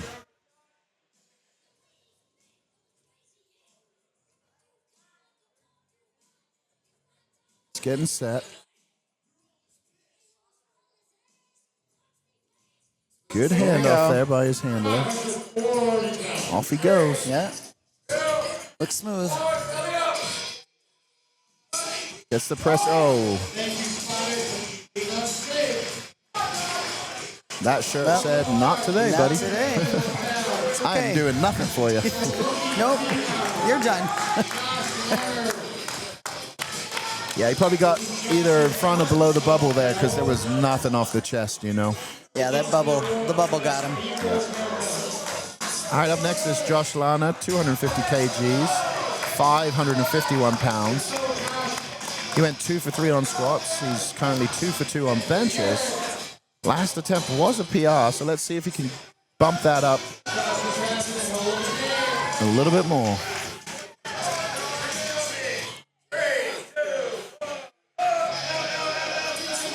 All right. Let's get the handoff. Here he goes. Building, almost there. Half an inch. Gets the press command. Oh, bubble, but he pushed through it. Locked it out. Did it go up and down? Yeah. Bummer. Could have been butt, too. Up and down. They got him on up and down. Okay, well, he's still having a good day. It almost came up too fast off his chest, like he wasn't ready for it. He wasn't ready. But like, it pops off oh, your chest that fast, it can throw you off quick. Well, you have to catch it, right? So if you're not moving at the same speed, it will come back down. Yeah. By the time your brain catches up with what's happening. All right. Steve Seuss is our next lifter, 255 kgs, 562 pounds. He needs this to stay in the meet, ladies and gentlemen. All right, let's go, Steve. Comes down to this lift. You And see they've adjusted this lace-up shirt. what kind of grit he has here to fight it out. He's going to have to pull it down as hard as he can to touch. And then let's see what happens. But he's got to get the touch to get the press command. Otherwise, not going to have an ability to try. There he is. That's better. He gets it down. He does get the press command. There we go. Fighting it. There we go. Gets the rack command. Okay, did he get it? Yeah. 3 there white we go. lights. Stays in the meet. Dang, amazing. Look at that.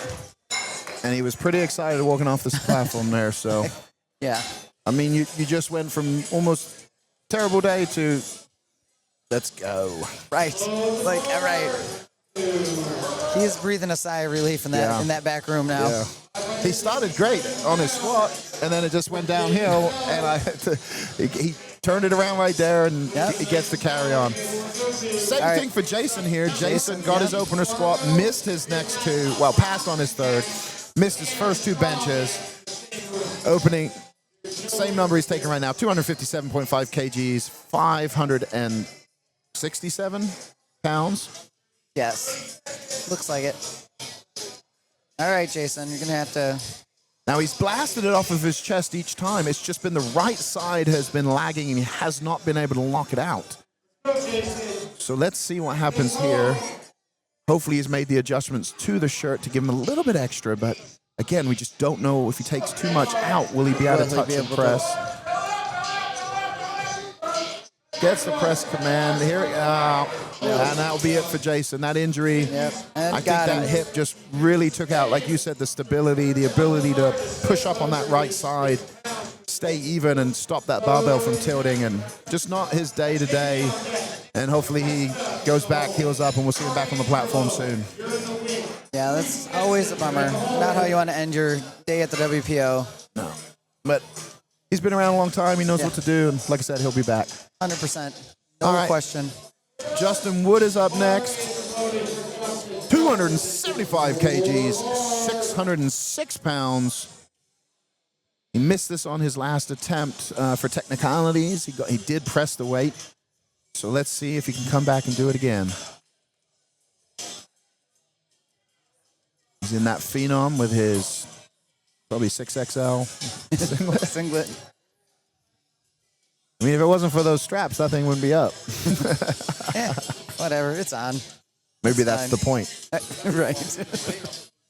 Probably. 606 pounds. This handoff guy's got epic pants and fanny pack there. He's bringing it down. He's building. They definitely put a lot in that shirt. There he is. Gets the press command. Oh!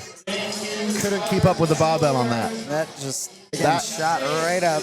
Took him by surprise. That shirt was set the best it could be set. Unfortunately, he wasn't able to follow it quick enough, and it shot up and drifted on him before he could get his elbows under, but he is in the meet. It gets to continue, and he will try to turn around and finish strong today.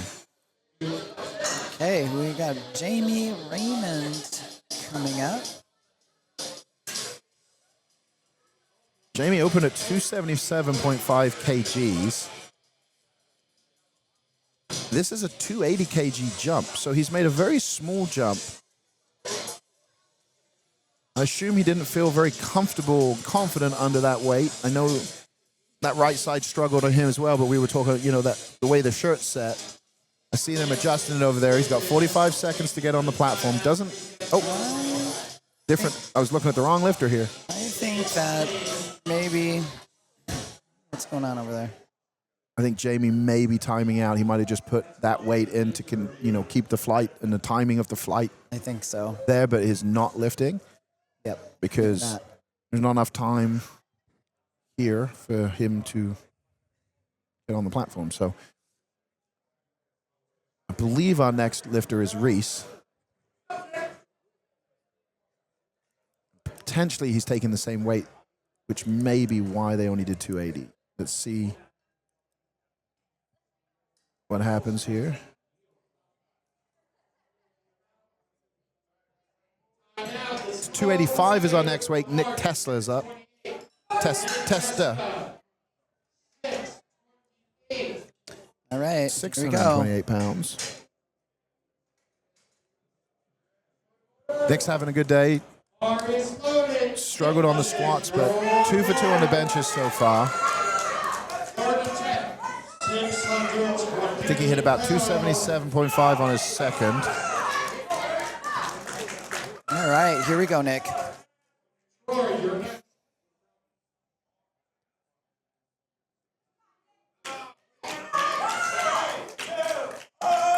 This will be a small PR. Best previously is 622. This is 628. No. And that right side is wacky today.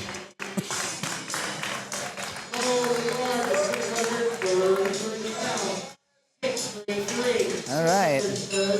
We're moving on to Troy Angelo.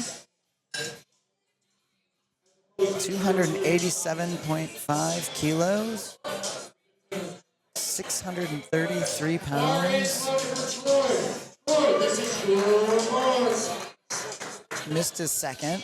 Coming back around to get it on the third here.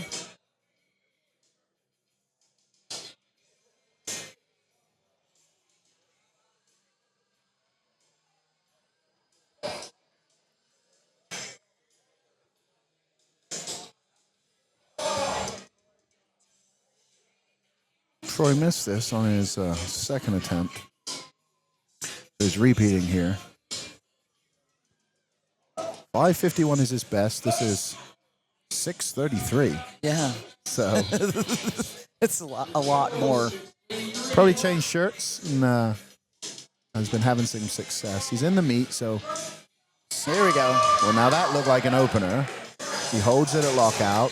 Does he get the whites? Will they give him the lights? And he gets Yeah, white lights. good lift. Yeah. All right. Well, that's a be- nice day on bench. It's a big PR. That's a really Or big PR. 90-pound PR. That's huge. Who does that on bench? Troy. Troy Angelo does. That's who does that. Okay. Reese Benson is coming up. 292.5 kilos. 644 pounds.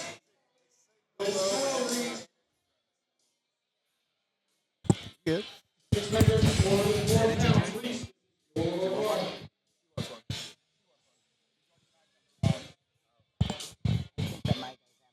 I'll get one. Reese Benson's up 292.5 pounds, 644. 644.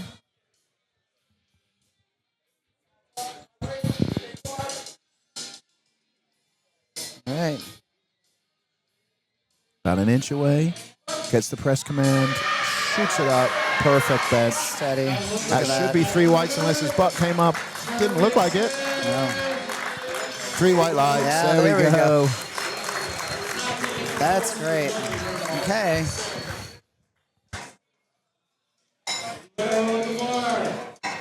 So Lift and Cast is helping us out up there on the screen. It says up there that if Roman gets this next bench, he will stay in first place. Yeah, I think that they have them in their weight class categories. Probably. For the Weight records. class.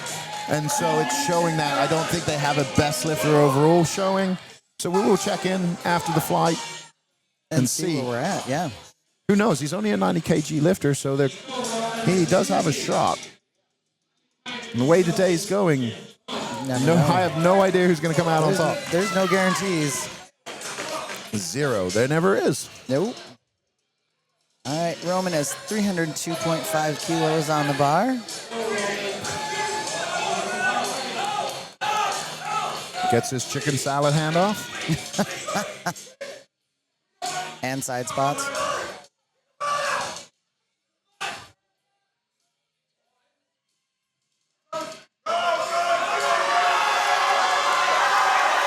Oh, He there we fights go. it. It looked good, but did his butt come up? Did his butt come up? Is the question. 3 whites. And the crowd goes wild. That was a really good lift. It must have stayed down. Yeah.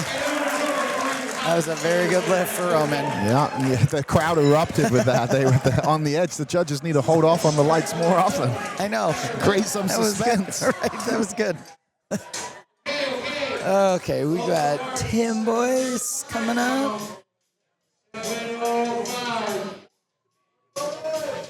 All right. Going after the 705. Missed his second attempt. Did get his opener. Yeah. 285, so it's a big third attempt for him, but clearly he's playing the game a little bit, going for a number he wanted That's today. right. He came a long way. Yeah. He said he's from what, Oklahoma? Mm-hmm. Yeah. He's got his F8 shirt on. Now his best is 855, so not sure if that was potentially in a band shirt versus a poly. If he had an injury and he's coming back, I just don't know enough to know, but slightly off. Yeah, it was an unlimited bench, so. It's an unlimited bench and full power single ply. No go on that for Tim, but he did get his opener. He gets to stay in the meet. He's 2 for 6 right now, like we said. Sometimes you have a 3 for 9 day, you know, but you get a total. he's still in the meet. That's right. You're still there. Yeah. All right. Patrick Warren is coming up. 320 kilos. Still 705 on the bar. Patrick has to get this to stay in the meet. He had 2 really good squats. He missed the second, came back, smoked it on the third. That was huge.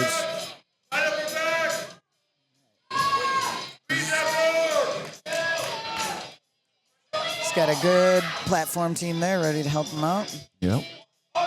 3-man handoff, make it easy. Yep. Let him settle. Get set, belly up. Just got to tuck a little bit. He's right there, pulled straight down.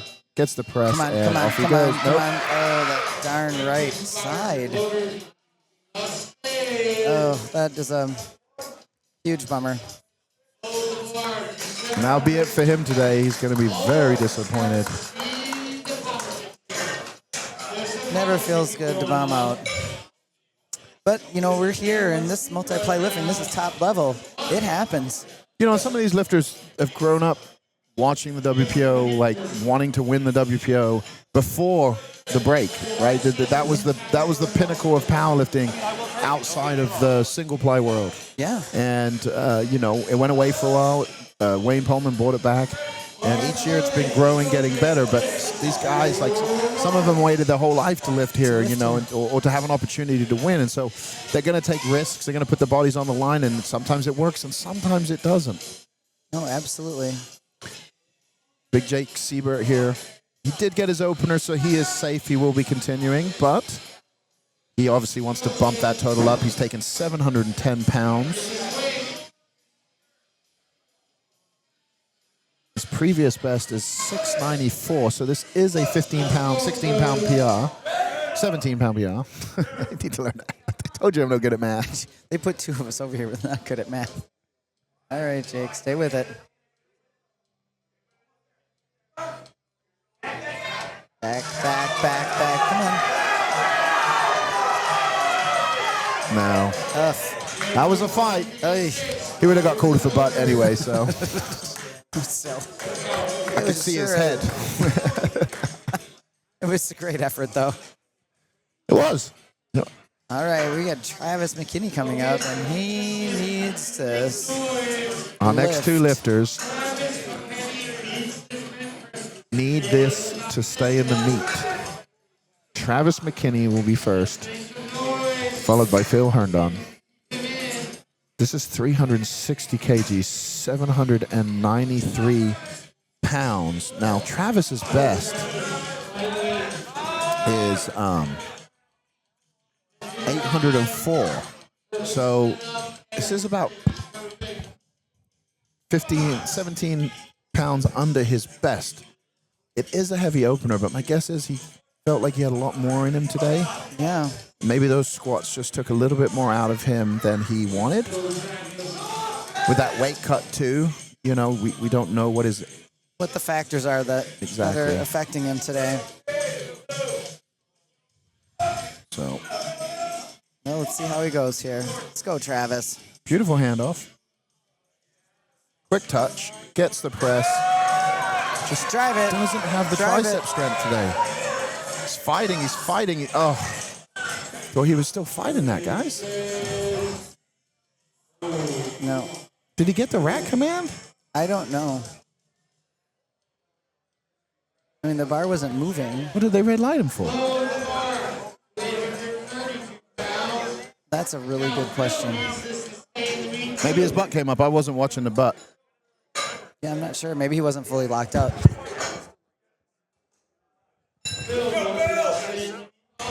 One time!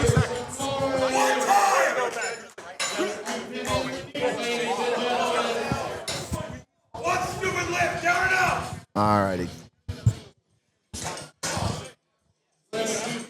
Okay, so All right, Phil's up. Phil has to get this to stay in the meat. He sure does. Let's go, Phil. Pressure is on. It is.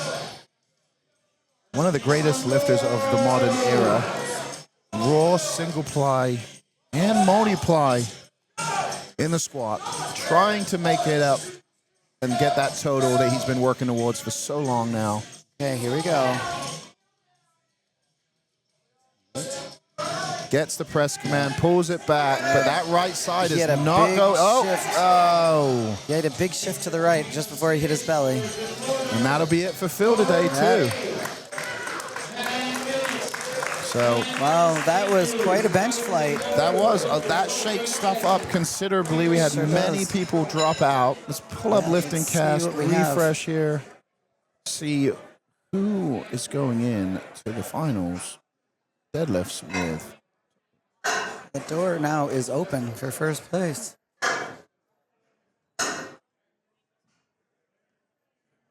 All right, so what are we looking at? Got some 400s.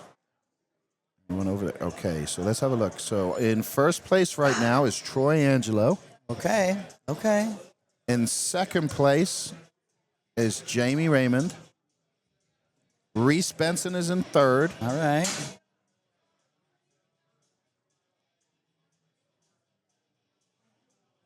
Roman Mustachio is in fourth. So they're probably pretty close together, too. In fifth place, I believe, is Nick Testa. Okay. Well, There it you go, is ladies and gonna be gentlemen. a show. That is our top 5 for the men going into the bench press. We'll be right back after a short break.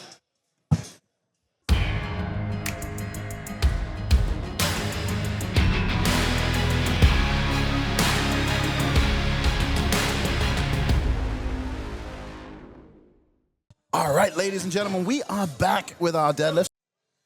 This is over 3 times body weight for an opener on the deadlift. That's crazy.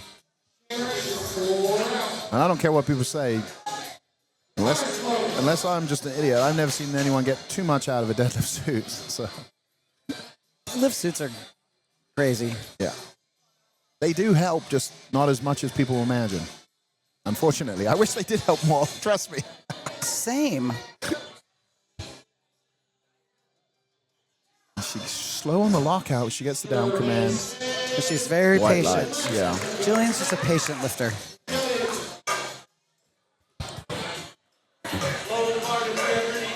She's had a big day so far, so she might need to eat some sugar. Get her some- Snickers bar, Yeah. Get some gummy candies or some Snicker bar, Sour Patch. anything. All right, Amy's coming up. Brent used to drink a Coke and then eat a Snickers bar before deadlifts to re-get his energy. That's amazing. But yeah, sugar is the key. Oh, we got to clean the bar. Someone already bled on the bar.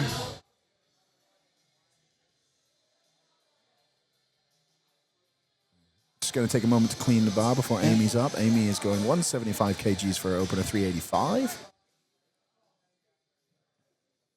to be Taking an her exciting finish today. her belt off because she. Needs to probably get her a Yeah. breath before she... Why are they putting chalk back on the bar? Oh, because it there was was wet. there was blood. Yeah, they'd take the blood off. Sorry. had to use the cleaner. I'm so confused. Chalk just absorbs any of the moisture. All right. So Amy's- we'll probably be taking a few breaks. Deadlift tends to be quite a few cleanups, blood, other body matter. Yeah, it happens. It's normal. It is. Straining that hard. Could be worse. Could be worse. Oh, absolutely. All right, Amy's 385 pounds on the bar. And that's a good lift for Amy. Yeah. Great. And Amy's got her total.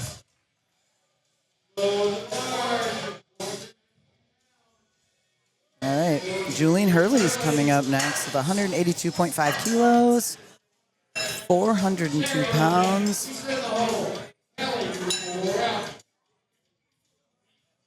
She's looking ready to go.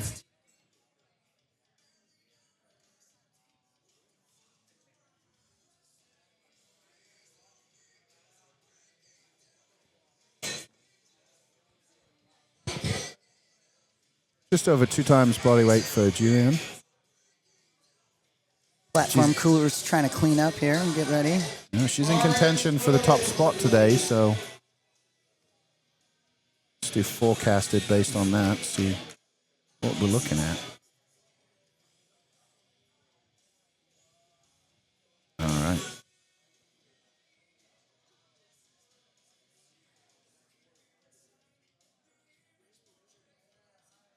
It's that easy. There you go. That was an easy opener. All right.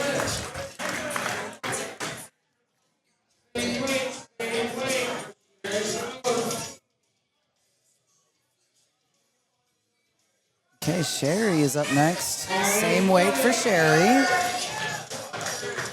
She's pulling in a fusion.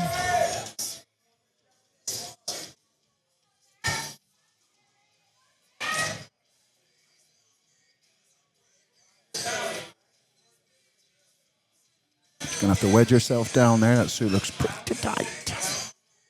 Yeah, that's a bad feeling. Having to pull down into that. Here she goes. Oh, smoke show. Easy. That's what an opener should look like. Yeah. You can always tell if it's supposed to be easy because there's no emotion from the lifter. They just, yep, moving on. Yeah, okay. Checked it off the list. I didn't palm. Let's go. Right. Now let's have some fun. Second and third attempts. All right. Lisa McDonald is up. Lisa is currently sitting in second place overall.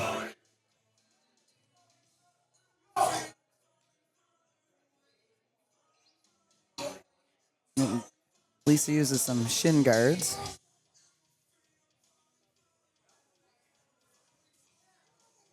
She gets the down command, but she got a red from the head judge. Yep. Got the sides.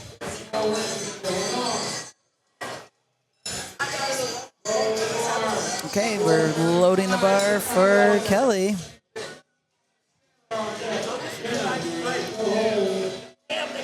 $197.5 kilos. 435 pounds going on the bar for Kelly. Here she comes.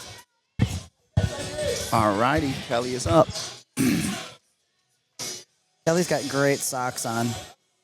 Fight the blood. Splatter. They're going to be bloody anyway. Yeah, that's why they got to wear the long socks now, is to protect the blood from the bar, because otherwise we'll be here all day having to scrub it off between every single attempt. All right, she's pulling herself down in here. 435-pound opener for Kelly. Gets it easy. Really easy. Nice. Okay, Sarah is going to be our next lifter.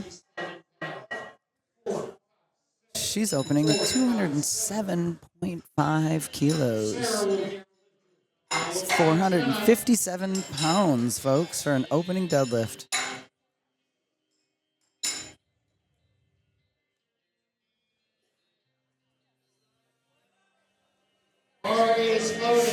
She didn't quite have the bench day that she wanted, but 2 squats, 1 bench. Still in the meet. 3 deads to go. All right, let's go, Sarah.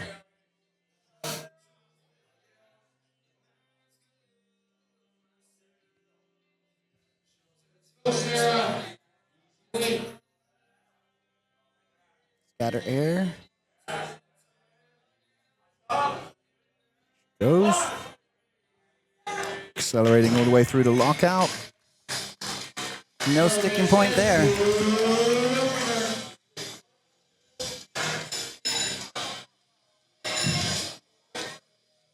All right. Jenna is coming up with 210 kilos on the bar. 462. 462 pounds. She's pulling in a overkill gray line suit. I think Jenna is currently in the lead.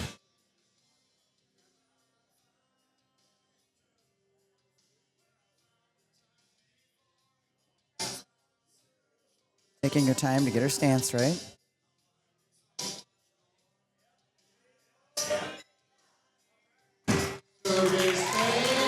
Yeah, good opener. With that, she stays in first overall. And this is unofficial. I could be completely wrong, just going off of what I can see on Lifting Cast on my phone, which is a little tricky. So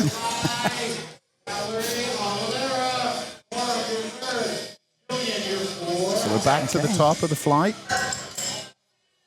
Jocelyn Navarez will be our first lifter. Talked to Jocelyn on the break about the wrist wrap. She'd lost that last bench at the very top. She said, I like them low. So she promised she'll work on getting used to them high. Wearing them a little higher. I mean, it's a different feel on the bar. Doesn't have to worry about those wrist wraps right now. Nope.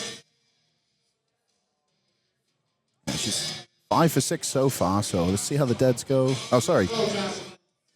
6 for 7 so far.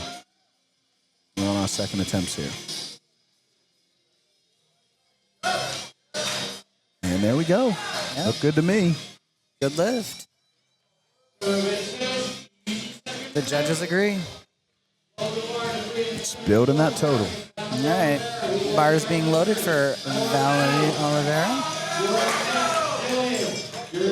She's taking 170 kilos this attempt. That's 374 pounds.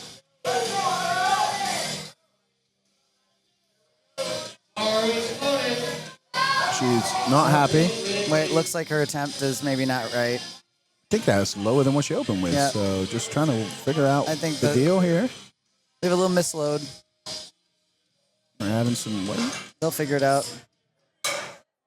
She was supposed to be 175 kilos, so it was supposed to be 385 pounds.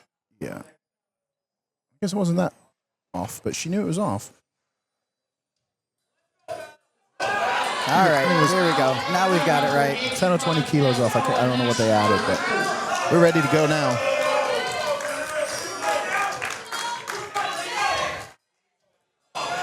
Here we go.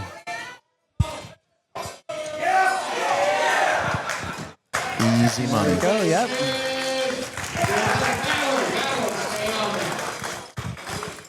Good lift. Maura Gay is up next with 177.5 kilos on the bar, which is 391 pounds.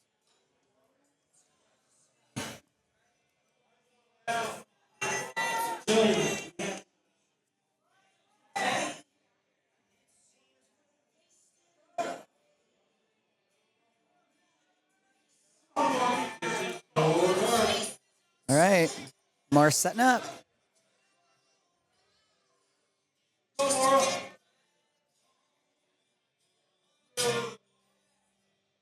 Herself down. Smooth all the way through. Looked like an easy lift. Interesting technique there. She's kind of high hips. Yeah. Just kind of wedges and then leverages straight up. There's no real... She finds where she feels that tension the most and is able to go right into it. It's odd. It's a sumo stance, but she pulls like a conventional puller. Yeah. So maybe with the suit and everything, that's where she gets the most. That's where she feels the strongest. We mentioned that earlier. You guys see all different types of stances and positioning, and there's no right or wrong. There's just what's right for you. All right, Jillian. Let's see what you got here. Jillian was fast off the floor, but very slow at lockout last time. And let's see if that's just how she kind of pulls, or...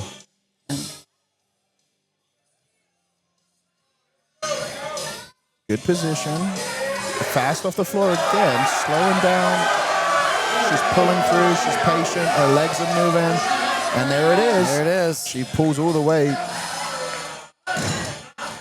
She's a little extra, There we making go. sure it was there.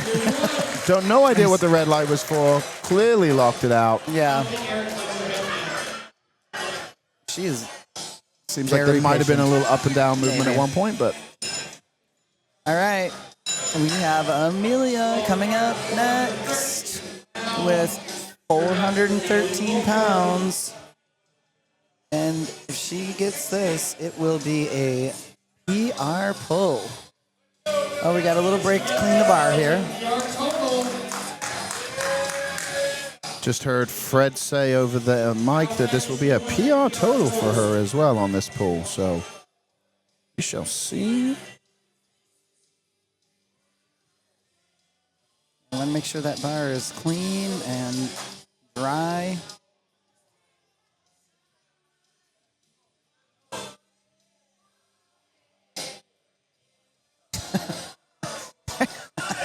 They're smacking. Well, the judges are getting knocked out with chalk. All right, bar is loaded for Amelia. Let's go.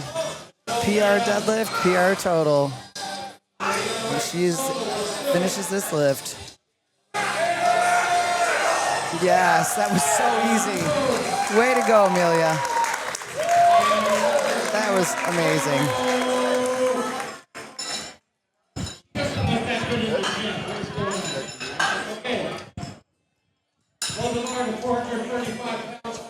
All right, we're taking the bar up to 435 pounds for Amy Bardinelli.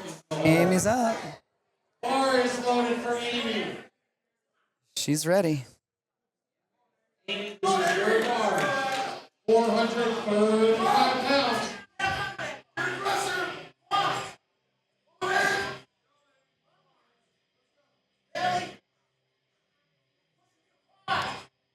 Man, pulling it in, wedging in. Gets the down command. 3 white lines. Yep, 3 whites.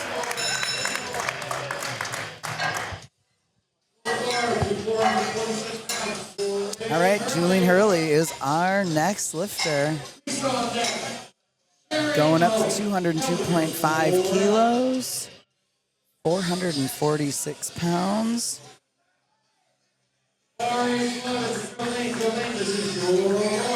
She gets this, should keep her in 3rd place. Again, unofficial, ladies and gentlemen. Unofficial mathing over here. They come to awards and it's 3 completely different people. Everyone online. We will create an uproar. Yes. Uproar. There we go, Julian. 3 white lights. 3 white Julian. lights. Good pull. Okay. Lisa McDonald is our next lifter. 205 kilos. Lisa 461. currently in 2nd place overall by formula. If she pulls this, she will stay in 2nd place. All right. Let's see what you got, Lisa. I like those shin guards. I've said before, the soccer shin guards would work well. Yeah. And because she's wearing those, she does not have to wear the long socks because it stops that barbell from cutting up her shins. I also think that the shin guards are nice too, that they're a little more slick, so you're not getting stuck in socks. It's definitely an advantage if you ask me, to be fair. You could just slam that bar as hard as you can in your shin and it's not going to hurt. Yeah. And you're not going to bleed through them if you do. Yeah. Sherry's up now, 205, 451. Smoked her opener so fast that she didn't even seem to. She didn't flinch. No. I'm not sure she even flexed. No. It just flew off the ground.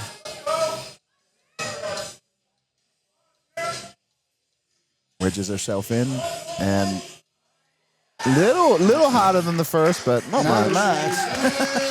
Nicely white done, lights. Sherry. Nicely done.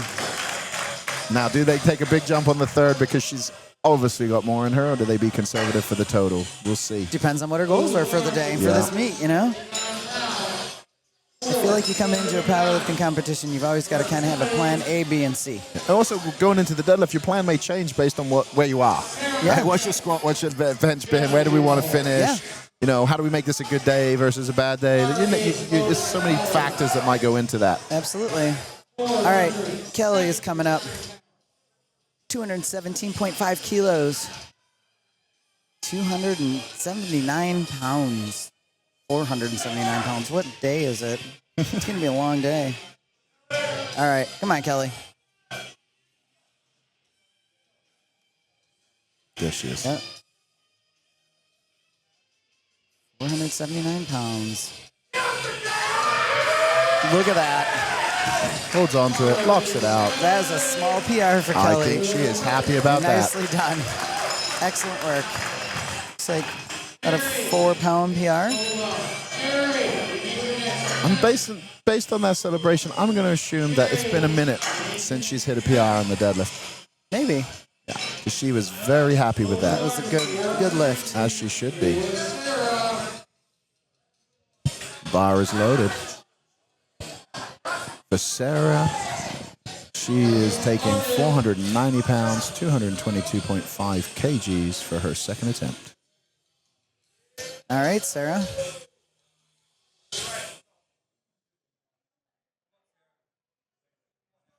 Just getting set.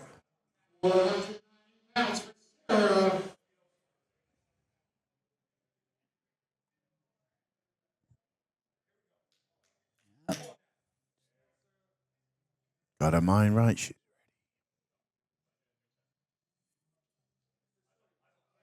Oh yeah, easy money. Yep, easy. Nice. Nice work. Is that a PR?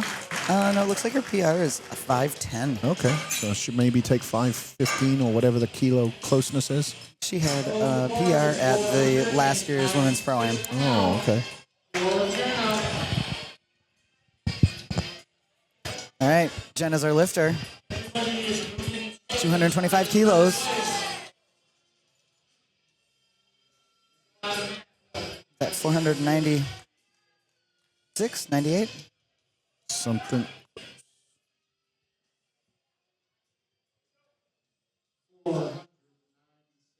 £496. There we go, Jenna. Gets the down command. There it is. And Jenna stays in first place. Judges like that. 3 whites. So Jenna is ahead on the formula right now. And that was a little PR for Jenna as well. The 6-pound PR. She's ahead of Lisa Okay. by 30 points. So unless Lisa comes out and pulls something incredible and Jenna misses, right now, unofficially, Jenna will probably end up winning this year's WPO Pro. Okay, Jocelyn is back up. Third attempt, 175 kilos. 385 pounds.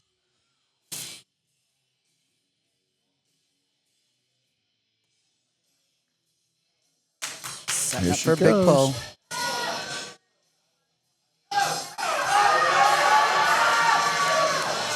And there we are, ladies and gentlemen. 3 for 3 on the deadlift. Amazing. Jocelyn. And that's a nice PR. 15-pound PR. Wow. She went 8 for 9 for the day. Excellent lifting, Jocelyn. Should be happy with that. First WPO meet, 8 for 9.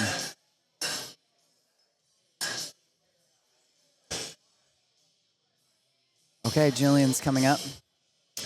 Final attempt is 185 kilos. 407.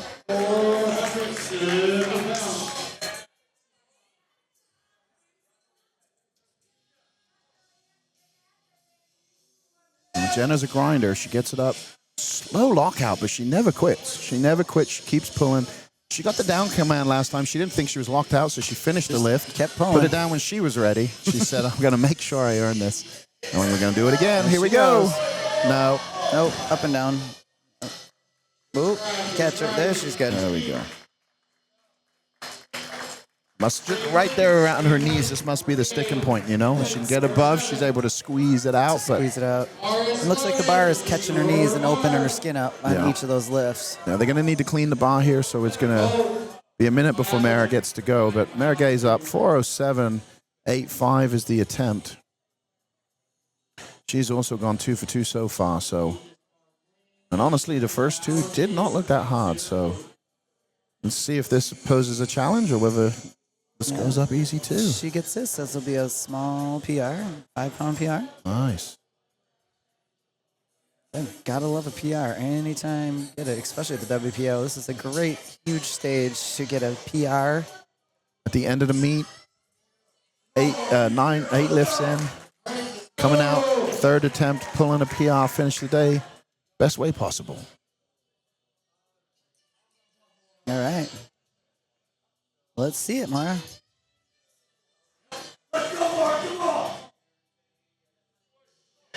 Locks it in and locks it out. That form works really well for her.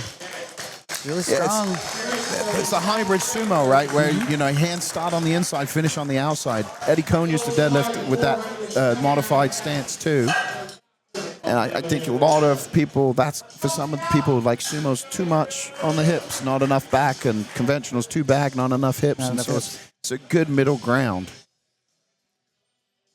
She's really, really good at it. Yeah. Okay. We've got Amelia Volkert up. Third and final pull, 195 kilos, 429 pounds on the bar. All right. Machines off. There she goes. There she goes. I think that was a good lift. That was a huge lift. Nice job, Amelia. Massive. 420 right Yeah, there. that It looks like a 15-pound 15-pound PR. I wonder why she's total. excited. I'd be happy about that. That's an amazing day. Yeah. Up next is Valerie Oliveira. She was our biggest squatter of the day.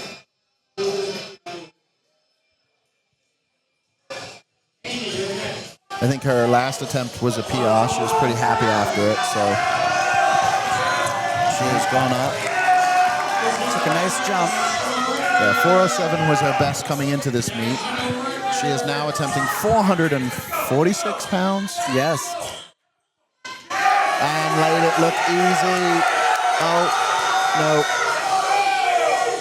No. She got stuck there in that weird spot. Yeah. It's a good try. Yeah. Sometimes you just get in a position where it's like you can't, like it's just stuck. You can't squeeze enough to Yeah, get you can unstuck. hold it all day, but it's not going to go down, but Right. you just cannot pull those hips through. So Yep. I thought the speed it came off the floor, I was sure that was going. I spoke too soon. It looked good. Yeah, she definitely has the power there. Just a little bit of technique issue at that transition point. Absolutely. She'll blast right through it. We all have those sticking points too. Well, at the end of the day, you know, after 8 lifts going into this, there's the fatigue aspect too. So no doubt she has the power, the strength. It's just, can she put it together in a meet? It's not only a matter of time before that one falls. That's right. Okay, Amy. Amy's going for 451. Yeah. Here it goes. Nice. Little off balance there Yeah, a coming little up, bit. but she fixed it, finished it, and got the white lights. Good lift. Excellent.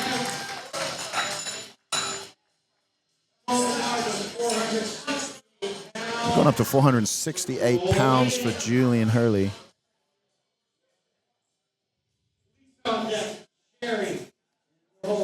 Like Julian's current deadlift PR is 474. She's got 468 pounds on this bar. She's currently sitting in 3rd place overall, so this will keep her right there.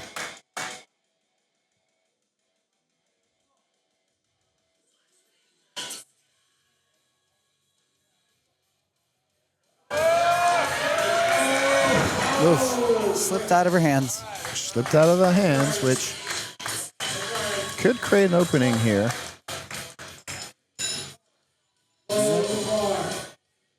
Julian had a solid day. She has had a solid day. All right, Lisa McDonald is our next lifter, 217.5 kilos, 479 pounds. 3.6 times body weight for Lisa. Loading the bar.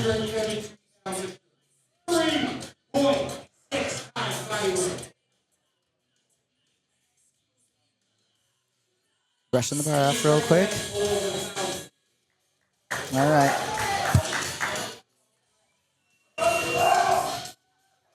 Here goes Lisa, third and final attempt. Last lift of the day. So keep Lisa in second place. There it goes. And she No lost lift. it. She's still in that second spot, so even if she got that, she actually wouldn't have moved up on the overall. So, wow, I'm sure it was adding to her PR, but it doesn't affect anything good at this point. Okay.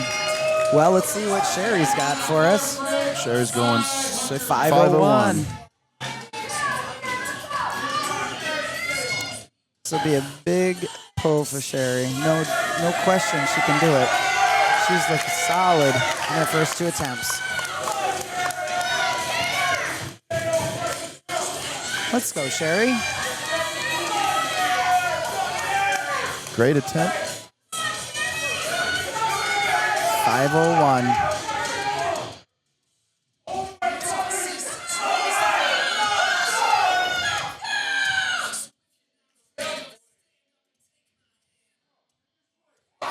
There you go. Go, go, go.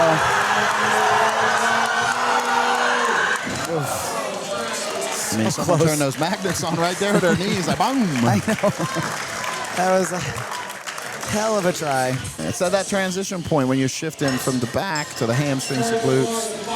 You know she's going to go back to the gym and figure out what she needs to do to fix that, and she'll have that no problem next meet. More rows. Yes. Bigger All back. right. All right, Kelly is up next with 507 pounds on the bar. This is an all-time world record, ladies and gentlemen, for Kelly. Big lift. This is a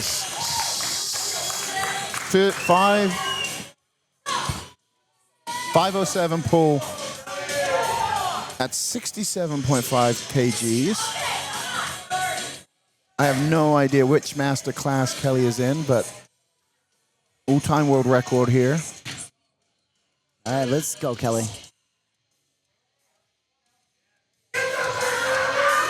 Go, go, go, go, go, go, go, go, go. Oh. Just Her and lost her her grip grip. gave out. Good try. She gave it her best. Good work. That's why they're considered all-time, ladies and gentlemen. They're not that easy to come by. So she'll go back, keep working. It's keep only working. a matter of time. And you know, you got to think about your grip at the end of, I mean, after benching, your hands are just not the same as when you're just going in to do a deadlift workout. Your hands tend to swell as the day goes on. And I learned this from Chuck Vogelpool, but one of the easiest tricks is you got to have ice and you just dump your hands in ice buckets. And that will take a lot of the swelling out. But not a lot of lifters I see do that. And then nowadays, obviously, they do have some stuff you can, like machines and stuff that will cool your hands. Sure. I saw the strongman using that at Shore Classic. But, you know, that is something you got to be aware of, where that blood is filling and the inflammation is already setting in. And if you don't have big hands to begin with, that's even more Makes it critical. more difficult, yeah. All right, Sarah is coming in for this last attempt at 512 pounds. 82.5 kg body weight, so this is over 3 times body weight. Here we go, Sarah.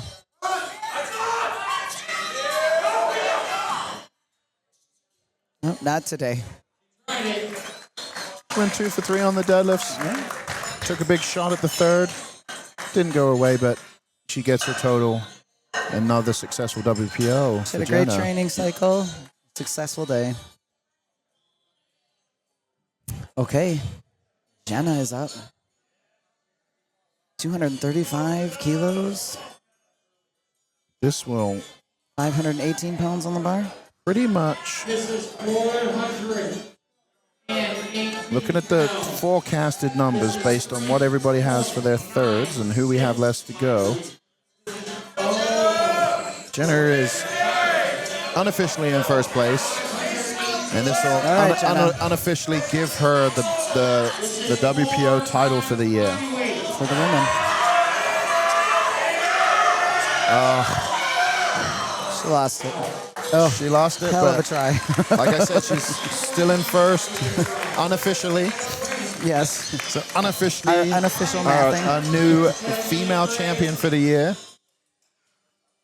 And that's it for the deadlifts. For the women. Short break here, and we'll be back with the men's deadlift.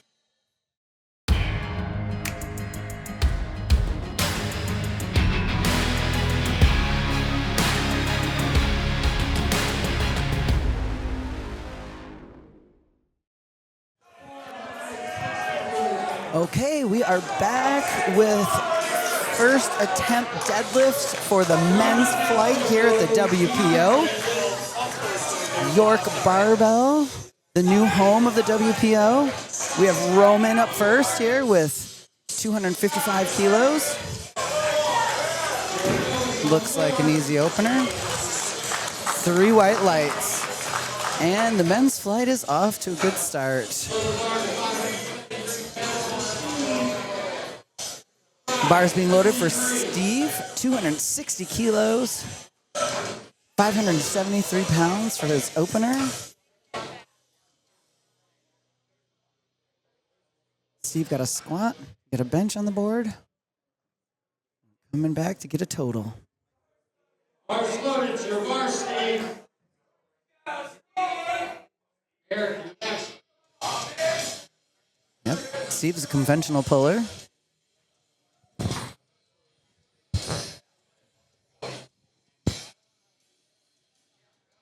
All right. That looks like a good lift to me. Let's see what the judges say. Yep, 3 white lights for Steve.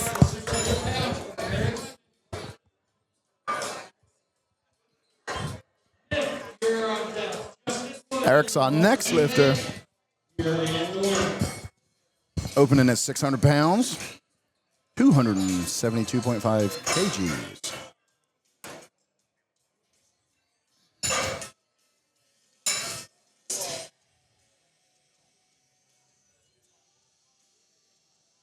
Bars loaded, your bar, Eric.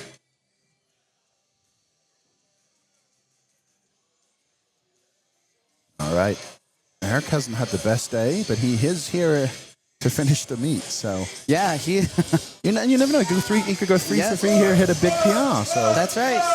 Here we go. locks it. All the way up. What did the judges say? All Three right, white lights. there we go. He got that total. He had to fight hard for that total today. He had to struggle on the lock out there, so he's definitely slightly off. Again, it all could do with. I was talking with Ryan Marbles. He bombed out on the squat earlier today, and he had a really hard cut. He did. You know, and so again, a lot of that can affect how you recover and where your strength is on the day. And we don't know with Eric too. Eric could have made a big cut, you know, and just that top end strength is slightly off. And that's all it is for some of these guys. Well, new environment too. Okay, here we go, Nick. 633 pounds, 287.5 kgs for Nick. Nick is raw here. There we go. There we go. I remember Andy Bolton when he deadlifted that first 1,000, his suit was so loose, like it was falling off his shoulders. So a lot of guys don't get much out of the suit. So some of them just choose to go without it because it's another factor you have to figure out, you know, like can't get down to the bar, you're just pulling yourself down and wasting time and energy and air. So you'll see some people raw, some people in the canvas. And Some just in briefs and a singlet. Yeah. That's one of our guys yesterday during the World Cup was like, nope, I don't love how this suit feels. I'm just going to put on my briefs and my singlet. All right, Justin Wood is up. 639 pounds, 290 kg. Here we go. That was an easy opener for him. 3 whites. There we go.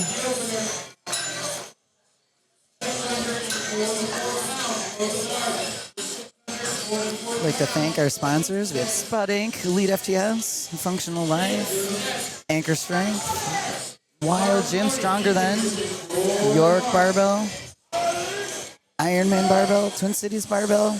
A lot goes into these meets. All right, Ethan's up. 644 pounds on the bar for Ethan.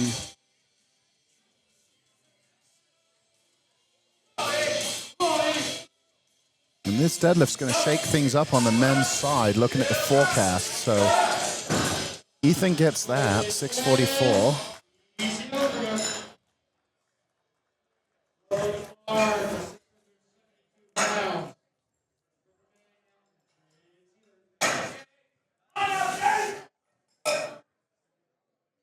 It's going to be interesting to watch these numbers move around. Yeah. Trying to kind of be able to stay on top of it, but it's pretty difficult here. Everybody's so close, and I have to keep zooming in and out on the screen. Big Jake Siebert's up, 305 kg, 672-pound opener attempt. Got those socks duct taped up to his knees. Yeah. I think they might have been too short, and that was his solution to fix it. It works. So, pretty creative there. Gets the down cut. I'm not sure he locked out his hips on that. Maybe not. Oh. One red on the side there, yeah. So Got 2 whites. I had a problem with my for a long time where if I locked my hips out and my legs, I couldn't lock my hips and legs out. So I'd lock my hips out, but my legs out, and I'd be leaning forward, and then to stand upright, I'd have to bend my knees. I got called for soft lockout for years. And I'd be so frustrated because I'd pull the weight and then red lights. And I'm like, what red lights. And then finally I got some help, fixed the issues, and turned around and was able to move up and go over the 800s. But that's a big thing as you get bigger, that hip flexibility, being able to squeeze your glutes and open your hips isn't something that everybody retains. You kind of have to constantly be treading the line of tightness and looseness, just enough, you know? Okay, Josh. Lana, 307 opener, 677. It's a good opener. And this young man is having a phenomenal meet. He's got a phenomenal future ahead of him, too. He's got a lot of room on his frame to grow. He's a tall guy. I can see him at Super in the future. We need more supers. Bring back the supers. Where did everybody go? Where did the supers go? Where did all the supers go? This is a question. You could probably write a children's book about it. Where did all the supers go? You're 400 pounds. Let's go. All right, Troy's up. 310 kilos. Troy is our leader going into the deadlift. He's middle of the pack opening up there, so this is going to really shake things up depending on how everybody else does. 3 whites. And he has black duct tape on his shins. Yeah. Doesn't look like he had long socks, so nope. He used the duct tape as the solution. That's right. Well, I think Roman has his shins duct tape as well. Yeah. And again, socks weren't a thing when I was lifting. So we never even thought about it. We just bled, scratched. I got dents in my shin bone from deadlifting. But, the sport progresses. People figure stuff out. And when everybody's bleeding and you're... Something about sanitary, hepatitis, I don't know, things like that. World gets softer. But I do think it's a good addition. Hygiene. It's nice. Yes, it is a good addition. It's not negative. All right, Jamie, let's see what you got here. 320 kilos. Oh, there we go. See. And 3 whites. Must have got those hips through. Again, from our vantage point, we can't see very well. But those side judges are watching to make sure those knees are locked out, those hips are through. Yeah, I never know when those the sumos, when their arms are close, they kind of have rounded shoulders, right? So sometimes they lean back, but it still looks like they're leaning forward a little bit. That's kind of what I saw. So wasn't sure what the call was going to be, but clearly he must have locked his legs and hips, and so all was good. Good for him. All right, Tim Boyce is up. This opening attempt. 738? 8.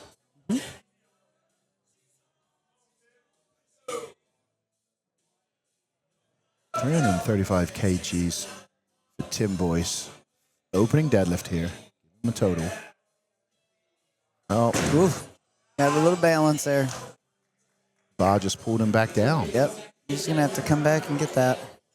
And these guys are fatigued, their low back, their glutes, just, that bench press a lot of times can also, like the squat is fatiguing the low back. The bench press will fatigue the low back. If you also, a lot of people arch from the lower back versus the mid upper back, and that can create fatigue. I do it sometimes too, and especially if you're fighting for the benches, you can actually fatigue your back more than squatting. I think some of my most sore low back and glute days have been after bench days. Again, every lift in powerlifting is a full body lift. It is. If you do it right. That's right. All right, Reese Benson is up for an opener. 55, 342.5 kgs.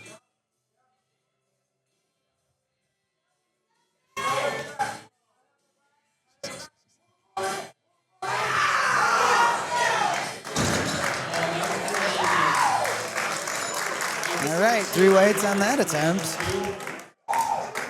That's probably the fastest attempt we've seen today on the deadlifts. Roman Machadio's coming up. Mustachio. We're at the top of the second now. Yeah. My eyes aren't deceiving me, are they? No, he didn't open. 6'11". No, he did not open. Okay, here comes He Roman. was the opener on the squat, so we keep every time I see him, I think he's the first. I know. Who's got a... Roman's wearing a France France squat suit. suit. I don't even know if you can get one of those nowadays. Yeah. All right, here goes Roman. This is his second attempt, ladies and gentlemen. 611 pounds. Squeeze it up. And he gets it. Yes, good lift. That France is one of the first canvas squat suits ever made in the history of this sport. And that looks amazing. Who knows where it came from and what legendary lifter wore it before him? Who's been in that suit? I just love seeing all the history and Yeah, again, being here, we can go into the museum and look at all the cool history of the strength sports. yeah.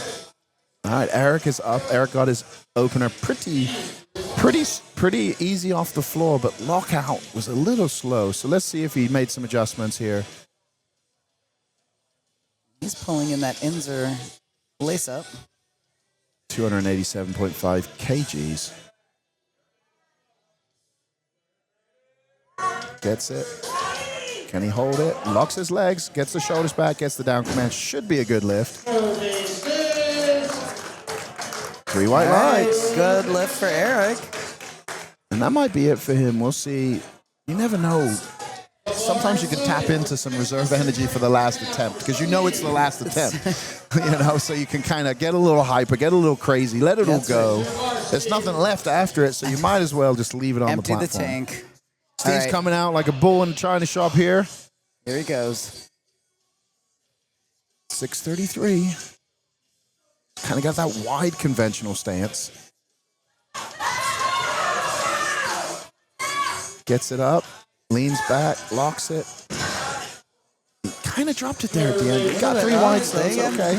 Looks like he kept his hands on the bar all the way down. He didn't throw it down. I think he was just in a weird position where, kind of slipped, but it was already below his knees, so it's not like like I said, he still had control the majority of the way down, so. All right, Nick Testa is our next lifter. 672 pounds, 305 kgs for Nick. All right. Looks like we're still going raw here.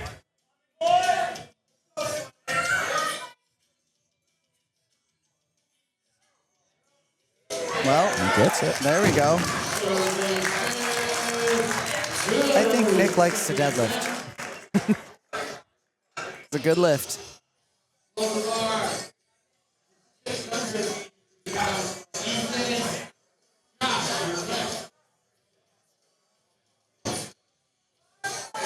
All right, here comes Ethan. Ethan has 310 kilos on the bar, 683 pounds. Here we go.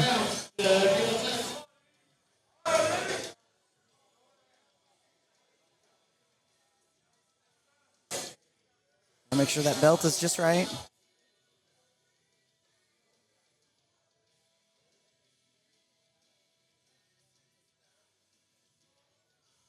All right, let's go, Ethan.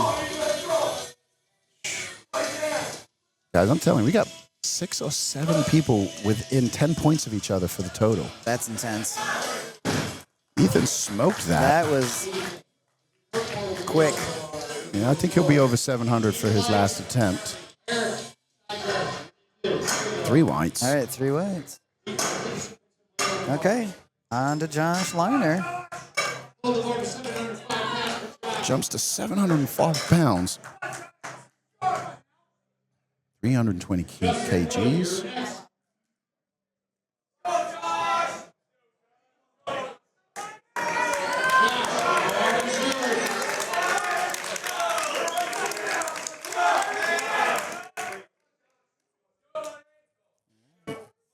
Josh weighed in at 125 too. It's our biggest group of lifters at that weight today. And he just smoked 705, ladies and gentlemen.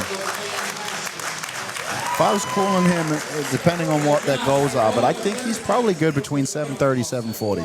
730 safe, 740 probably would be complete max effort. But we'll see what they do.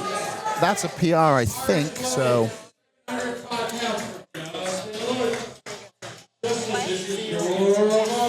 I think that actually ties his best, so must have been a while since he did that, and he got a PR total, I think, based on the numbers today. So we'll see what he takes on that third for a PR. Justin Wood is up, 705, same weight, 320 kg. Pulls the slack, pulls it up. Looked like an opener again. Yeah. So... 3 white lights. Moving on to Big Jake Siebert. Gonna snug up the weights, add just a little bit. Going 710 pounds for Jake. 322.5 kgs.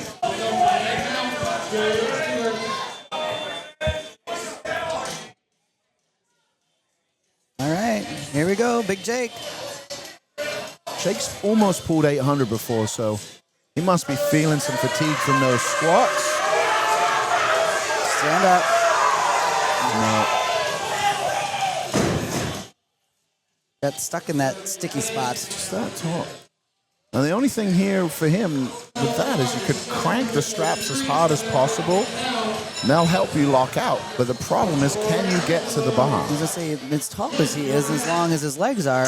And that's what Andy Bolton struggled with the suits. You know, first man to deadlift 1,000, but he really struggled to get to the bar on the suits, and he kind of did this thing where he, like, rolled his ankle, like, rode on the outside of his foot and would have to kind of lean one way and then almost pull himself down to the bar to get set. Right. And, you know, he doesn't have that problem raw. But I saw Andy recently pull, I think, 660 for 3 or 5 or something like that. But he's doing well, getting strong again after having some health issues a while back. And it's good to see Andy still lifting. Still lifting. Yeah. Again, another WPO, former lifter, legend of the sport. Angelo takes his second attempt, gets down command at 733 pounds. 3 white lights. And he's narrowly in the lead still with that. But, like I said, he's in the lead by 5 points right now. That's all. Well, so he started much higher, and it's getting close. Well, I think we're going to see some changing of third attempts. I do. If they're paying attention. Well, if their coaches and are paying attention, they're going to be changing those numbers. Okay, Tim Boyce is up. 335 kilos on the bar, 738 pounds. Oh, wait a second. Reese Bronson, if forecasted, will jump into the lead.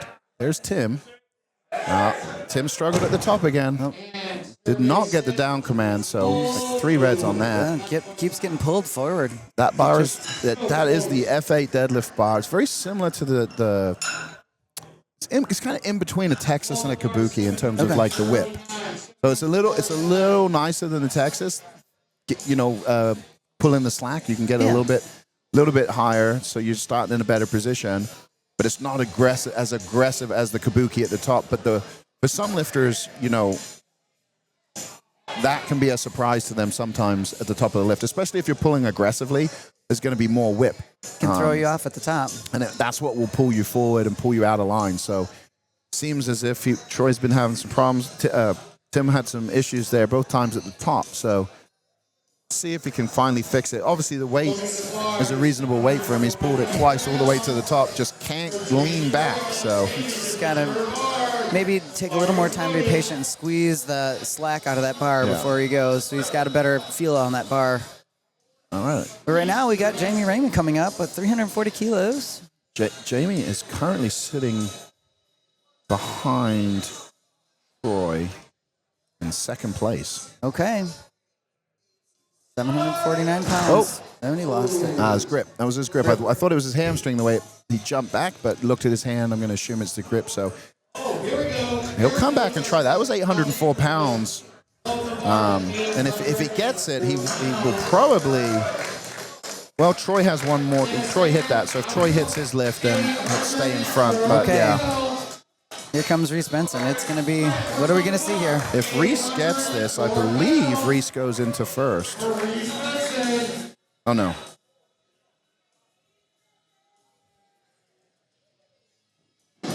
Looks Third. like If Reese gets this, he'll be in third. it's like Reese's PR is 805. So we're right there. We're knocking on PR territory here. This is 800 pounds, folks. That's the roll. Okay. What's it going to be, Reese?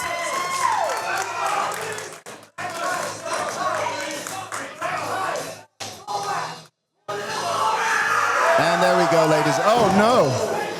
And lost his balance. He pulled hard. That was so fast. It was so fast. He just went with the momentum. Just kept going. Yeah. And that is why we have a back spotter for deadlifts. Because sometimes you just keep going. 639 pounds for Steve. All right, we're dropping back down. 639 pounds for Steve. This will be the beginning of our third attempts.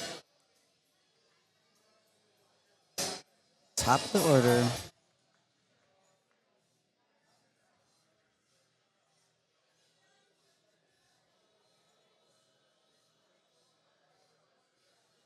And some changing around going on here on the platform. I imagine some numbers may jump around if they're paying attention. Right. That's what we're waiting for. Some mathing.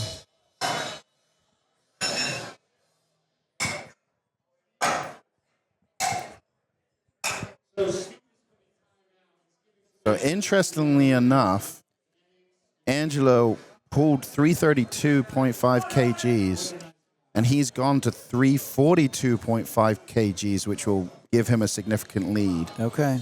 And because Jamie missed his second, he is staying at 340.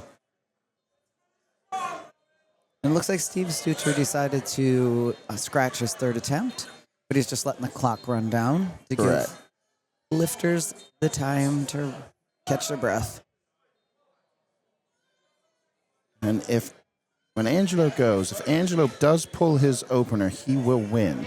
Sorry, if he does pull his third attempt, he will win. Okay. Because nobody's third attempt will give them a bigger... I think right now he doesn't have to do anything and he will still win unless there's some changes to the numbers. So Well, that's exciting. we'll see what happens, but because both of those that are close to him missed, he Here will comes- stay in front. That would be awesome. Correct. But for now, we have Roman coming up for a big third attempt. This is going to be a PR attempt for Roman. 650 pounds on the bar.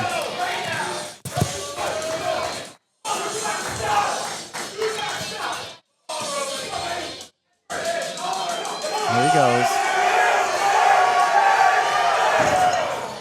No go. It was a good try. Took a shot on his Strong attempt. third after that second attempt. Beautiful second attempt. And he'll finish day. He had a great day today. Like it wasn't perfect, but he almost bombed on the bench. Came back on that third and got it to stay in the meet. That was exciting. Got his first two deadlifts looking good up there in that France suit. Just not enough to finish that third, but Okay, let's see what Eric has left in the tank here. this will give Eric 3 for 3 on the deadlifts after going just 2 for 6 on the squat and bench. So this will be a good way to finish for him. He'll get it over his knee. Oh, no. Nope. Someone turned the magnets on. Yep, magnets are on. I think he has a lot of fight in him today. I mean, to come back after those 2 squats and get that lift Was amazing. Yes. Very. A good first WPO. You got a total. Yeah, and he really turned it around, getting those benches, getting the 2 deadlifts. So I'm sure it's nowhere what he wanted, but better. Jake's out here. You notice when he comes up, he does not have his deadlift suit on. He's just gone back to Raw. I have a feeling he feels that that's what's stopping him from being able to lock out. So he said, screw it, let's go Raw. Just like Nick Tesla, who's stepping up to the barbell. All right. 694 pounds, 315 kgs. Here we go, Nick.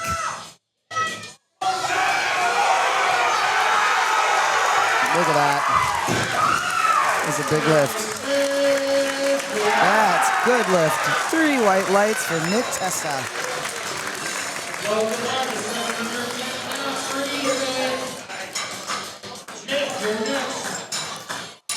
Okay, we're loading the bar for Ethan. 708, is it 18, 10? 710, yeah, 710 pounds. Bar is loaded for Ethan.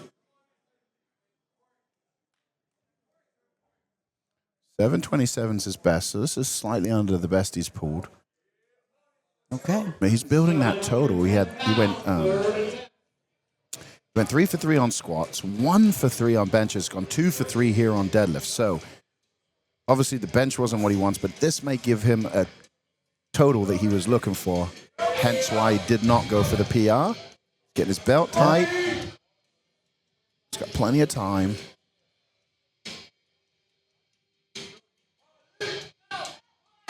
Pulls that bar in tight, gets the slack out, and off he goes. Nope. Sorry, he felt his hand opening up, so he just said no He today. wasn't going to fight it and maybe rip his hand open or... Here comes Jake. Jake needs this to get a total. If he does not get this, he will bomb out of the meet. We've already had All right, 7 Jake. lifters not make it through to the deadlift. I do Here we not go. want to see Jake.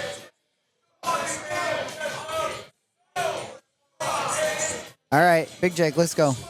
I'm incorrect there. Jake did get his first attempt. He did. So he does get a total. Thank goodness. I thought he was out with that. Nope. Got that first one. He had 2 whites. Yeah. He 2 went whites on that first one. missed his opener squat, then got the 2 after that. Got his opener bench, and then didn't have any luck. Got his opener deadlift, and same thing, and just too much there. Maybe if he'd not won that suit at all, it might have gone much different. But he does get a total. He'll be happy with that. He won't be happy with where he was, but he'll be happy that he finished the meet. That in itself is an accomplishment today. Okay. Josh Here comes Lehner's Josh. up. 738 pounds. I said 730 to 740 is where I would take him. Yeah. They felt the same. Let's see how he does. Here we He's go. out of Anchor Athletics.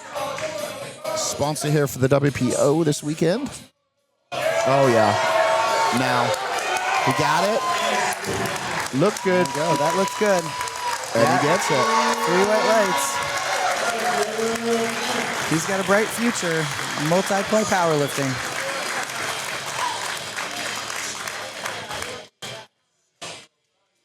Tim Boyce is up next. Tim Same does weight. need this. He needs this lift to get a total. Tim has been pulled forward on his first 2 attempts.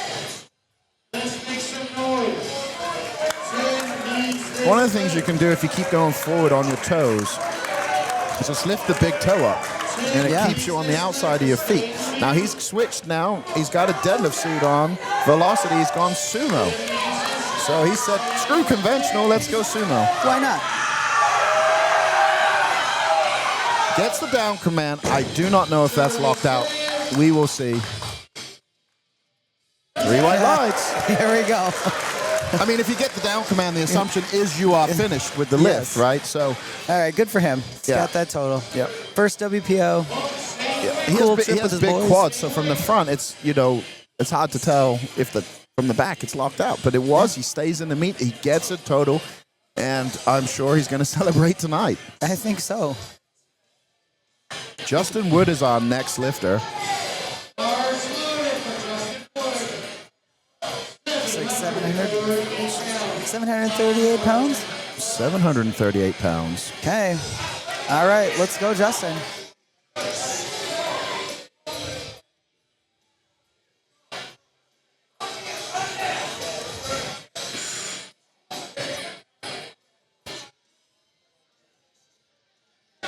Oh. Lost his grip. Got those knees locked, and then that grip let go. Like you said, it's been a long day. Those hands are swollen.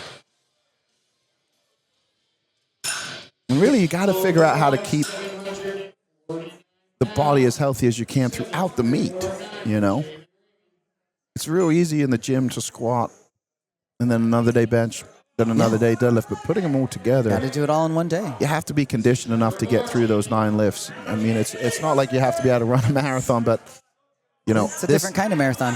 if your grip was good and then it's not good, and you've pulled that weight before or more than that weight or something like that, oftentimes it's the fatigue of the event. Absolutely. Jamie Raymond's up. Jamie missed this. He came back. Nope. He said, no, thank you. Same thing as the first one. There's a second attempt that he missed. But, you know, he finishes. We'll see where he finishes overall. He was in second, but things have been shaken up a little bit on the second and third place. Troy, though, if Troy gets this, he'll demolish the field. He'll be the only person over 600. He's over 600 right now, 612. Wow. If he gets this, he'll move up to 620 on formula. Hey, he's And got 347.5 kilos on the bar. Jamie finished at 594, 583.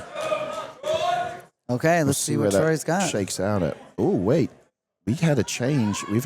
Reese Benson has changed his deadlift attempt. Uh-huh. So that if Troy does not get this and Reese gets his, Reese will move up. All right. Okay. It's a We game. will see what happens from here. But Miss for Troy.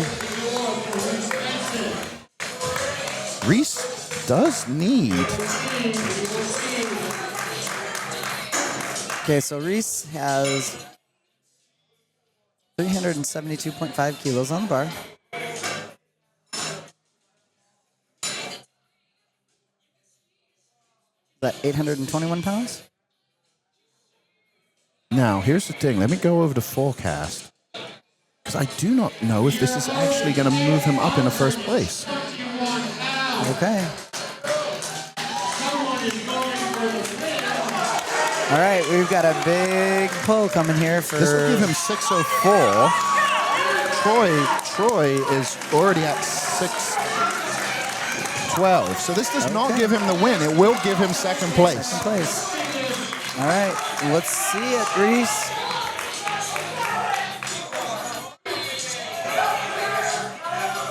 The crowd in here is... Troy is watching. I think they may not know that this does not give him the win.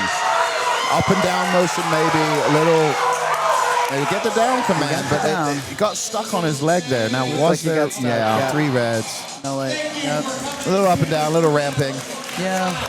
So Troy looks like our winner. Okay. I think Reese ends in second. Let me just refresh. Actually, we get refresh. We get the actual final entries. Okay, so, ladies, I will say this. Our female winner would have won the entire meet. Wow. That is how big her formula total is. So I just want to say that's a phenomenal achievement. Okay, so in first place is Troy. Yeah. In second place, I need my glass. 585 versus. In second place is Reese Benson. And in third place, Jamie Raymond. Okay. So it came down to the deadlifts. And those 3 are our top 3 finalists. Unofficially. Unofficial. We'll wait for the official. We'll wait for the official awards that will be coming up shortly.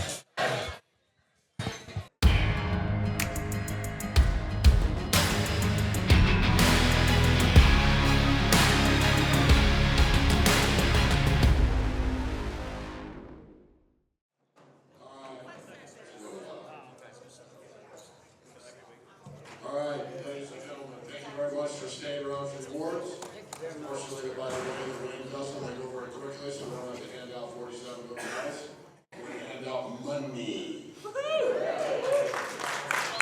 let's start with the women.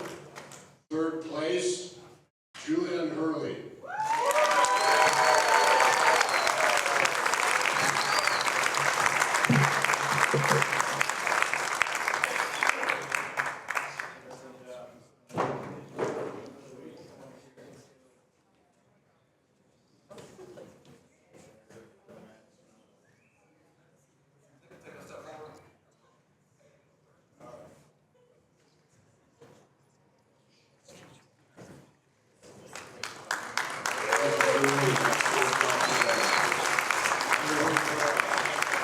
The gold medal score there was 583, almost 600. Pretty good stuff. All right, second place. Second place with a close medal score of 627, Lisa Maximus.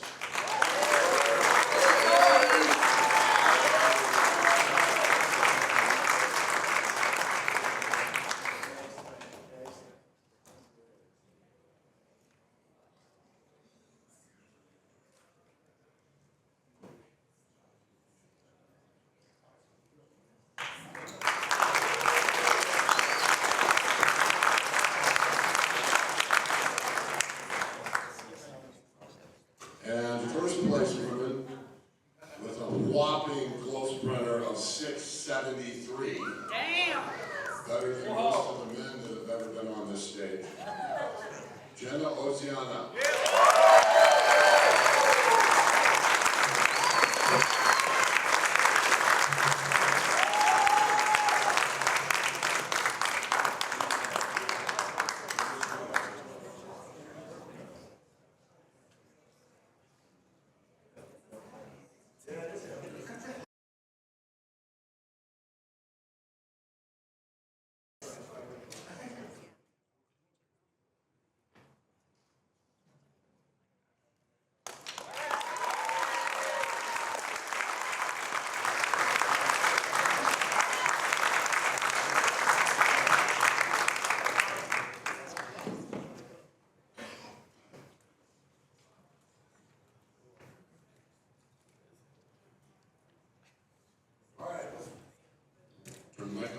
All right, let's go to the men.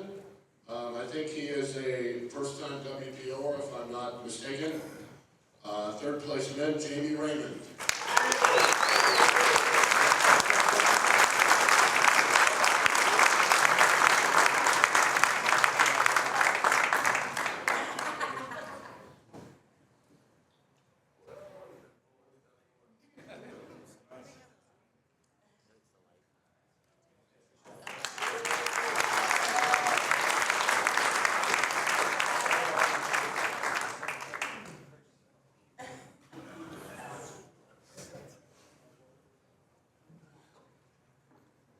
All right, second place men.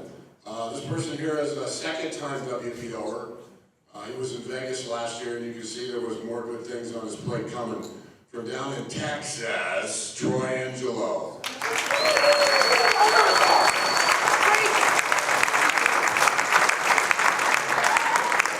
I'm sorry. I screwed that up. Who actually won the whole deal. So I had to correct that first. So second place, and I truly admire a guy who does this. He failed an 804 deadlift, but decided to go up to 822 anyway. Yeah!